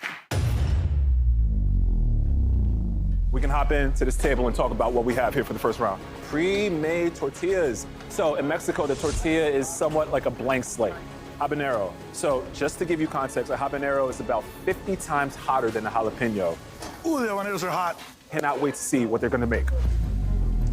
I never make this food. That doesn't mean I don't know about it. That doesn't mean I don't understand how delicious it is or what I like about it. I'm gonna definitely try to call upon the things that I've actually made at home. The problem is, that's like 6 recipes, so let's see how this goes. Hola. Oh yeah, are we in Puerto Vallarta together right now, Eric? What are you thinking about doing? I'm gonna fry some eggs. Yeah. And make some tostadas with gravy and a homemade habanero hot sauce. I'm gonna put a little bit of myself into my dish or my heritage. So I wanna make a chorizo gravy, but I'm gonna make it with a classic bechamel sauce. And I just literally am deep frying the tortillas and salting them as the base. This guy's fast. In Central Mexico, we know for putting everything inside of a torta, so I'm just gonna follow what I know. Breakfast, an egg and chorizo sandwich is perfect. But we also have this sandwich that is called a guajolote. It has enchiladas inside. So I put together these two concepts and I make an egg and chorizo guajolote. It is a traditional dish in my hometown. When I was on my way to school, I got this one all the time. I'm making salsa tatemada de habanero. Tatemada is the technique where you char the vegetables, kind of like fire roasted. Tatemado is so big in our country. Yeah. I believe it's like an extra flavor that we have. Mexican cuisine to me is really undefinable. It's so big and so rich. I feel like I can beat Alex today because she doesn't have the background that I have and she doesn't feel Mexican food as much as we feel. Careful, that's gonna jump. Claudette. Hi, Chef. Talk to me. What do you have in mind? I'm making my kids' favorite breakfast. Talk to me. Enfrijoladas. Breakfast in Mexico, it's really open to interpretation, but I'm just cooking like if I were cooking for my family. The same way we talk about enchiladas, which is usually a chile-based sauce that you dip the tortillas in. Yep. Enfrijoladas it's a bean-based sauce. I don't know who the judges are, but if they happen to be of Mexican descent, enfrijoladas is something that across the entire country, everyone's had at least one point in their childhood. I was raised to be incredibly proud of where we come from. I think that it's important for me to show kids that they can be proud of where they come from. And that's why I'm here to take down a formidable chef like Alex. Not because of pleasure, I promise. And we're just cooking. I love breakfast, and I love spicy food, so habanero and breakfast is a great combination for me. Habanero is not a beginner's chili. You've got to wake them up a bit. For breakfast, we're gonna make a guisado, which is like a little stew. So it's gonna be the habanero salsa with tomatillos, and that's gonna be the base of the guisado. I smell chiles. Smashing up my refried beans with a little bit of chorizo in them. I think refried beans are a quintessential element for a Mexican breakfast. I have to incorporate them. Breakfast is a huge representation of any culture. It's how you start your day. It's, most of the time consumed, at home or with your family. It's very personal. It's very subjective. If you don't have insight into the culture, if you don't have those experiences yourself, then you're kind of on the outside looking in. Oh, on fire.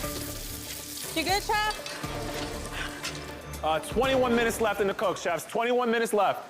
You cook your best when you feel good about what you're cooking, and generally that means something familiar. I don't cook Mexican food. It's not my wheelhouse at all.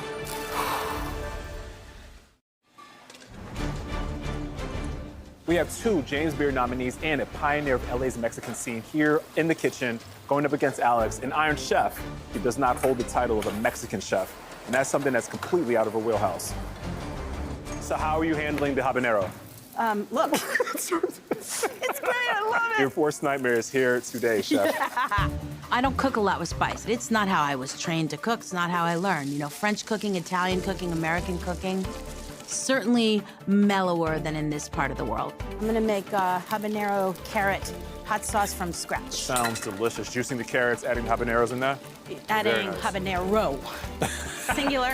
I'm just afraid because I don't want to ruin my dish with too much heat. I'm hoping the carrot gives like a sweetness to balance out some of that heat. I don't make hot sauce ever, but I love it. Chef Ray, how are you handling your eggs? Very carefully. Yeah, it's a personal question there. It's a personal question. But you just met. Yeah. 18 and a half minutes left in the cook. Chefs, I'm gonna go ahead and let the judges know what you're up to. I'll be right back. Because we want our judges focused on the plates and not the personalities, we always do a blind tasting. And for this competition, I invited two authorities on Mexican cuisine. Bricia Lopez is an award-winning cookbook author and co-owner of LA's iconic Oaxacan restaurant, Guelaguetza, recognized as one of America's classic restaurants by the James Beard Foundation. Our other judge, Daniela Soto Inez, is a James Beard award-winning chef, also named the world's best female chef in 2019. We have 3 Mexican chefs going up against Alex right now. Ooh, I'll be worried. What do you think of when you hear Mexican food? Flavor. 100%. I don't want anything Mucho bland. sabor. I need layers. Yes. I need Textures. Yes, I Yeah. need everything. I take pork rinds and I throw them into the fryer so that they'll puff up. And I use those to stew down into the sauce. Tell me what tortilla you're choosing. Sope. So all that guisado is gonna sit into a sope, which is like a tortilla with a Very thick cool. tortilla with Yeah. a rim to it. Very cool. I want to make kind of like an omelet with chorizo and eggs. How are you? I'm doing great, man. How are you? You're doing a torta, but inside of it is like almost a enchilada. Yeah, it's pretty close to that. Yeah? You know, I'm a little concerned that I have to use pre-made tortillas. At my shop, we make about 3,000 tortillas a day. So I was trying to figure out how I can use it, but I can kind of hide it into the dish that I was making. In my hometown, enchiladas is just a tortilla that is refried with a little bit of salsa and cheese. That's home right there, baby. I got no Spanish in my bag, but I'm gonna ask and lean on these chefs as much as possible, especially for some of these dishes that, one, are a little bit foreign to me, but smells, sounds, looks delicious. Claudette, how are we doing? We're good. Making my tortillas. Beautiful. Oh, you're still going fresh? Yeah. I like that. I love making enfrijoladas with fresh tortillas. And we have puff. And we have puff. But I have to use the pre-made because that's part of the challenge. So I fry the tortillas, I blend them, and then this is all gonna go into the bean sauce. For the garnish on my enfrijolada, I'm going to slice thinly a quarter cheek of habanero into the pickled red onions that I'm gonna prepare. And a perfect egg always hits, gets a perfect white with a runny yolk. Round 1, the task is knock Alex out, or one of us 3 goes home. I don't wanna go out with my food and my country's food on the first round, so, you know, do your freaking best. Chefs, 5 minutes, 20 seconds. 5 minutes, 20 seconds. Okay. So I get all the eggs on all the tortillas. Underneath the eggs is a little bit of the chorizo and the gravy, and then I put more on top. Beautiful food right now. Then I put the hot sauce, cilantro, the cotija cheese, and a little bit of charred habanero. I wish my hot sauce was a little spicier. This is a first for me. I'm rubbing habaneros on my eggs right now. Gonna let that soak in a little bit more. On top of the sope, I have my refried beans with chorizo, guisado made of chicharron, and that beautiful sunny side up egg. We add our egg, the bread. It has enchiladas with the habanero salsa. Then we finish it with a little bit of fresh avocado. I'm gonna grab some parchment paper, and I'm gonna use the parchment paper to kind of wrap the sandwich. Like this is kind of like your street food. For plating, it's first going to be the bean dip tortilla. Fill it with potato, chorizo, filling, my little nest of pickled onions, my egg. 5, 4, 3, 2, 1. That's about it, chefs. Well done.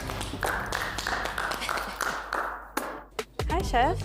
Smells amazing in here. Touched Yeah. my face too many times with habanero, so I can't smell a lot right now. I'm like, oh, my lip, my nose, my lip. Chefs, well done. Do me a favor.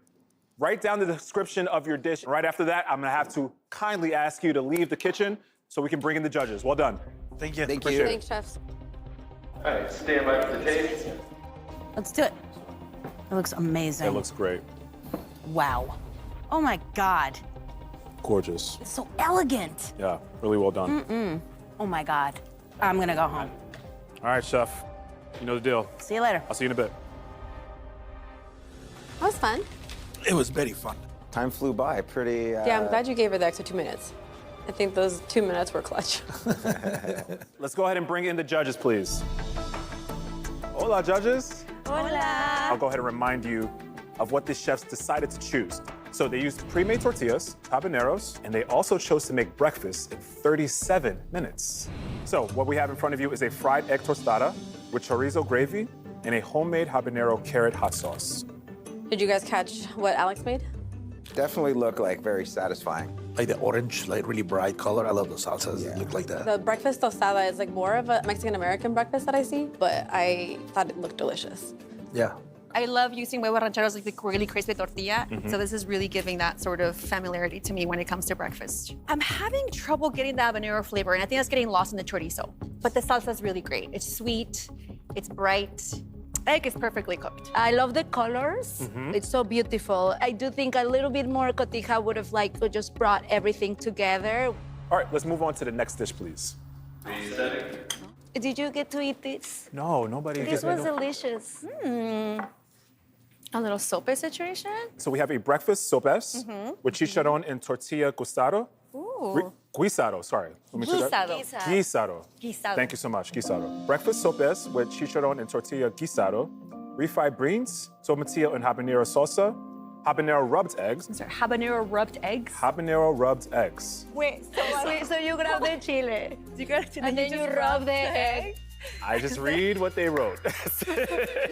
Ray looks like, for a second, I thought it was like a dessert or a sweet breakfast. Stunning.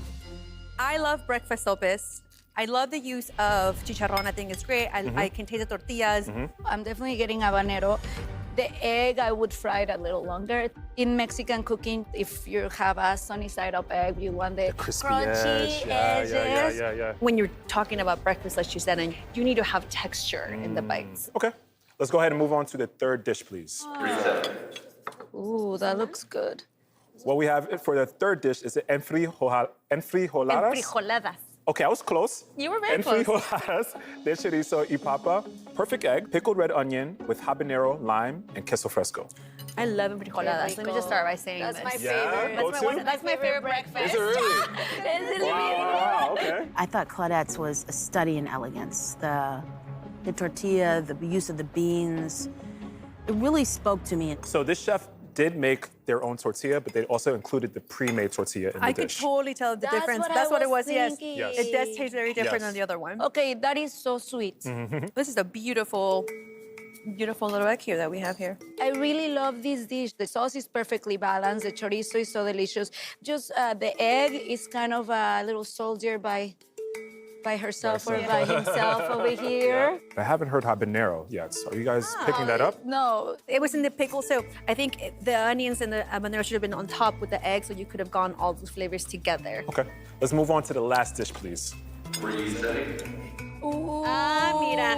Yo decía yo, I was just saying, I was like, I hope somebody gives me a breakfast torta. This looks good already. Look at Yeah. So we have, okay, let me do my best. The guajolota. Like wow. Guajolota. Like wow. Wow. Guajolota. There you go. Guajolota. it. I cannot believe that you're saying guajolota on American television. Isn't that pretty? Is that like a cool cultural moment? I think you're being really, really cool right now. Oh, well, thank you. Okay, so I think torta de guajolota, does that just mean like a free, Guajolota. like just Yeah. lo que tú Like a quieras? guajolote, you know, like Yeah. What was it? Turkey, it's a turkey. It's basically called turkey torta, but it doesn't have a turkey. It's just like the essence of the turkey, you know, Yes. like Right. crazy. Exacto. All right, fried bolillo with habanero enchilada, chorizo and egg, salsa tatamare, habanero, cured onion, and crema. Whew, holding my breath. What's so interesting is like the way Gustavo set the stage. Like he wrapped his, like it's a sandwich. It just looks so inviting. It's gorgeous. Another brilliant way of using a pre-made tortilla is by frying it. I think I said that earlier, and that's what they did. I love omelets. For me, it's just a tad bit overcooked if I wanted to be nitpicky. Sure. Is there habanero in this tatemada sauce? There is, Yes. yes, they charred. They charred the habanero in They this one. charred the habanero You in can- there, correct. You can really, it's beautiful. My father used to say, if you're having a Mexican breakfast and your nose is not running, Yes, it's not real. It's not real. This is, As you did. o sea, So it's validated. It's just checked, right? So we have to rank the dishes 1 through 4. What's the dish that maybe the dish that's going home?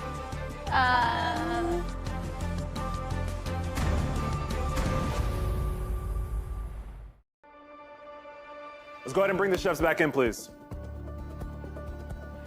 Welcome back. The judges were so thrilled for all 4 dishes. Chef Ray. The judges loved the creative use of your tortillas, and they thought the flavor of your habanero came through. But they're looking for more texture. Chef Claudette, they really like that you incorporate both store-bought and homemade tortillas. But they felt that your egg was disjointed from the rest of the dish, and they were missing some heat from the habanero. Let's move on to Chef Gustavo. The judges were wowed by your presentation and creativity. Yeah, me too. Yeah.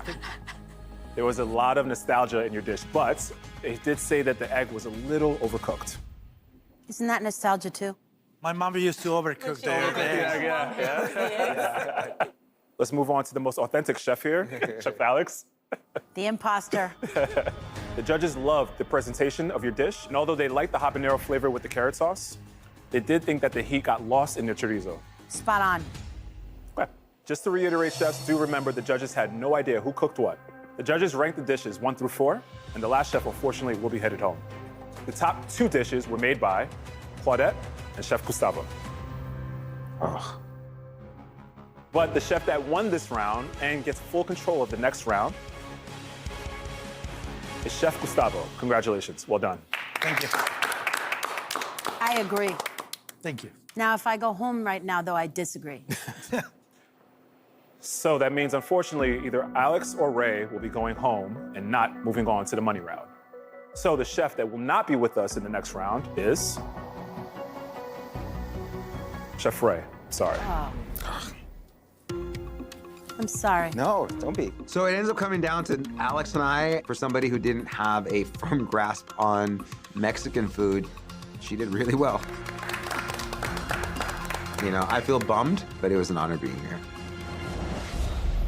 Alex, you surprised? Yeah, I'm hanging on by half a scallion right now.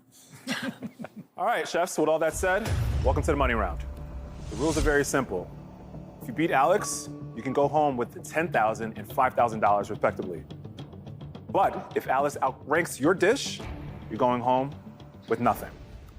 Gustavo, you've earned yourself the exclusive picks to all of the cloches. First up, we have your choice of protein. Are we going land or are we going sea? Claudette's trying to talk to you telepathically right now. Oh my God. I want to get out of the way of the laser. I can feel the connection. You know, I actually don't know how to swim, so I think I'm gonna go with land. I knew it. Oh, Claudette, how do you feel? I mean, I'm on the Pacific. You're from So I was going sea. You're going sea? All right, we're going Let's go land. Land. Let's move on to the next cloche. Thanks for consulting us, by the way. So, Gustavo, decision number 2 is a uniquely Mexican ingredient. So I'm giving you 4 options. Huitlacoche, epazote, chapulines, and nopales. They're all very emblematic items for Mexican cooking. I actually know what to do with this stuff. Okay. Yeah. Okay, I'm not as good as they are without a doubt, but I know because of all those years on Chopped. Claudette, what do you think? I love it.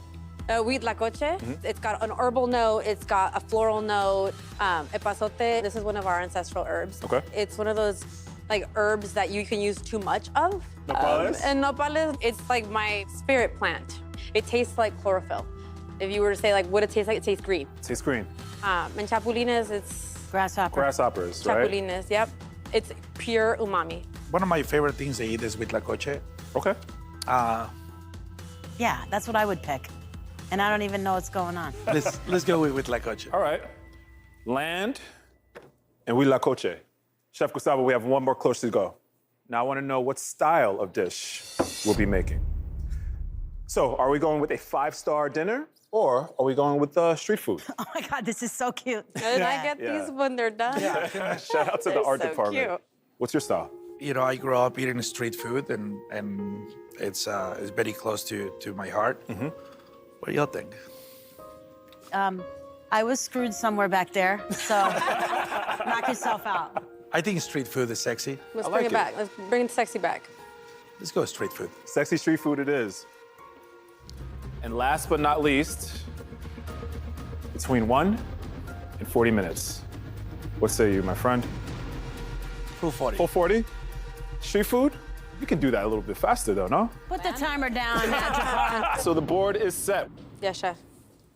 Your time starts now. Yeah!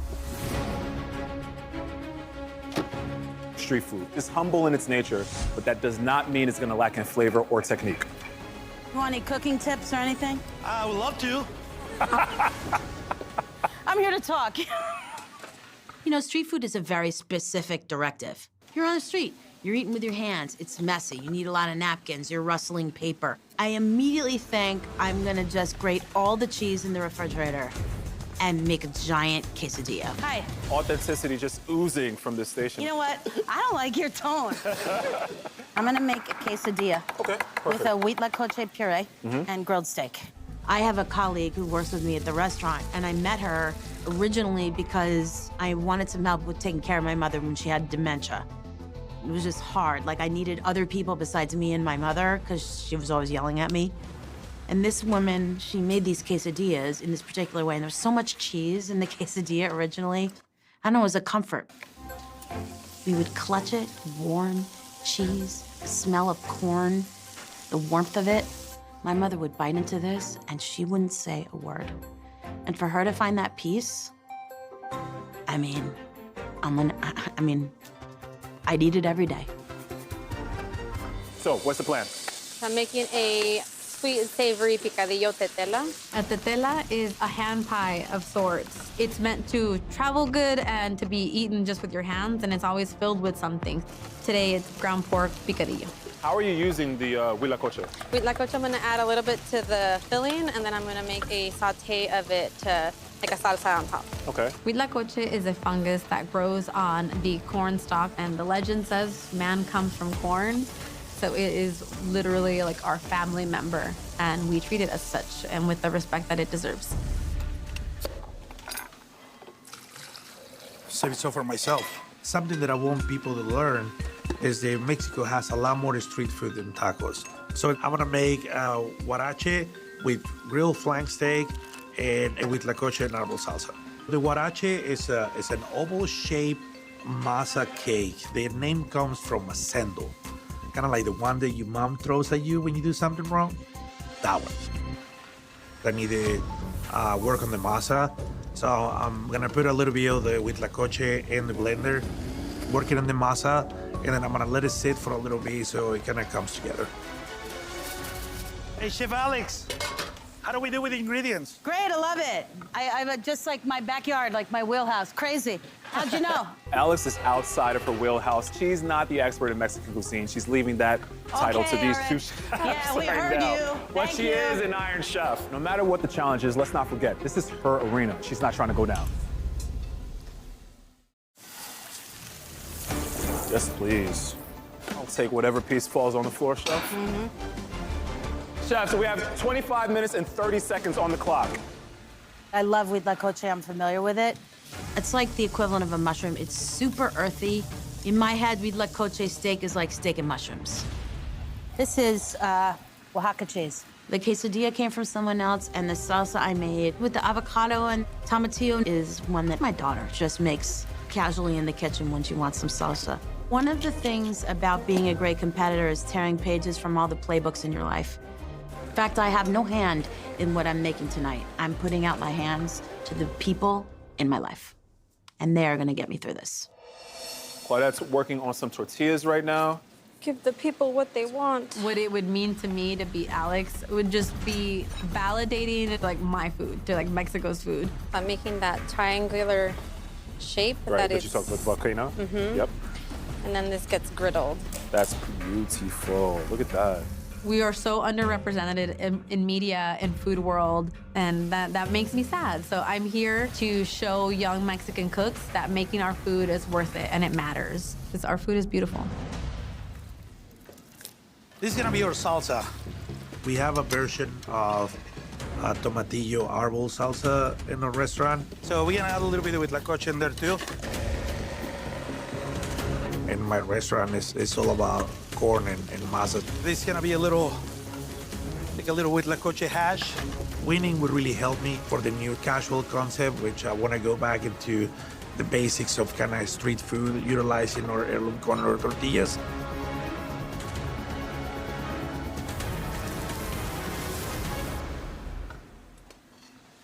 Chef Alex is really putting her heart into this dish. The attention to detail, the respect that she has for everything, it's all there. Thank you. Thank you. Finally, some respect around here. I don't think I have any place saying I make Mexican food. I don't. But it's funny how food has that way of traveling all over the world. It travels from person to person. And the way this woman, Lucia, came into my life, she made the last days of my mother's life amazing. And I know the power of this plate. And my mother's no longer with me, so I still eat those quesadillas.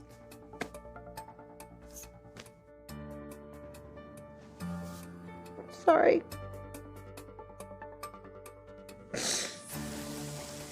Sorry, give me a tissue. Ugh. If they didn't think I was crazy in these first 5 seasons, I'm good to go. Chefs, this is your 4-minute mark. 4 minutes left in the cook. My huaraches, it's delicious, it's crispy, it's ready to go. I'm gonna add my little hash salsa on the side. Put a couple pieces of steak on top. I feel like it's a good dish. I feel like something I would serve in my restaurant. Oh, that's hot. I'm gonna set the tetela in the center of the plate, a spoonful of salsa on top of huitlacoche. It would be a street food where you pop a squat, but not necessarily a street food that you eat standing up, which is fair because they both count. Hopefully I'm 1 for 1 and not, what is it, 2-0? 0-2? I don't know sports balls. I don't play sports ball. And I do a little like play on an elote, like corn with the crema, then cover it with cotija, cheese, lime juice, and scallions. Quesadilla, salsa next to it in a small little dish, and the street corn. 5, 4, 3, 2, 1. And that's about it, chefs. Well done. Good stuff. Next time you come, we'll make soufflés. I got you. My first pastry chef. Oh, yeah, wait, no soufflés. You know what? You're not invited back. Bueno, chefs. Well done. Write the full description of your dish on your menu card. And I'm gonna ask you to kindly leave the kitchen so we can bring in the judges. Ooh. Beautiful. Flank steak. This is too elegant for street food, though. Chef Claudette's. Everybody's so fancy pants. This is a lot of fancy pants. Maybe these chefs don't know how to cook on the street. This is where this scrappy girl straight from the heart of Mexico in Manhattan is gonna come in and swoop in. Straight from the heart of Mexico and Manhattan. Yeah. Let's go ahead and bring in our judges, please. Ladies, I hope you are hungry. Very hungry. Yes, okay. Oh, okay. yes. So between land and sea, they chose land. They chose to use huitlacoche, and they chose to make street food in 40 minutes. So the first dish that we have for you is Huarache. huarache, corn masa with huitlacoche, a huitlacoche and mushroom relish, soy marinated flank steak, and a huitlacoche and arbol salsa. Please enjoy. Okay. I thought Gustavo's plate looked delicious. Authentic, amazing, inviting. I'm really happy that they did a huarache, and it's a super amazing street food, yellow corn and with huitlacoche together. It's non-traditional, but it's nice. Sure. I really love the texture of the actual huarache, of the masa in the bottom. It's a little hard to eat with your hands. I don't think this is how someone on the street would actually present something like this. Okay. I don't know how I feel about the salsa. This is a little grainy. Okay. Let's go ahead and move on to the next dish, please. Yes. And this is giving street food. We have a huitlacoche steak and a Oaxacan cheese quesadilla with green tomatoes, avocado salsa, street corn, cheese, lime, and scallion. This looks amazing. Dude, she leaned in hard on street. On the street, yeah. I mean, that's gonna hit the judges too.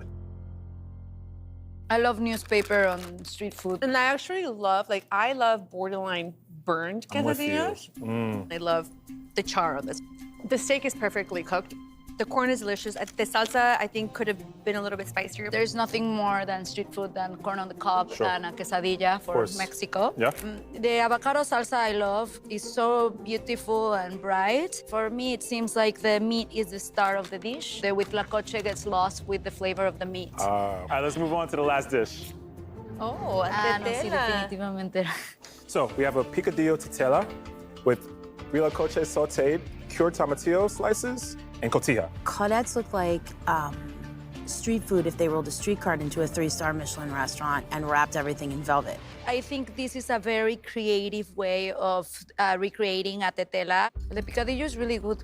This looks like they pan-fried the tetela, so it's kind of giving it a different texture. So I love the crunch that it's giving. The texture with tlacoche, it's almost velvety and really nice.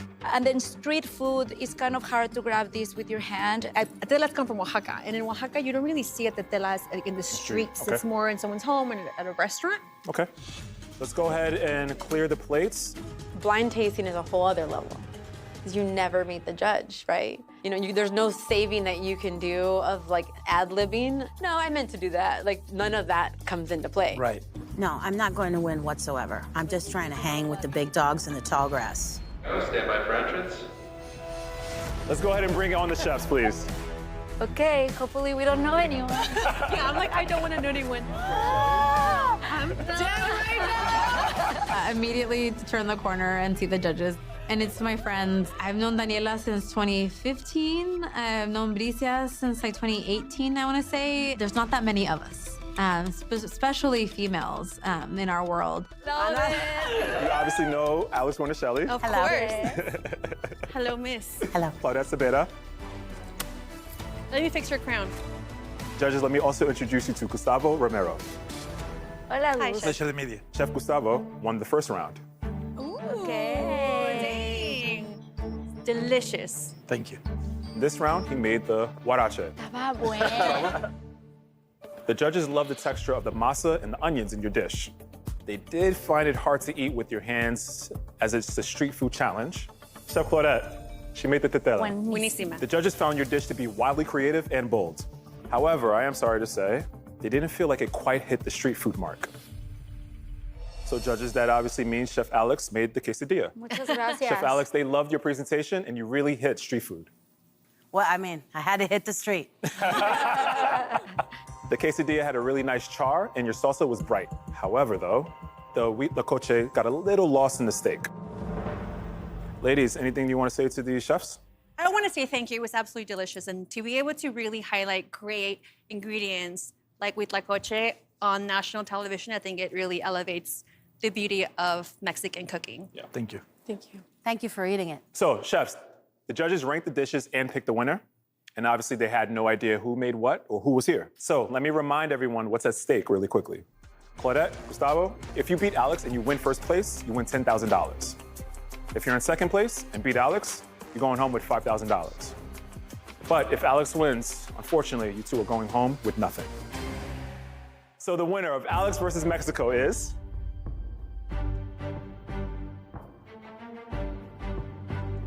She did it again. Iron Chef Alex Guarnaschelli. Oh my God. Oh, come on. For real? Oh my Well God. done, Alex. You are an honorary Mexicana now. Honorary. Honorary. Honorary Mexicana. Oh my God, thanks. Mexico with me. You're so sweet.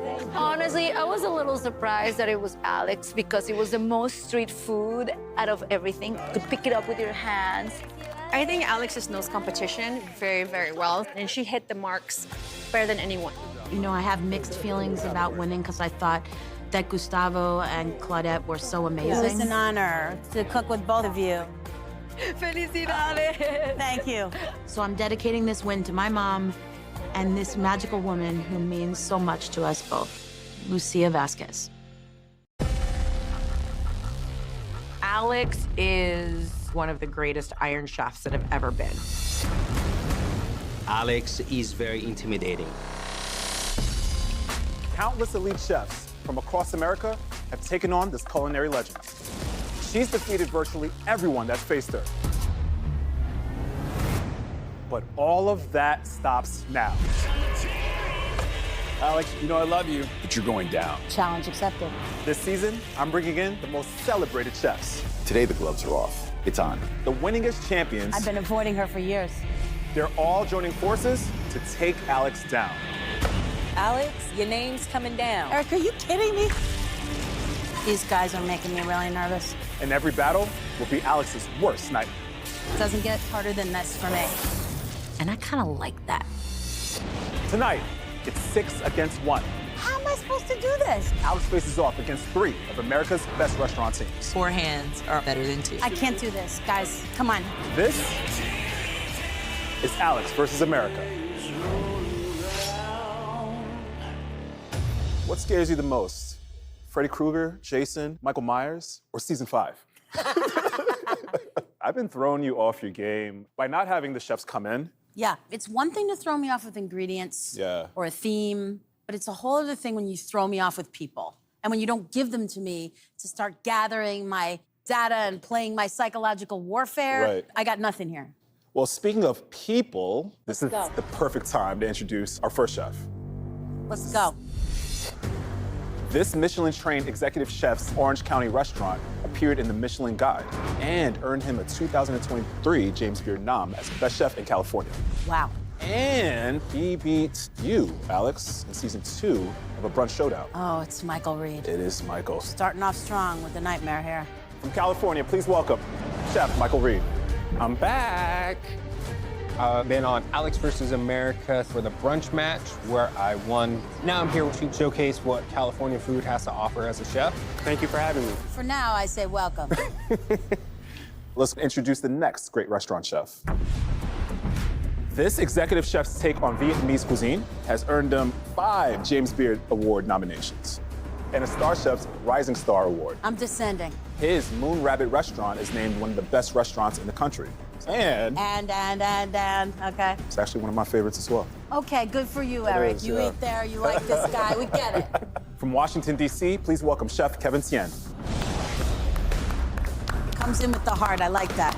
Vietnamese food belongs at the top. Chef Alex, she's like one to chase if you want to be the best. Good to see you, Chef. Good to see you too. Look, you came straight out of the gym to come here and show us what you got. I haven't been to the gym in years, but I'm glad you think I've been.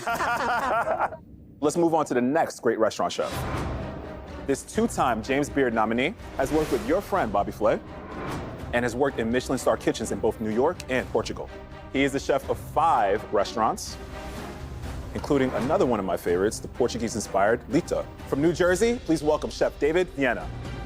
Alex, she's so battle-tested, so walking onto the stage today is a real test of strengths, wanting to beat one of the best that ever done it. But I never compete to lose. Look how stylish So all stylish, of you are. very good. Chef, what's going on? Feeling good. So, Chef, as you can see, we have some of the best chefs behind some of the best restaurants in the country. Okay, this is really a lot, Eric. But as you know, it's tough for even the best chefs to come and beat you. Yeah, it is. Should be. And as you know, I'm trying to throw everything at you this season. Okay. Tonight, Alex, you're gonna have to double your efforts. What? Bring in the sous chefs, please. Hi. Eric, are you kidding me? A quick round of applause for this too. Eric, this is the craziest thing you've ever done. This is Queenie Reed, Michael's wife, better half, and powerhouse partner. As if he wasn't enough. We are here to beat Alex. I mean, my husband has done it once, so I'm pretty sure that we can do it again. I got my broom ready, Alex. This is Paola Serrano, Kevin's Michelin-trained sous chef. Kevin and I complement each other. I'm kind of like the calm person that his crazy energy personality needs. And Brian Lopes, David's chef de cuisine at Lita Restaurant. Our deep roots in Portuguese cuisine is by far unmatched, and there's no way Alex has a chance in beating us. Alex, you've beaten chefs one-on-one. Can you beat them 2-on-1? I mean, do I get a sous chef, Eric? No. How am I supposed to do this? Work twice as hard. Yeah, really. So, Alex, welcome to your newest nightmare, restaurant teams. At the risk of stating the obvious, if you have 2 people doing something, it's better than when just one person is doing it. Am I wrong? 1 is the loneliest number. I feel freaked out. I feel like this is on another level, honestly. Ready to do this? Yeah. First up is the survival round. The 7 of you will prepare your best dish. Then our expert judges will do a blind tasting and rank the results. The top 3 dishes move on to the money round, worth up to $15,000. And then the chefs, or chef, who comes in 4th, will be going home. Even though these chefs clearly have an advantage because there's 2 of them, Yeah, that's decently obvious. I'm still giving you chefs all the choices for the ingredients in this round. I don't think I've ever faced anything this hard in a competition before. Chefs, shall we? Let's do it. Let's go ahead. Oh my gosh, look how crowded this There's is. so many people, it's like the subway. So, you are all restaurant chefs used to working every shift, right? So, which meal are you gonna make? Are we going brunch, lunch, or dinner? I would like dinner. Why? I like the presentation. We do have an advantage. There's two of us. I think I want to tinker with some more fun, elevated things. I'm gonna do dinner. We can slide into dinner. Dinner? Dinner. Dinner, yeah. Dinner it is. So they offer me like a lifeline, honestly. Dinner's my wheelhouse. Bring it on. So, chefs, in restaurants, you know you often serve classic duos. What you got under there? Which duo will you be serving for dinner? We have surf and turf with dried shrimp and beef jerky, steak and potatoes, frozen burgers and canned potatoes, or chicken and waffles. We have frozen waffles and frozen chicken tenders. Oh, God. You don't have to make these duos, but you do have to use these two ingredients in your dinner. Surf and turf. Surf and turf. Why? No doubt. They're two staple kind of ingredients that they're salty. It can become a flavor profile. Why not chicken and waffles? It's in a bag in a box. What you want me to do with that? Canned potatoes are actually great. You like canned potatoes? So we're not picking that. Oh! Wow. I'm team surf and turf. Wow. Yes, surf and turf. Surf and turf it is. Let's head over to the last cloche. And maybe the most important, timing is extremely important in a restaurant. How much time are we giving ourselves? Only up to 30 minutes. There's just two of you here. Please think about it. What are you guys thinking? 20. 25. 25 is the lowest I would go. Soft. I'm sorry.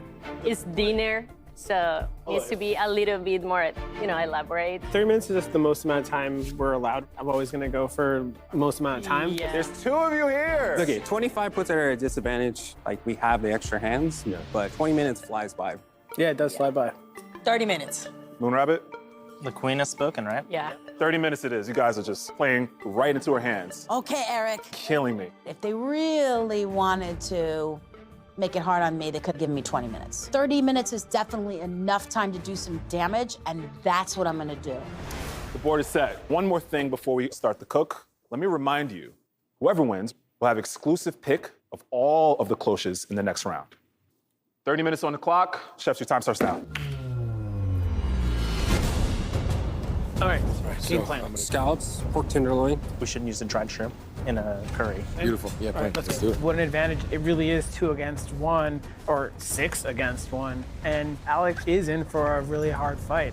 We're tripping these chefs up just a little bit with some dried shrimp and some beef jerky. Dried shrimp has this little umami. Beef jerky, salty. And the fact that they have 2 times the manpower, the odds are just so much stacked up against Alex.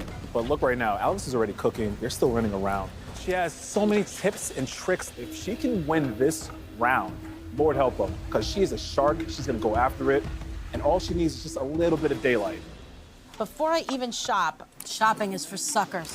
I take some tomatoes, season them, salt, pepper, and I get those roasting in the oven. Now at least I have something cooking. Then I go and get all my other ingredients. Did anybody take 2 containers of dried shrimp? Because I don't have any. I have it. Oh, look at that, look at that. What a gentleman. Should have sent your sous chef. Of all the themes, this is by far the most challenging. It's not just 2 sets of hands. It's people that work together every day in the restaurant. So that's 6 experts over 1 times 2 multiplied by X to the Z over jerky equals losing. I have a lot of work ahead of me. I'm gonna make seared steak with a jerky gremolata and a dried shrimp crusted tomato. That combination of ingredients feels like it has a place in a steakhouse to me. It's another walk in the park. Piece of cake, Eric. Chef, what's some advantages that you have right now? None. It's flattering that Eric thinks it's gonna take 2 chefs at every station to give me a real run for my money. Do you hate me? No, I love you. How you looking? I'm just getting the shrimp aliño working right now. We're gonna do a shrimp aliño, which is a really popular Portuguese garlic shrimp dish. I'm leaning duck to make it more of an entree dish. He's also the duck whisperer.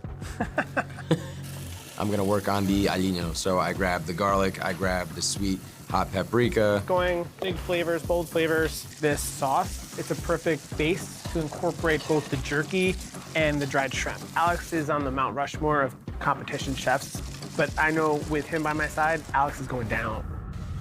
Hell yeah.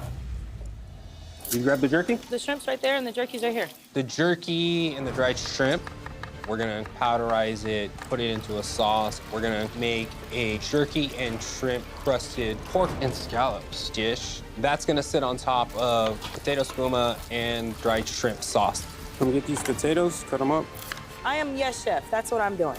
Whatever chef tells me to do, I say yes, chef, and go do it. At our restaurant, it's Poppy and C. We work very well with each other. I let Michael drive the bus. I'm in the back, you know, kind of keeping everything together. And he's soft. Okay. But at the same time, I am a fantastic taster. All right, what's next? Oh, is this already plugged in? It's already plugged in. Great. Moon Rabbit, we're known for doing inventive Vietnamese cuisine. We're gonna make a shrimp salt, shrimp seasoning to crust hamachi. And then Chef Paolo's gonna make a curry sauce. And I wanna make a jerky egg papaya salad. Chef Paolo, for your fish. Chef Paolo and I come from very different worlds. I grew up in a Vietnamese Cajun household. And I am originally from Venezuela, but we really create culinary magic together. We're gonna like burn down the house, you know? Hope don't burn down anything though. I got your chilies, shallots, and lemongrass, chef. Ginger is here. I've had beef jerky in Southeast Asian, like jerky salad. So I wanted to incorporate that into a papaya salad. You're gonna come over here? You're only doing 6 shrimp. Don't go too big. I'm gonna go grab herbs. Okay. We have clear delineation of who's doing what. This is a team right now.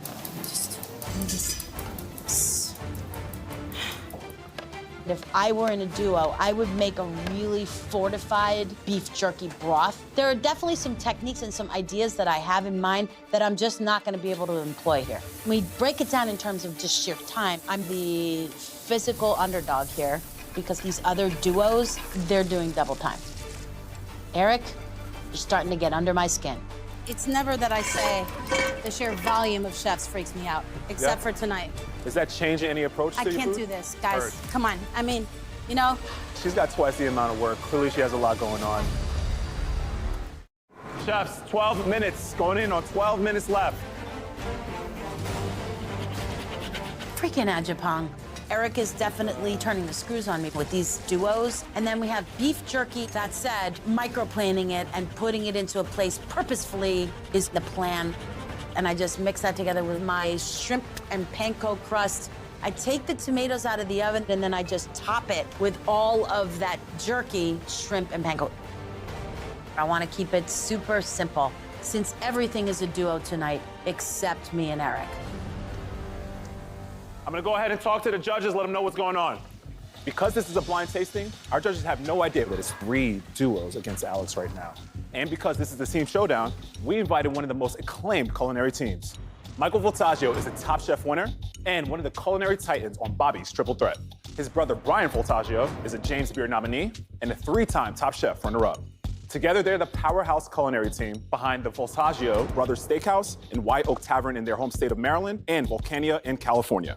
What's going on? We've got 4 amazing restaurateurs in the kitchen right now. Let me go ahead and tell you what they picked. Got it. They picked dinner. Okay. We went with surf and turf, but not your typical luxurious item surf and turf. We're giving them dried shrimp and beef jerky. The tricky part for that is those are things that infuse flavor into other stuff. Yeah. So how are you going to take dried shrimp and beef jerky and make it obvious that that's what you were supposed to use? Right. Chef, I see cauliflower, I see duck. Yes, cauliflower puree. Chives in the... Chives gonna be a nice Sure. little green oil to go with that like bright orange aliño sauce. It looks beautiful. You're not just competing against Alex, you're competing against all the contestants. But with Brian and I working together, I feel confident. We're just like a great dynamic duo.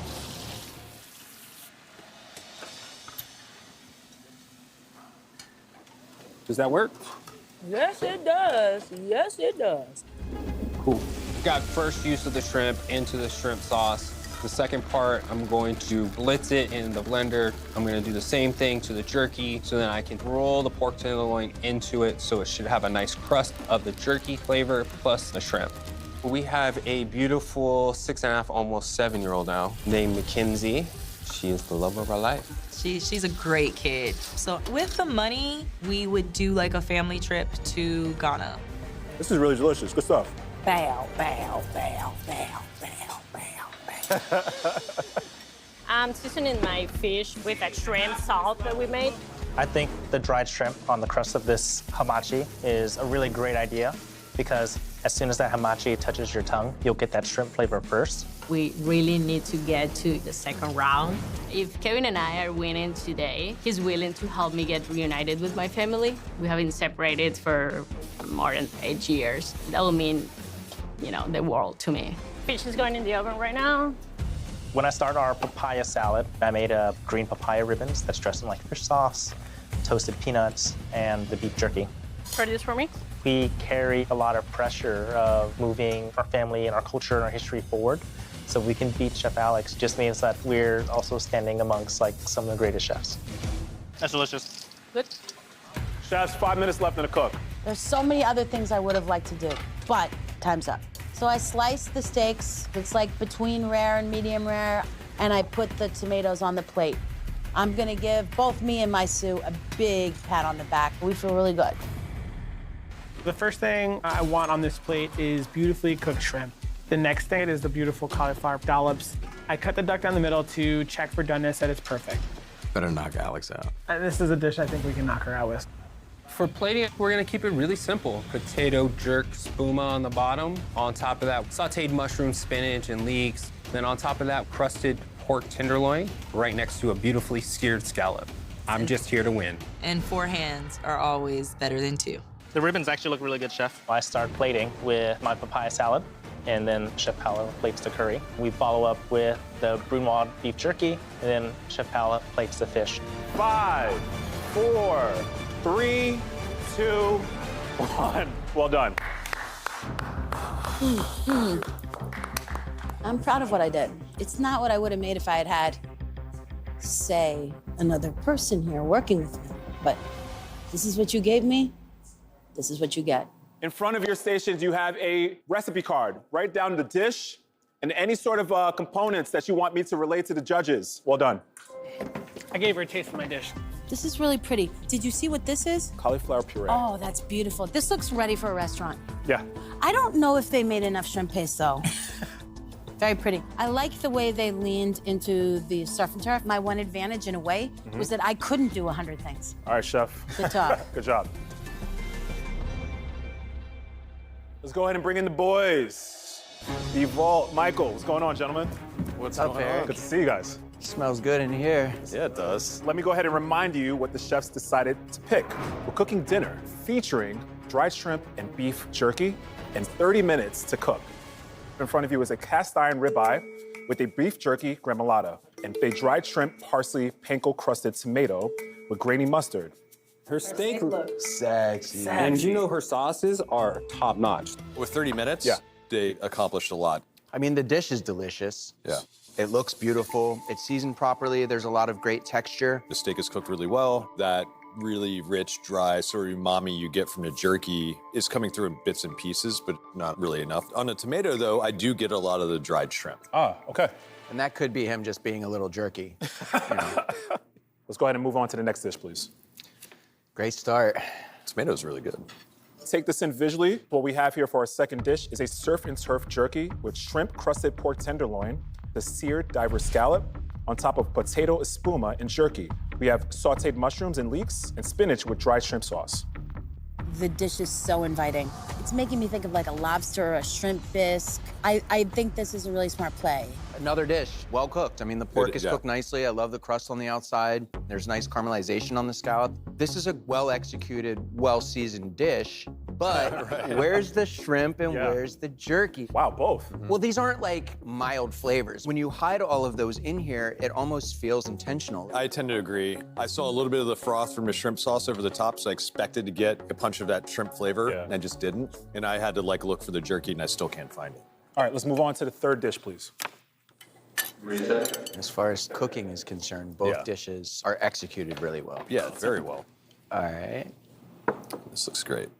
So our third dish is inspired by a fish curry from Vietnam. We have a dried shrimp, chili salt hamachi, and a coconut curry with a papaya jerk salad, finished with a charred scallion oil. I thought Kevin and Paola's dish was stunning. You could serve that in a restaurant and charge at least $75. There's a lot of really smart decisions here, in my opinion. Talk to me. Like the papaya salad, for instance. That's a use that dried shrimp is generally used for. Sure. So to me, that's like, okay, I understand these ingredients, but then putting the jerky in the papaya salad, it's like, what a cool idea that is. Sure. The presence of the jerky in the salad, I agree with Michael, is a smart use. Though with the cut the chef chose for the papaya, it could have been more of a finer julienne or something that would have been made easier to eat. Can we just put an emphasis on how many times he's agreed with me today, though? I know, it's hard to follow. And I feel like if there's a winner today, it's me because Brian's actually agreeing with me for the first time. It is very rare. All right, let's move on to the last dish, please. I'm having a blast right now. This is great. Our fourth dish is a duck and shrimp alino. This is a Portuguese garlic sauce. There's dried shrimp, jerky with paprika and garlic sauce, a cauliflower puree, and chive and garlic oil. I think David and Brian have made a beautiful dish. The cauliflower is a really smart companion to bring the dried shrimp and the beef jerky alive. First of all, this dish was like beautiful to look at. There's a lot of work on this plate. You've rendered a duck breast and cooked it perfectly. You've perfectly cooked some shrimp. This chef put together the shrimp and the beef jerky as a nuanced flavor to all the other ingredients, and I think that you feel those flavors through the entire dish. Oh, I'll agree once more with Michael that this is a really great tasting menu. If I was looking for an edit, it's kind of hard to find. Wow, okay.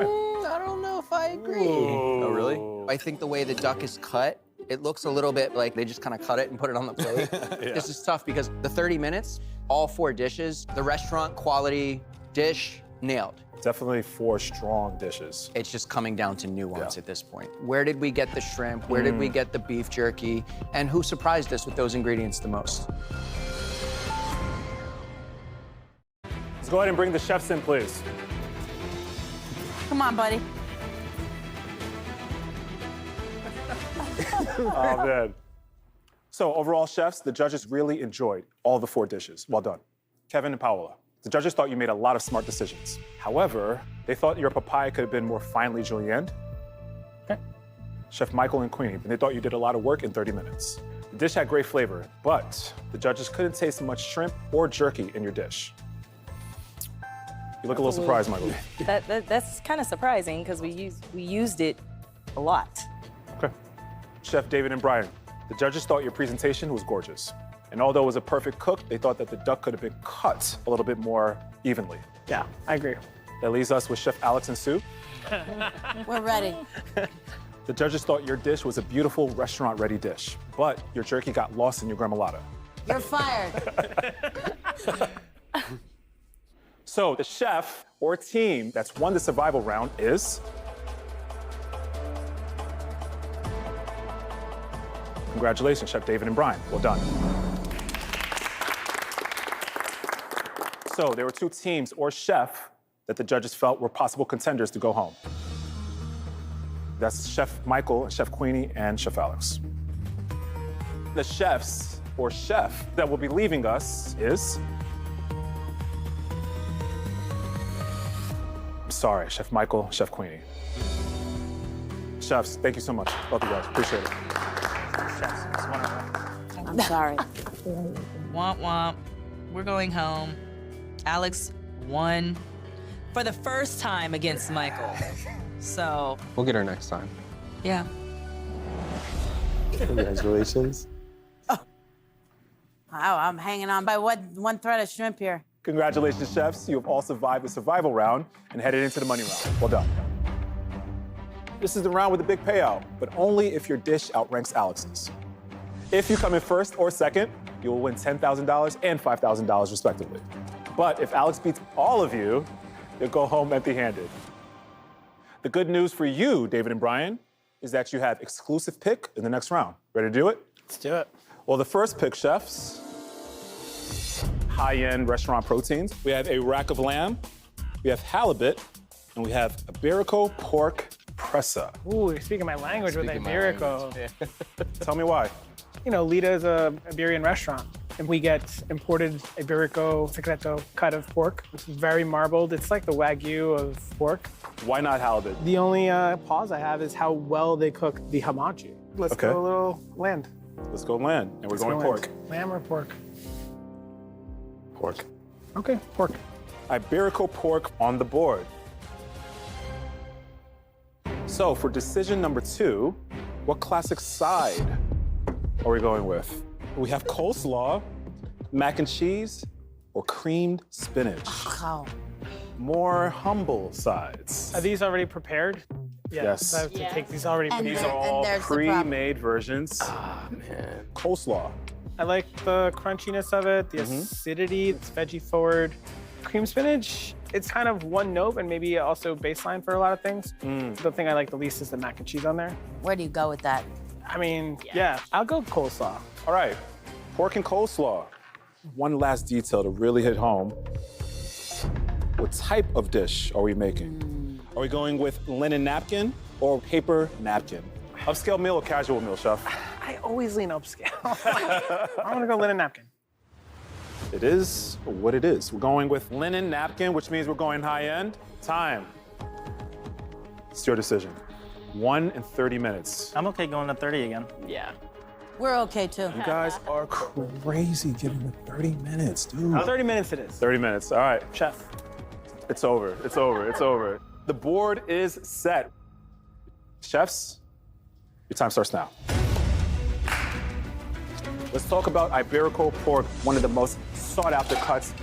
Then we're going more humble with our side coleslaw. So I'm really interested to see how these chefs manipulate these two ingredients. So I think rub the pork, grill it. Let's make a fennel salad with coleslaw in the fennel salad. These duos are firing on all cylinders, all against me right now. Sometimes just being a lone wolf is how it's gotta be. The cabbage and pork, we go from the noblest of proteins to the deli section of the supermarket. This needs something that says fancy. I see these beautiful chanterelle mushrooms and I'm like, yes. My issue is that this pork has to be served hot and coleslaw is delicious ice cold out of the fridge. I'm kind of trying to think of a way to bridge two things, and I gotta be honest, I am drawing a blank. And there's only one thing to do when I draw a blank. Go get some potatoes, and by the time you make like a potato garnish, something's gonna come. When in doubt, make a potato cake. I'm starting to layer the potatoes in, but I cut the potatoes too thick, and they're starting to stick. My potato cake failed. I would tell my sous chef about it, but they're not here right now. Team leader, what's going on, guys? Tell me what you have in mind. So we're gonna go seared pork, and then I make a fennel salad with coleslaw with crispy little potato bites on top. Little French makeover for very humble ingredients. I love that. And being an Iron Chef, how does that feel? Amazing. Let's see if I can say that again. I'd like to say it twice. While you elevate the coleslaw and the salad and create this like beautiful fennel salad, I really want to get this pork beautifully caramelized, beautifully tasting. Who doesn't like butter and garlic? Yeah. That's sexy already. Fennel, thinly shaved. That's just really elevating this coleslaw. It's a linen dinner. Yeah. Fennel is more linen than coleslaw. Can you get some really fresh herbs in there? Like jazz that up. So Chef Paola's gonna take care of the cook on the meat because she did a great job last time. And then I'm gonna take care of all the components that'll like fully bring the dish together. Seeing Chef David edge out Chef Alex gave me like a really big confidence boost going into round 2. But Chef David's team was like a really big threat as well. We love Korean barbecue, and specifically bulgogi. So we are making a seasoned and grilled pork loin with soju. Chef Paola, just gotta reduce a little bit. I'm gonna melt some butter into it. Tastes great, yeah. I'm making a blend of spices. Make sure it's very tasty. I have this beautiful piece of Iberico pork, and I know it needs to be cooked perfectly because Chef Alex doesn't make that kind of mistakes, and I don't think nobody else will. Also, 18 minutes left in the cook, 18. Let's cook some pork, shall we? My only enemy is the clock. If you can't come up with an idea, you've got to turn to the ingredients and ask them to help you. So we have this beautiful pork secreto. I need some type of sauce. So I take the liquid from the coleslaw and I add anchovies and a little hot sauce. Acidity has to win with a pork this rich. What are you making, Chef? I don't know yet. Okay, all right. My mind's a blank. I'm gonna figure it out along the way. 15 minutes left. Chef, you were working on potato cakes. Where is that? I threw them out. What happened? You know, it's like my ex-husband. It started out good. I was like, you know what? I'm dead. Yeah, not always. Okay. Shout out to all the exes. Obviously, coleslaw has a lot of cabbage in it, so I go get cabbage. And that's when the plan starts to take root. I cut the top because I just want those tender leaves. I'm gonna make stuffed cabbage. I already made a mistake. I definitely can't afford another. I think the coleslaw is pretty sweet, so I add pepper, fresh dill, spray it with red wine vinegar, and I just chop it up. And I make 3 cabbage purses. We have a dish.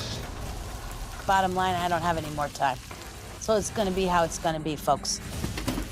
Shake it up, just that. Yeah, shake it up. By shaking up the potato, all the little microscopic divots become super crispy in the fryer. It's such an amazing experience to work with him. He knows a lot more of the technical standard. I think that's gonna definitely give us an advantage over everyone else. You know what? It's looking good, smells good. Not too bad. My eyeballs twitching.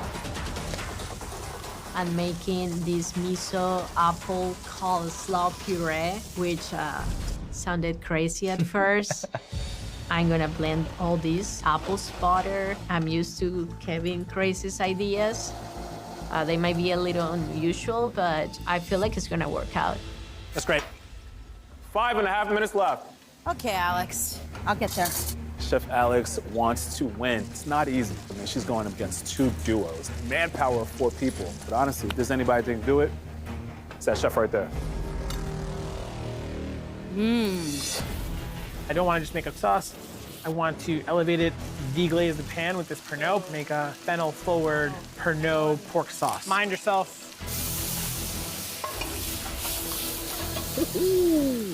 Heavy is the crown. I want to go out swinging. I want to give my best and win that $10,000. I'm gonna pickle some of this coleslaw too. Pickled cabbage. Sure. We've been very lucky to get numerous accolades. We have 5 James Beard nominations, New York Times Best New Restaurant. But it doesn't mean we can get too confident. Going on the grill chef for our grilled radicchio. We still have to beat Chef Alex and Chef David. It's too early to let our guard down. We have to finish strong. 3 minutes. I slice the pork. I put some of that anchovy coleslaw dressing. I've got my little cabbage. I have 3 finished plates of food. I'm not happy, but I'm not mad. I take a little bunch of fennel salad and put it down. I'm slicing the pork rectangular, more precise, more even-looking pieces. And lastly, the potato is like a cherry on top of a well-rounded, perfectly executed dish. 90 seconds. Chef Paola puts the coleslaw, apple miso puree, and this beautiful cooked pork loin. And then it's time to start adding those layers of flavor. Radicchio, cucumbers, the pickled coleslaw and carrots. Watercress with more peppery notes. And we finish it off with the bulgogi jus. 3, 2, 1. That's about it, chefs. Well done. That's a good looking plate. Sweat. Same rules apply. The menu cards. Go ahead and fill out a full description. I'll call you chefs back when the judges have determined a winner. Good job. Bravo. Let's look around. Of course. Pretty, lots of texture, which I love. And then we have Kevin and Paola. Very colorful. I love this. I'll see you later. See ya. Let's go ahead and bring in our handsome judges. What's going on, gentlemen? What's going on? So we're working with Iberico Pork Pressa. They had to incorporate coleslaw, and they had to make a meal worthy of a linen napkin in 30 minutes. So we're looking at high end. Okay. Our first dish, we have a cumin Szechuan 5-spice grilled Iberico pork with a miso apple coleslaw puree. We have charred radicchio with a pickled coleslaw, cured cucumbers with a black pepper bulgogi jus. And coleslaw you gave them, or they had to just make a coleslaw Pre-made. component? Kevin and Paola really went hard in the paint and utilized that coleslaw. And it's definitely in the second round that I'm seeing the difference an extra person makes. There's a lot going on in this plate. A lot of work. This is a lot of work. Using the coleslaw with the apple and creating this beautiful puree was a smart use of the coleslaw, for sure. The presse of pork, that Iberico cut is close to the shoulder, so you have to know to cut that against the grain or else it's gonna be tough. This chef did that. But I do think that that pork is such a great and an incredible piece of meat that to layer more flavors onto it takes away from the detail of the cookery of that piece of meat. But they put it all together in a way that made it feel elevated. Sure. Yeah. All right, let's move on to the next dish, please. It's like you go to K Barbecue and you're like rolling your sleeves up and getting your hands dirty, and then they removed all of that for you, and you just put your pinkies out and eat. Our second dish is a coleslaw stuffed cabbage with dill, honey, red wine vinegar, seared pork pressa with chanterelles, anchovy, and a coleslaw liquid vinaigrette and chives. It just says so much about her. She put out a beautiful, amazing dish by herself. I want to hear Mr. Voltaggio's thoughts first. The presentation of this was definitely linen napkin. Yep. The double use of the coleslaw, the vinaigrette, wrapping the cabbage and doing this sort of play on a stuffed cabbage was a pretty smart choice. The cook on the pork, I would have taken that a little bit longer. It tends to be a little bit more chewy. Save me some stuff to say. You did want him to go first. He wants to take Can the I whole, yield the floor to the whole Chef critique. Michael? Mike, what do you think, man? The chanterelles and everything about this dish really makes me feel like I'm eating in a restaurant where there's tablecloths there and the servers are like, you know. My biggest issues with the pork itself, it's definitely undercooked. I still think the chef got a lot done in the 30 minutes. Let's move on to the last dish, please. Resetting.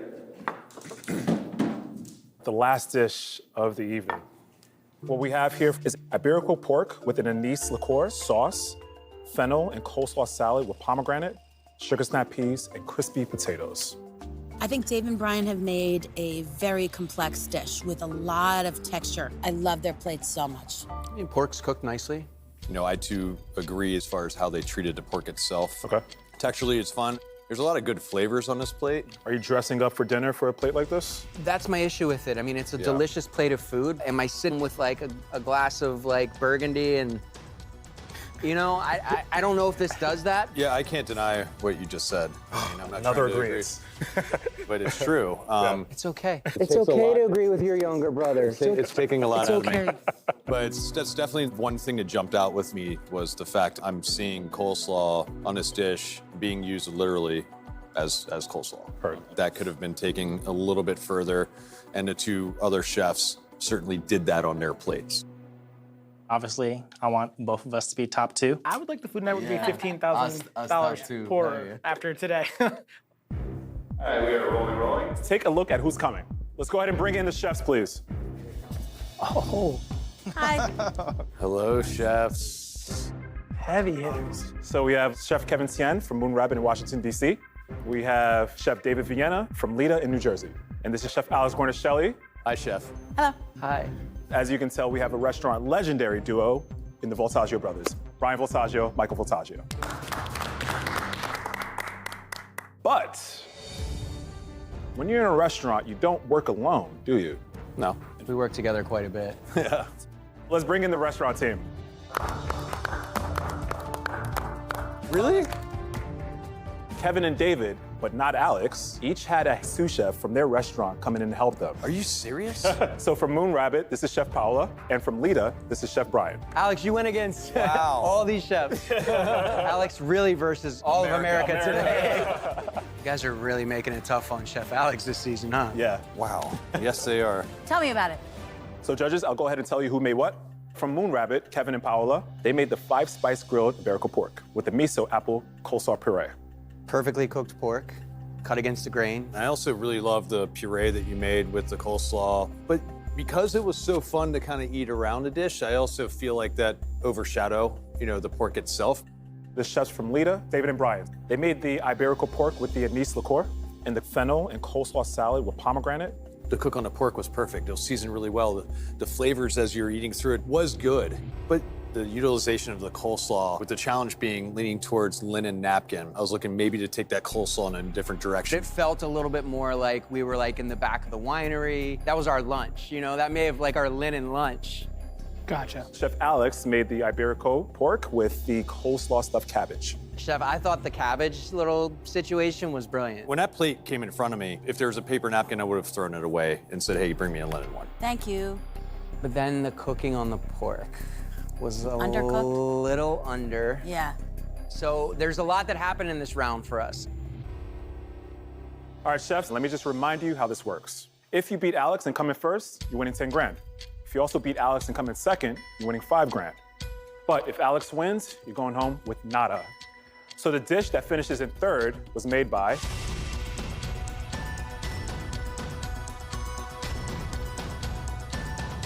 the team from New Jersey, Chef David and Brian. Sorry. I'm bummed that they didn't find it as elevated as I had hoped. But to compete against Alex, to be judged by the Voltaggio brothers, I'm just thankful and Just to even honored. be here in the same stadium as these people, yeah, absolutely. This is a cool once in a lifetime kind of feeling. Can't wait to do it again. And then there were 2 or 3.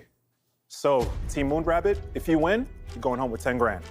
If you lose, you're going home with nada. The winner of Alex versus Restaurant Teams is...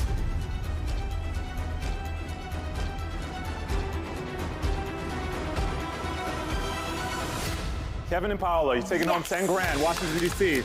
Moon Rabbit, well done. Group hug. Nice job, chefs. I'm glad I was able to have Chef Paola here, and it really took everything that we both had to really beat Chef Alex. How the hell did you do all this yourself? I don't know. I've been doing this a long time. It's bad enough she's taken on the entire country, but to now double down on the amount of people that are going to pull up and try and take her out. And she hung in there like a champion. I can't make my daughter dinner, but I can do this. I don't know what Ajapong has in store for me next time, but if I see groups of 3 coming down the stairs, I'm leaving. Oh, sweet, man. That's awesome. Alex is one of the greatest Iron Chefs that have ever been. Alex is very intimidating. Countless elite chefs from across America have taken on this culinary legend. She's defeated virtually everyone that's faced her. But all of that stops now. Alex, you know I love you, but you're going down. Challenge accepted. This season, I'm bringing in the most celebrated chefs. Today, the gloves are off. It's on. The winningest champions. I've been avoiding her for years. They're all joining forces to take Alex down. Alex, your name's coming down. Eric, are you kidding me? Tonight, Alex battles 3 of America's best bakers. I beat Chef Alex season 1. I'm back to beat her again. Will these proven winners roll over the Iron Chef? It doesn't get harder than this for me. And I kind of like that. This is Alex versus America.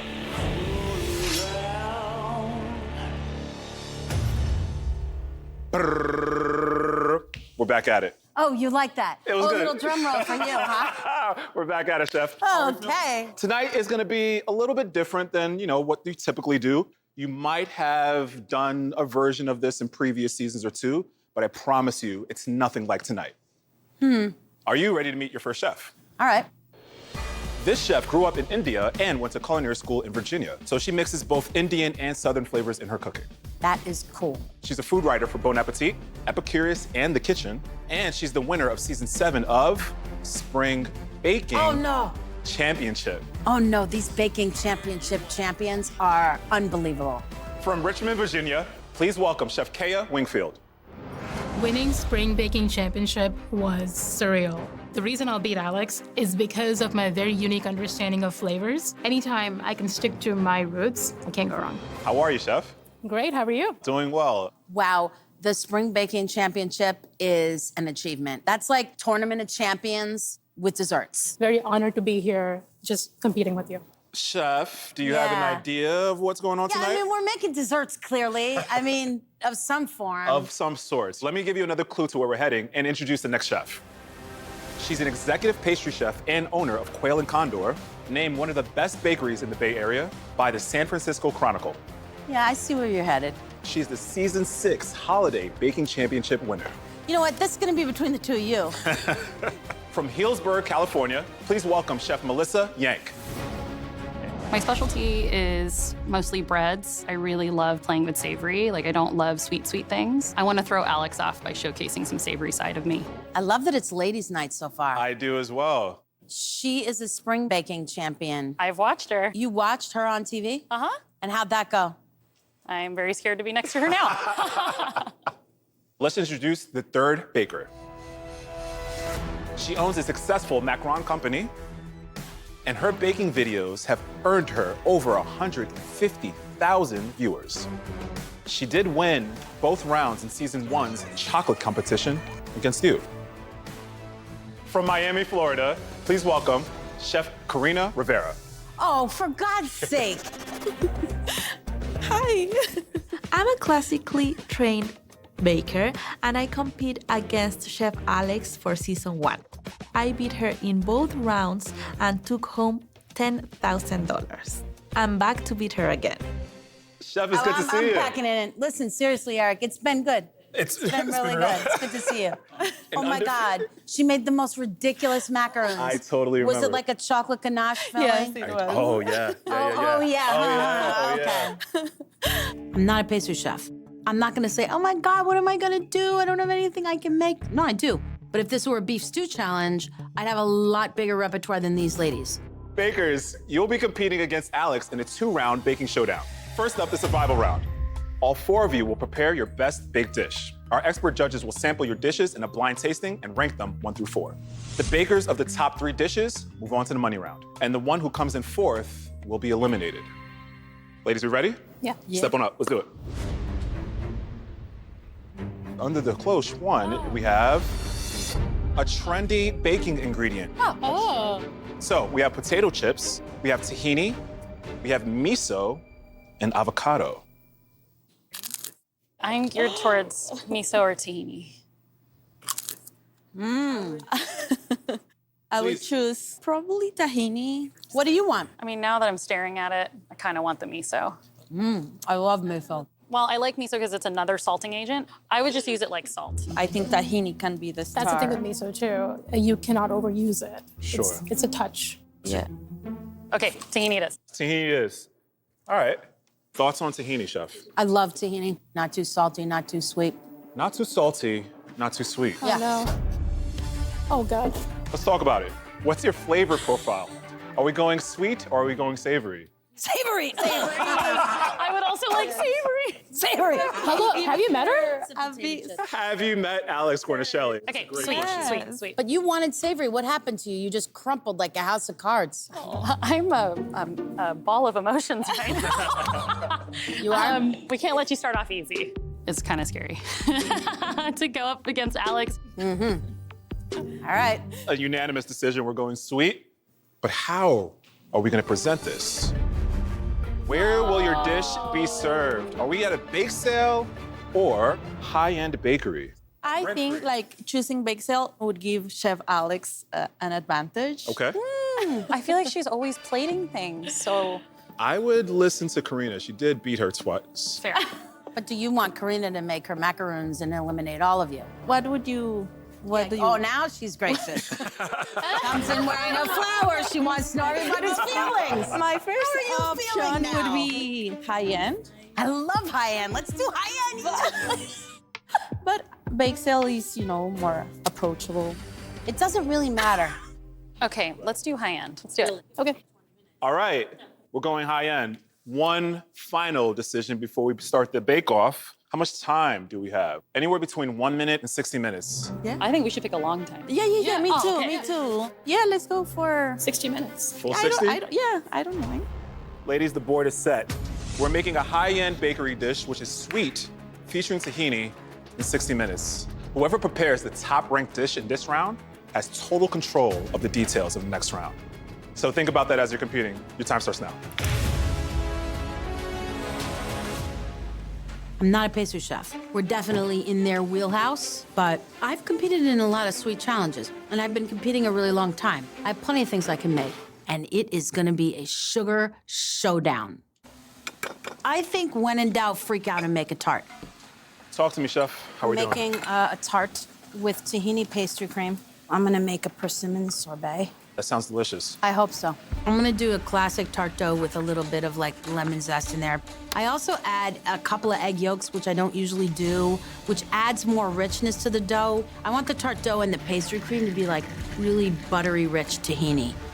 All I can do is take a dish and make it the way I would in savory and balance a lot of different flavors and textures and hope that I'm not last. That's what I'm going for here. What's going on, Chef? How are you? Good. I'm a little nervous, but excited at the same time. This is your station. This is your house. You've This is my claimed house. dominance and won both rounds. Yes. How are you nervous? It should be a walk in the park. Because, I'm competing against some amazing chefs. I love the respect that you have, but they also Yes. should be afraid of you too, Chef. Yeah. Absolutely.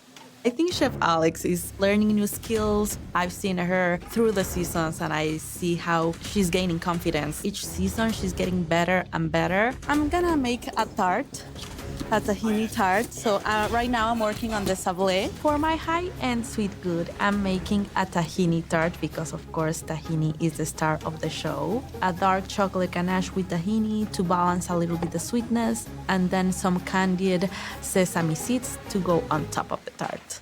When I won the first season, it was amazing because it was also reassuring of my skills. So I'm here to beat Alex again.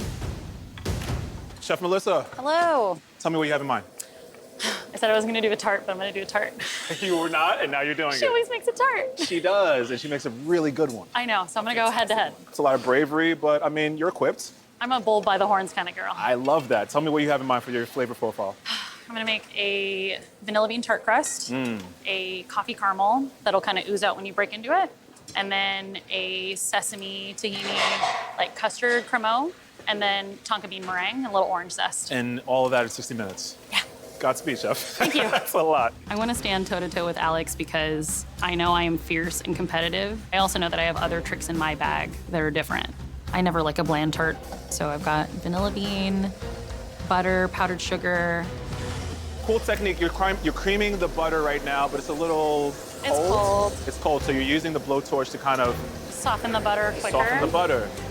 I started baking when I was 8 years old. It was my activity with my grandmother, who was one of the first females in the Philippines to open a bakery. To be able to still compete and to still be here and show up makes me feel so empowered. I know I've accomplished a lot at a young age, but I'd like to see where I match up with Alex and sit right up there with her. The strategy is stick to what I know. I know flavor. I'm a flavor girl. I call myself the flavor queen. My idea is to do some kind of a white chocolate fudge cake and then swirl my tahini into the batter directly. So the first thing I do is I melt down white chocolate and butter together. Because it's a white chocolate base, they take on many flavors, and I think it pairs really well with tahini. I call myself a bit of a street-style pastry chef. I sort of bake like I cook. I'll add things here, throw things there. I've been baking for 15 years. So I am qualified to beat Alex, there is no doubt about that. Chef Alex has her work cut out for her. Baking, something that she's familiar with, sure, but not compared to 3 chefs who do this every single day. Not only are these some of the top bakers in America, they're proven winners. Chef Alex has her work cut out for her. This is, I can't, like if you don't want me to win, that's one thing, but if you want me to keep losing in the first round, this is how to do it.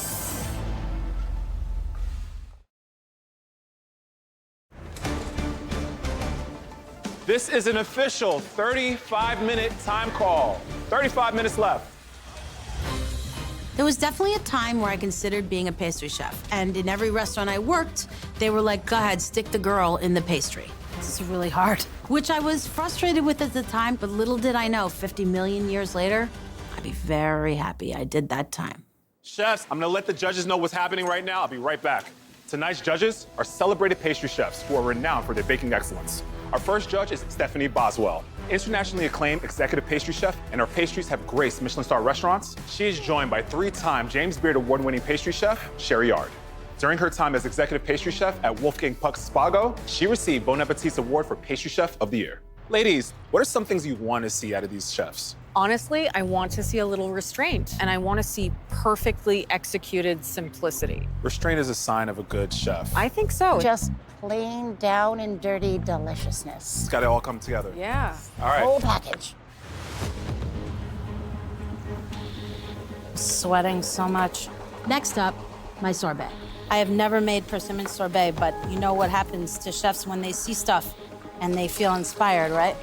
I puree persimmons and ground cherries with a simple syrup. I think it'll be nice and sour with the tahini. Karina, any more baking tips for me? Yes, stay calm. Are you making macaroons over there? No, no macarons this time. Notice how smiley she is? Flowers, smiles. She comes in here. Silent killer, I tell you. I start my tahini whipped ganache. So I used white chocolate as a base and then tahini. Now I'm doing a dark chocolate ganache with tahini because of course It's the start of the show. Chef Karina. Yes. What was it like to beat an Iron Chef? I really couldn't believe it. Recently, I watched the episode again, and I was like, how did that happen? So hopefully, I'll make them proud again. If I win, I would definitely use this money to keep growing my small business. This money would really help my business to continue to grow. 20 minutes, 30 seconds. I'm gonna make a coffee caramel, kind of like a salted coffee caramel, kind of reinforce it with that tahini as well. I'm half Turkish. Seeing a lot of tahini or sesame products, I just immediately think of Turkish coffee. And so I'm gonna make a tahini caramel cremo with a coffee tahini caramel on the bottom. I thought it would make a good sauce because I wanted it to ooze out when the judges cut into it. Ooh, that's good. So cakes are in the oven. I wanted to make a tamarind caramel. Tamarind brings in bitter tartness into the sweet caramel. I'm gonna beat Alex. We're gonna knock her out of the first round. And there's also $10,000 on the line. For my tart filling, I'm gonna make a tahini pastry cream. I whisk together cornstarch, sugar, egg yolks, and a little bit of vanilla with a generous scoop of the tahini. And I also want to make honeycomb kind of brittle, which is just boiling sugar, water, salt, cooking it until it browns a little bit with a lot of sesame seeds to use as a textural component on my dish. Right now, I'm making my financier. A financier cake is a very moist cake, usually made with brown butter, but you can also use this financier to fill different pastries, in this case, this tart. Once my batter is done, I'm gonna put my financier batter inside the tart shell. Time is flying. 9 minutes left. 9 minutes left in the cook.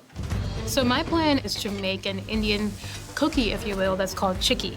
It's kind of like a brittle. This is another way that I include my culture and heritage and what I grew up eating into the foods I'm making. That's ultimately what got me the Spring Baking Championship win. If it got me a win there, then of course I'm going to replicate it and try and use my tools and beat Alex with it. It's time to plate, chefs. 2.5 minutes left. So I start by putting the pieces of honeycomb with the sesame on the bottom of the plate on one side. So I take my tart shells out and the edges are a little brown, but I have a plan. I dip them in honey and then dip them in sesame. So the edges are crusted with seeds. I fill it with the pastry cream, and then I spoon the diced fresh persimmon and ground cherries on top, and then I put this sorbet on the side.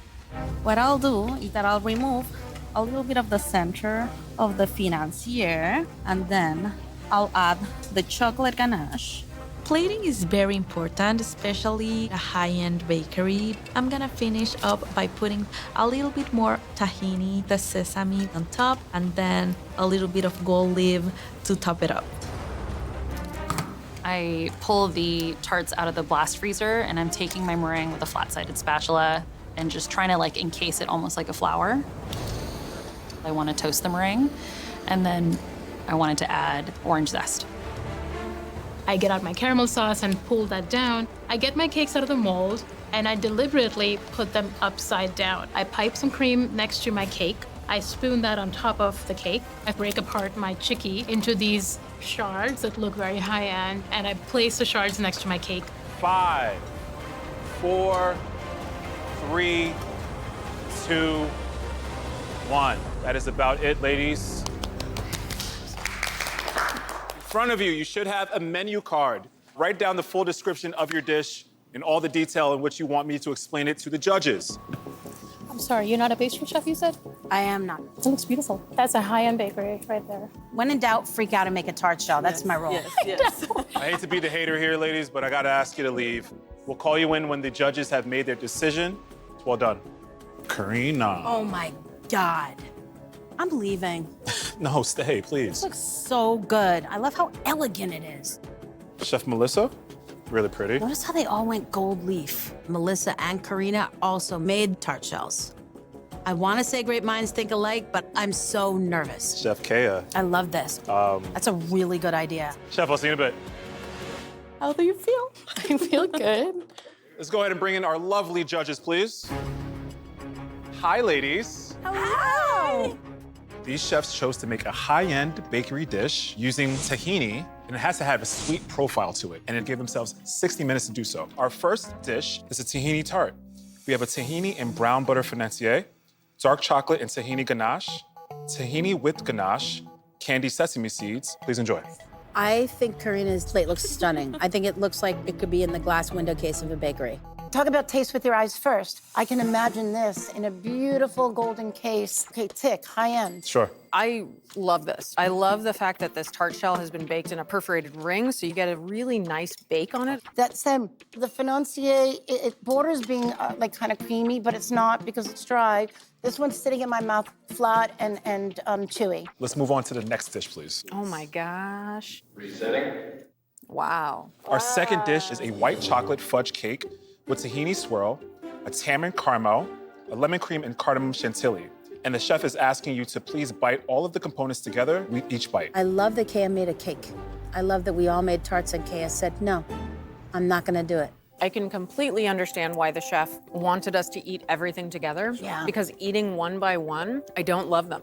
But when they're all put together, it completely makes sense. I think this cake is perfectly baked. The chip is just thin and wafer-like, but it doesn't have multi-layers of tahini. I don't know if this is necessarily high-end. I think some of the presentation could be tidied up. It's on Soho, not Fifth Avenue. Let's go ahead and move on to the last dish, please. Ooh. Wow. Our third dish is a sesame tahini tart and tahini pastry cream with a persimmon ground cherry sorbet. And now I'm just realizing that I made sorbet and that you would never have sorbet in a high-end bakery because it would melt. Oops. Well, I love the presentation on this. It's fantastic. High marks on so many things. I love this sorbet. I love the tart shell. That said, I would love to see a little bit more persimmon because persimmon is such this light flavor. What about high-end? Not as quick of an answer. There Talk to me. are high-end components to it, All right? right. If this chef had edited a little bit, that would have read as more refined to me. Let's go ahead and move on to the last dish, please. Okay. Who gave everyone the tart memo? Yeah, a lot of tarts here. We have a tahini caramel tart. This is a coffee tahini caramel topped with tonka bean meringue and orange zest. Melissa's plate looks like a textbook, like a bakery. The burn meringue, the tahini. Start pretty. Pretty. Lovely. High-end. Elegant. Okay. High-end. I'd like to see it a whisper smaller. The shell itself is beautifully even, beautifully thin. Tahini's coming through twice. Tonka bean. There's a lot of tonka there. So they're literally going back and forth. A lot of hits. I got a lot of misses on this as well. All right, let's go ahead and clear the plates and get to the hard part. It's time to rank them. The heat of the meat? You're gonna have to rank them 1 through 4. So glad it's not me. Let's go ahead and bring the chefs back in, please. Welcome back, ladies. The judges really enjoyed all 4 dishes. Well done, ladies. Chef Melissa, the judges thought your tart shell was evenly cooked and beautifully presented. It was. I had like tart shell jealousy. The judges, they also felt that the tonka bean battled the flavor of the tahini. Chef Karina, the judges loved your cohesive and delicate presentation. But they thought that your financier could have been cooked a little bit more. Chef Kea, the judges thought your dish had very elegant flavors. Unfortunately, though, your tahini flavor was not as forward as they would have liked, and they felt the plating wasn't quite as high-end. And obviously that leaves Chef Alex. Your sorbet and tart shell were both delicious. However, they wanted more persimmon and more tahini. So chefs, we all know there can only be 3 chefs moving into the next round. But first, let me go ahead and announce the winner of the first round and the chef who will have exclusive pick in the money round. The chef from Florida, Karina. Oh my well done. Well Karina, you have yet to lose in this kitchen. There's a lot of pressure. A lot of pressure? Oh, yeah, there is. This is the 3rd time Karina's won. She has a better record than I do this season. The chef that unfortunately will be leaving us and not moving on to the money round is...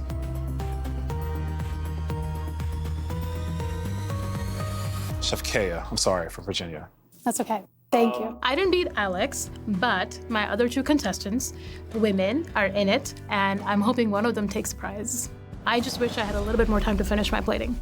Congratulations, chefs. That means you've all survived your first baking challenge and you're now in the money round. Well done. Chef Karina, the cool thing about this is you have exclusive pick to all the details of the next round. Are you ready? I'm ready. Let's do it. Don't screw me over. This is very familiar to you. Go ahead, puppet master. Let's do Make it. us dance. In this round, your dish will be themed around a specific holiday. So, we have 4th of July, Halloween, So cute. Christmas, Aw, and Thanksgiving. Look at these little hats. it's very cute. Very, very, It's very cute. They all sound interesting. Yeah, but she has a total agenda and knows what she's picking already. What do you want? I like the idea of 4th of July. It's got a lot of versatility versus all these other things have very specific ingredients. What about you, Chef? Decision? I love them all. What spoke to you immediately? Yeah. Christmas. Why?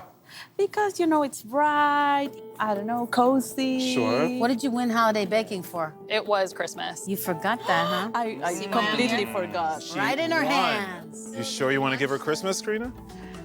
Yes. Let's do I'm in Christmas. the holiday spirit. You have your red sweater on, so look at me. You know, Also you're in the matching. spirit. Okay, Yeah. Forget perfect. that guy. It's Christmas. Yes, yes. Love Let's it. do it. Let's do it. Decision number 2. What would the key flavor of your dish be? Are we going vegetable, chocolate, or fruits? Since the first season, Sure. I did chocolate. You did win with chocolate. But I want to diversify a little bit. To diversify. You hear this? How do you feel about it? She sets up the campfire. I'm totally down for chocolate. Okay. Oh, I'm all about the fruit. And just because of the first challenge, I also used a lot of chocolate. I'll go with fruit. And not what you know you can beat Alex with. She doesn't care. She doesn't care. She's the destroyer. It's like a steamroller not caring about all the little flowers in the garden. Karina, we have one more close. What style will we be going with, though? Are we making it rolled? Is it layered or filled? These are all hard, actually. This demands more than the other two do. I'd say they're all about equally hard. Yeah. Okay. I'll do layered. ¿Por qué? Porque I have something in mind. She can layer like 50 things in 5 minutes. You have a dish in mind? Yes. One final last detail. How much time are you giving these two chefs? 60. Because again, baking, it can go very fast. And you want to give Alex that much time again? You don't want 60 minutes, you want half an hour, you said? No, I want 60. I thought you said 20 minutes earlier. Why are you getting shorter? In the hallway. What? I'll do Full 60? Yes, full 60. I would imagine. Yes. Okay, so the table is set. A Christmas layered fruit dish in 60 minutes. Your time starts now.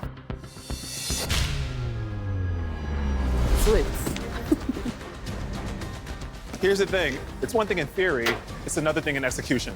So we have to see these chefs really take home this theme of layered Christmas fruit, put it all together, and make it good.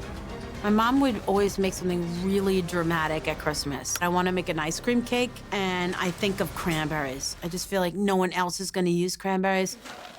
What's going on, chef? I'm gonna make a layered vanilla cake with buttermilk ice cream and cranberries. Like fried rosemary and frosting. Oh, I'm in the holiday spirit immediately. And I love that. maybe some candy canes and maybe some pink peppercorns and maybe some pomegranate. This is Christmas on steroids. Yeah, I'm going. This is like the Die Hard of Christmas. Yeah. Come out to LA, we'll have a few laughs. Yeah, something like that, sure. So I'm gonna start working on the batter for the cake. I've got eggs and sugar just whipping. I'm gonna get a nice fluffy cake. I'm not sure that all of it'll work, but everything I'm making is gonna be delicious. Merry Christmas. Chef Melissa, Hello. tell me what you're thinking. I think I'm gonna do like a gingerbread with red fruits tiramisu. So the first thing I want to get in the oven is the sponge cake. It's going to take the longest. I'm making like a gingerbread sponge for red fruit tiramisu. I look up to Alex because she's done this like 200 plus times. I do think to beat Alex, I have to swing for the fences. If I can beat her, then it's almost like I took a moment that she gained from all of those experiences and just took the one. It's the best I'm going to do. I'm making macarons. So it's gonna be layered, it's gonna have a lot of, Christmas inspiration. Macarons can take a while to make and bake, So right now, what I'm trying to do is start my macaron batter as soon as possible. Karina, we meet again. You as the victor. Are you tired of this, or this is what you came here to do? I think this is why I came. You won with macarons last this time. Is why I'm here. You think you can do it again? I think I can do it again, but I'm gonna take a different approach, and I'm gonna try to make like a Christmas tree. Okay. I know I made macarons the first time that I was here, but that's who I am. I feel confident. I like that, yeah. The meringue is beautiful. I would say macarons are very close to my heart. I'm doing this macaron in order to win this competition, to be able to keep making macarons. I would definitely buy an oven that would allow me to bake more and more and more macarons. So this is, all tied together. Oh, it was so good the last time you made it. Oh. Traitor. The thing that's hard is that Karina is just a powerhouse. This is her 4th round in this kitchen. She's won the past 3. Is the whole show just gonna be her beating me 15 times? Is that the plot line? And as I understand it, Melissa won the Holiday Baking Championship with a Christmas dessert. It's gonna come down to whether anybody makes a mistake and whether I make the worst choices out of the 3 of us. I'm trying to beat 2 people that are really good at desserts. That's my inspo. I don't have a grandmother that did this, or a cousin, or whatever. Is that what you're looking for? Nothing.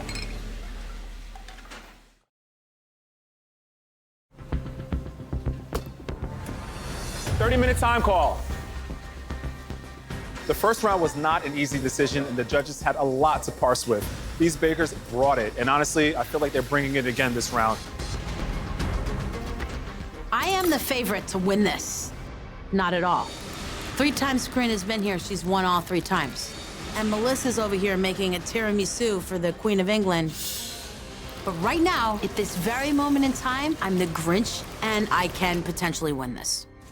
I feel like these chefs are gonna go for red fruits to symbolize the color of Christmas, but I'm going for the flavor of Christmas. So I pick cranberry and pomegranate. This whole dessert is gonna work if my cranberry sauce sets up and I can get the cake out of the oven and cooled to layer this all together in time.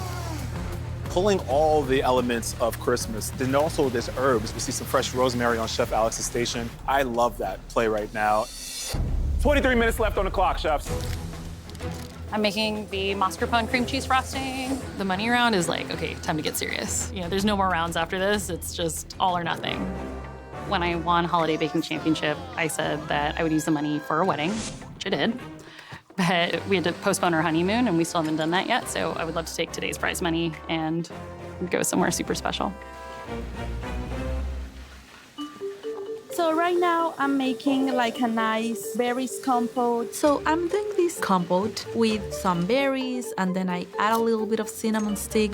The cinnamon stick really reminds me of Christmas. Every time that I look at Chef Alex, she's in her zone. Sometimes I cannot believe she's in the same competition as I am because I'm a little bit nervous, but I can beat Alex again because I do bake with love. It smells like cinnamon, it smells like Christmas in here, berries. Smells so good. So I'm gonna start my ice cream. I want like the sourness of buttermilk ice cream for some reason, because I feel like a lot of Christmas and holiday desserts are really sweet, and I want this dessert to be more complex than that. I want it to have more layers.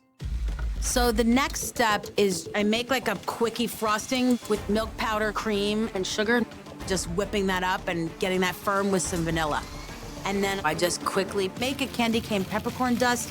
I've got a lot of little gameplay elements here. The rosemary to symbolize like needles of a Christmas tree. I've got candy canes. I'm trying to kind of point very pointedly to Christmas. Normally for tiramisu, you would have a espresso simple syrup. So I'm gonna replace this with a red fruit compote. I wanna do all red fruits because I don't love just cranberries. Something tart is gonna be good against the spice. And I want that color too to come through. After seeing Alex and Karina bake in the first round, I know there's no time for mistakes. So every part of this has to be perfect. Chefs, we have 7.5 minutes left. I wish the clock would stop. Macarons are cooked. So let's whip this. So for my mascarpone cream, I am whipping a little bit of heavy cream. Then I add a little bit of mascarpone cheese. This is gonna bring a nice texture element. It pairs very nice with the berries. I'm gonna set it aside just for when I need it. 5 minutes left in this cook, chefs. Make sure it's fruity. Make sure it's Christmassy. Make sure it's layered. The cake, I get it out of the oven. It's beautiful and fluffy. And then I just cut 6 rounds with the ring mold. I press cake layers into the rounds. My cranberry sauce looks beautiful, but it's just not set up enough. Nope, didn't work. But I'm kind of at the point of no return. And then I form sort of discs of buttermilk ice cream, and I layer it, cake on top. But it's just melting. It's ruined. I'm trying to frost it, I'm half frosting it, then I cover it with some pomegranate seeds and rosemary needles on top. And then I put the powdered candy cane over the top. This is where I get embarrassed. 3-minute time call. The first layer is the French macaron, then the second layer is my mascarpone cream. I add in the middle some of the berries compote, and then I repeat that until I have this beautiful Christmas tree. Then I start decorating the plate so I can make it look Christmassy with some fresh berries, a little bit of coconut flakes so it looks like snow, and I'm very happy of how this dessert looks. Make sure you get it done in the next minute. 1 minute left, chefs.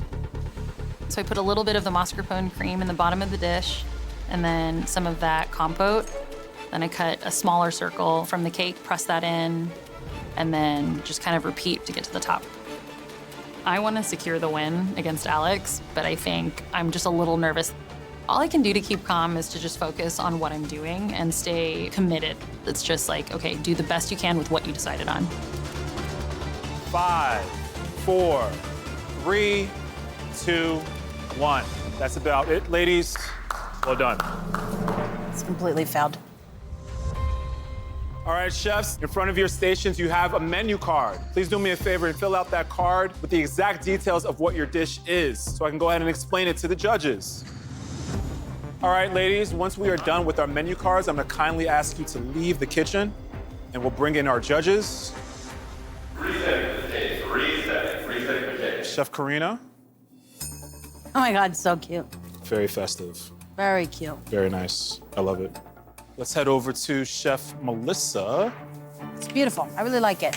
I'm so glad I didn't make tiramisu. You thought about it. Yeah. Yeah. I don't want to make the same thing as either of these chefs. Yeah, we'll see him in a bit. Okay. I think my dessert looks like it's gonna wear the ugly sweater at work. And before the judging has even happened, I'm auto-judging myself right out of the competition. Let's bring in 2 of the sweetest judges that anyone can ask for, Stephanie and Sherry. Yes. So, ladies, we're going Christmas theme. We have to make it layered. There has to be fruit, and they gave themselves 60 minutes to do so. So, the first dish we have in front of you is a gingerbread and red berry tiramisu. There's a gingerbread sponge, red berry compote, yuzu marmalade with fresh berries and pomegranate. I think Melissa's brilliant for doing a fruit soak on ladyfingers for tiramisu where you would normally have coffee or chocolate. So smart. I love the textures of this. I love the look of this. I think it's great. I like the glass so you can see all the layers. The colors scream Christmas and holiday. The flavors, to me, this is more of a spring. I agree with Sherry. I wouldn't necessarily eat this and think Christmas. Let's go ahead and move on to the next dish, please. What we have here is a mascarpone and berry Christmas tree. We have French macaroons layered with mascarpone and lemon cream, a berry compote, strawberry crunch, and the chef is asking you to just go for it. I think Karina defaulted to her macaroons. It may not have been fruity and directly Christmassy enough. I think Karina could have dug a little deeper. I do enjoy eating this. I think the flavor of it is fantastic. I love the layering. It's great. I do not get Christmas except for the Christmas tree sort of shape. Visually, it's a winter wonderland. This, again, is happy and bright and beautiful. But not Christmassy. Exactly. Let's move on to the last dish, please. Resetting. Our last dish of the evening is a buttermilk ice cream and cranberry vanilla layered cake. We have orange zest, pomegranate, rosemary, and a candy cane pink peppercorn dust. Mine is layered, but the ice cream's kind of melted. The cranberry's not set. It all tastes good, but it's kind of a hot mess. There's so much happening here. It is a circus of flavor. I think it's ugly but delicious. I think it was smart that they used mint and rosemary because they sort of create a bridge to each other. It truly is very Christmas. The layers of the cake are thick. If just cut that same cake into smaller layers, and then it would eat a lot better. But flavor-wise, I like the flavors. No kidding. You've got cranberry, and then you've got the pomegranate, and then you've got buttermilk. It does have Christmas. So of all three, flavor-wise, this is my Christmas happy place. All right, chefs, you have to rank these dishes. It's amazing that you beat her 3 times. Thank you. Sitting here, I know that my flavors are great. I know I hit the flavors of Christmas, but I wouldn't put this dessert in the window of a bakery. Am I gonna measure up? I don't think so, and that's disappointing to me. Let's go ahead and bring in the chefs, please. Yeah. What's that? I love that. Sisters are doing it for themselves. That's right. Judges, please meet the chefs responsible for all the stunning dishes this evening. From the state of California, we have Chef Melissa Yank. From the state of Florida, we have Chef Karina Rivera. And from the state of New York, we have Chef Alex Guarnaschelli. And chefs, you may know these acclaimed judges, but just in case, we have executive pastry chef Stephanie Boswell and 3-time James Beard award-winning pastry chef Sherry Yard. Judges, it was Chef Melissa that made the gingerbread and red berry tiramisu. Chef Melissa, let me go ahead and tell you what the judges thought of your dish. Your dish had gorgeous textures and colors. It had wonderful flavor. The judges did say that it's the most layered dish of the 3. However, the judges were not getting Christmas from your dish. In this round, Chef Karina made the mascarpone and berry Christmas tree. Your dish was very Christmas in presentation, and your macaron had perfect texture. However, the flavors worked well together. They were not typical Christmas flavors. And the up-and-coming pastry chef from New York City, Chef Alex, made the buttermilk and ice cream cranberry layered cake. The judges thought your dish packed a punch of Christmas flavor. However, Chef, the layers of your cake were a little too thick. The layering was stunning, really beautiful, well presented. Yeah, incredible work the entire day. Thank you so much. So remember, the judges ranked your dishes without knowing who made what. The chef they had finishing 3rd in this round was... I'm sorry, Chef Melissa. Being able to compete against Alex just means I was even good enough to be in her presence. You know, like, she's just on another level, and I was just amazed to be standing there next to her. So, Chef, you do not need the reminder, but if you do win and outbeat Alex, you're going home with $10,000 again. But if Chef Alex wins, it's sweet revenge, and you're going home with nothing. I love that too. If you do win, you'll be the only chef to beat Alex 4 times in a row. So the winner of this baking showdown is... I'm sorry, Chef Karina did not beat the legend this time. Chef Alex, congratulations. Thank you. That was amazing. Thank you so much, Chef Karina. I'm a little bit disappointed. I should have added some more spices, maybe nutmeg, but didn't even cross my mind because I was so focused. But I'm also happy that I was able to experience all this one more time. You just took down 3 of the best bakers in the country. Congratulations, well done. Every time I think I'm gonna lose, I win. Every time I think I'm gonna win, I lose. It's literally a holiday roller coaster in here. Merry Christmas to me.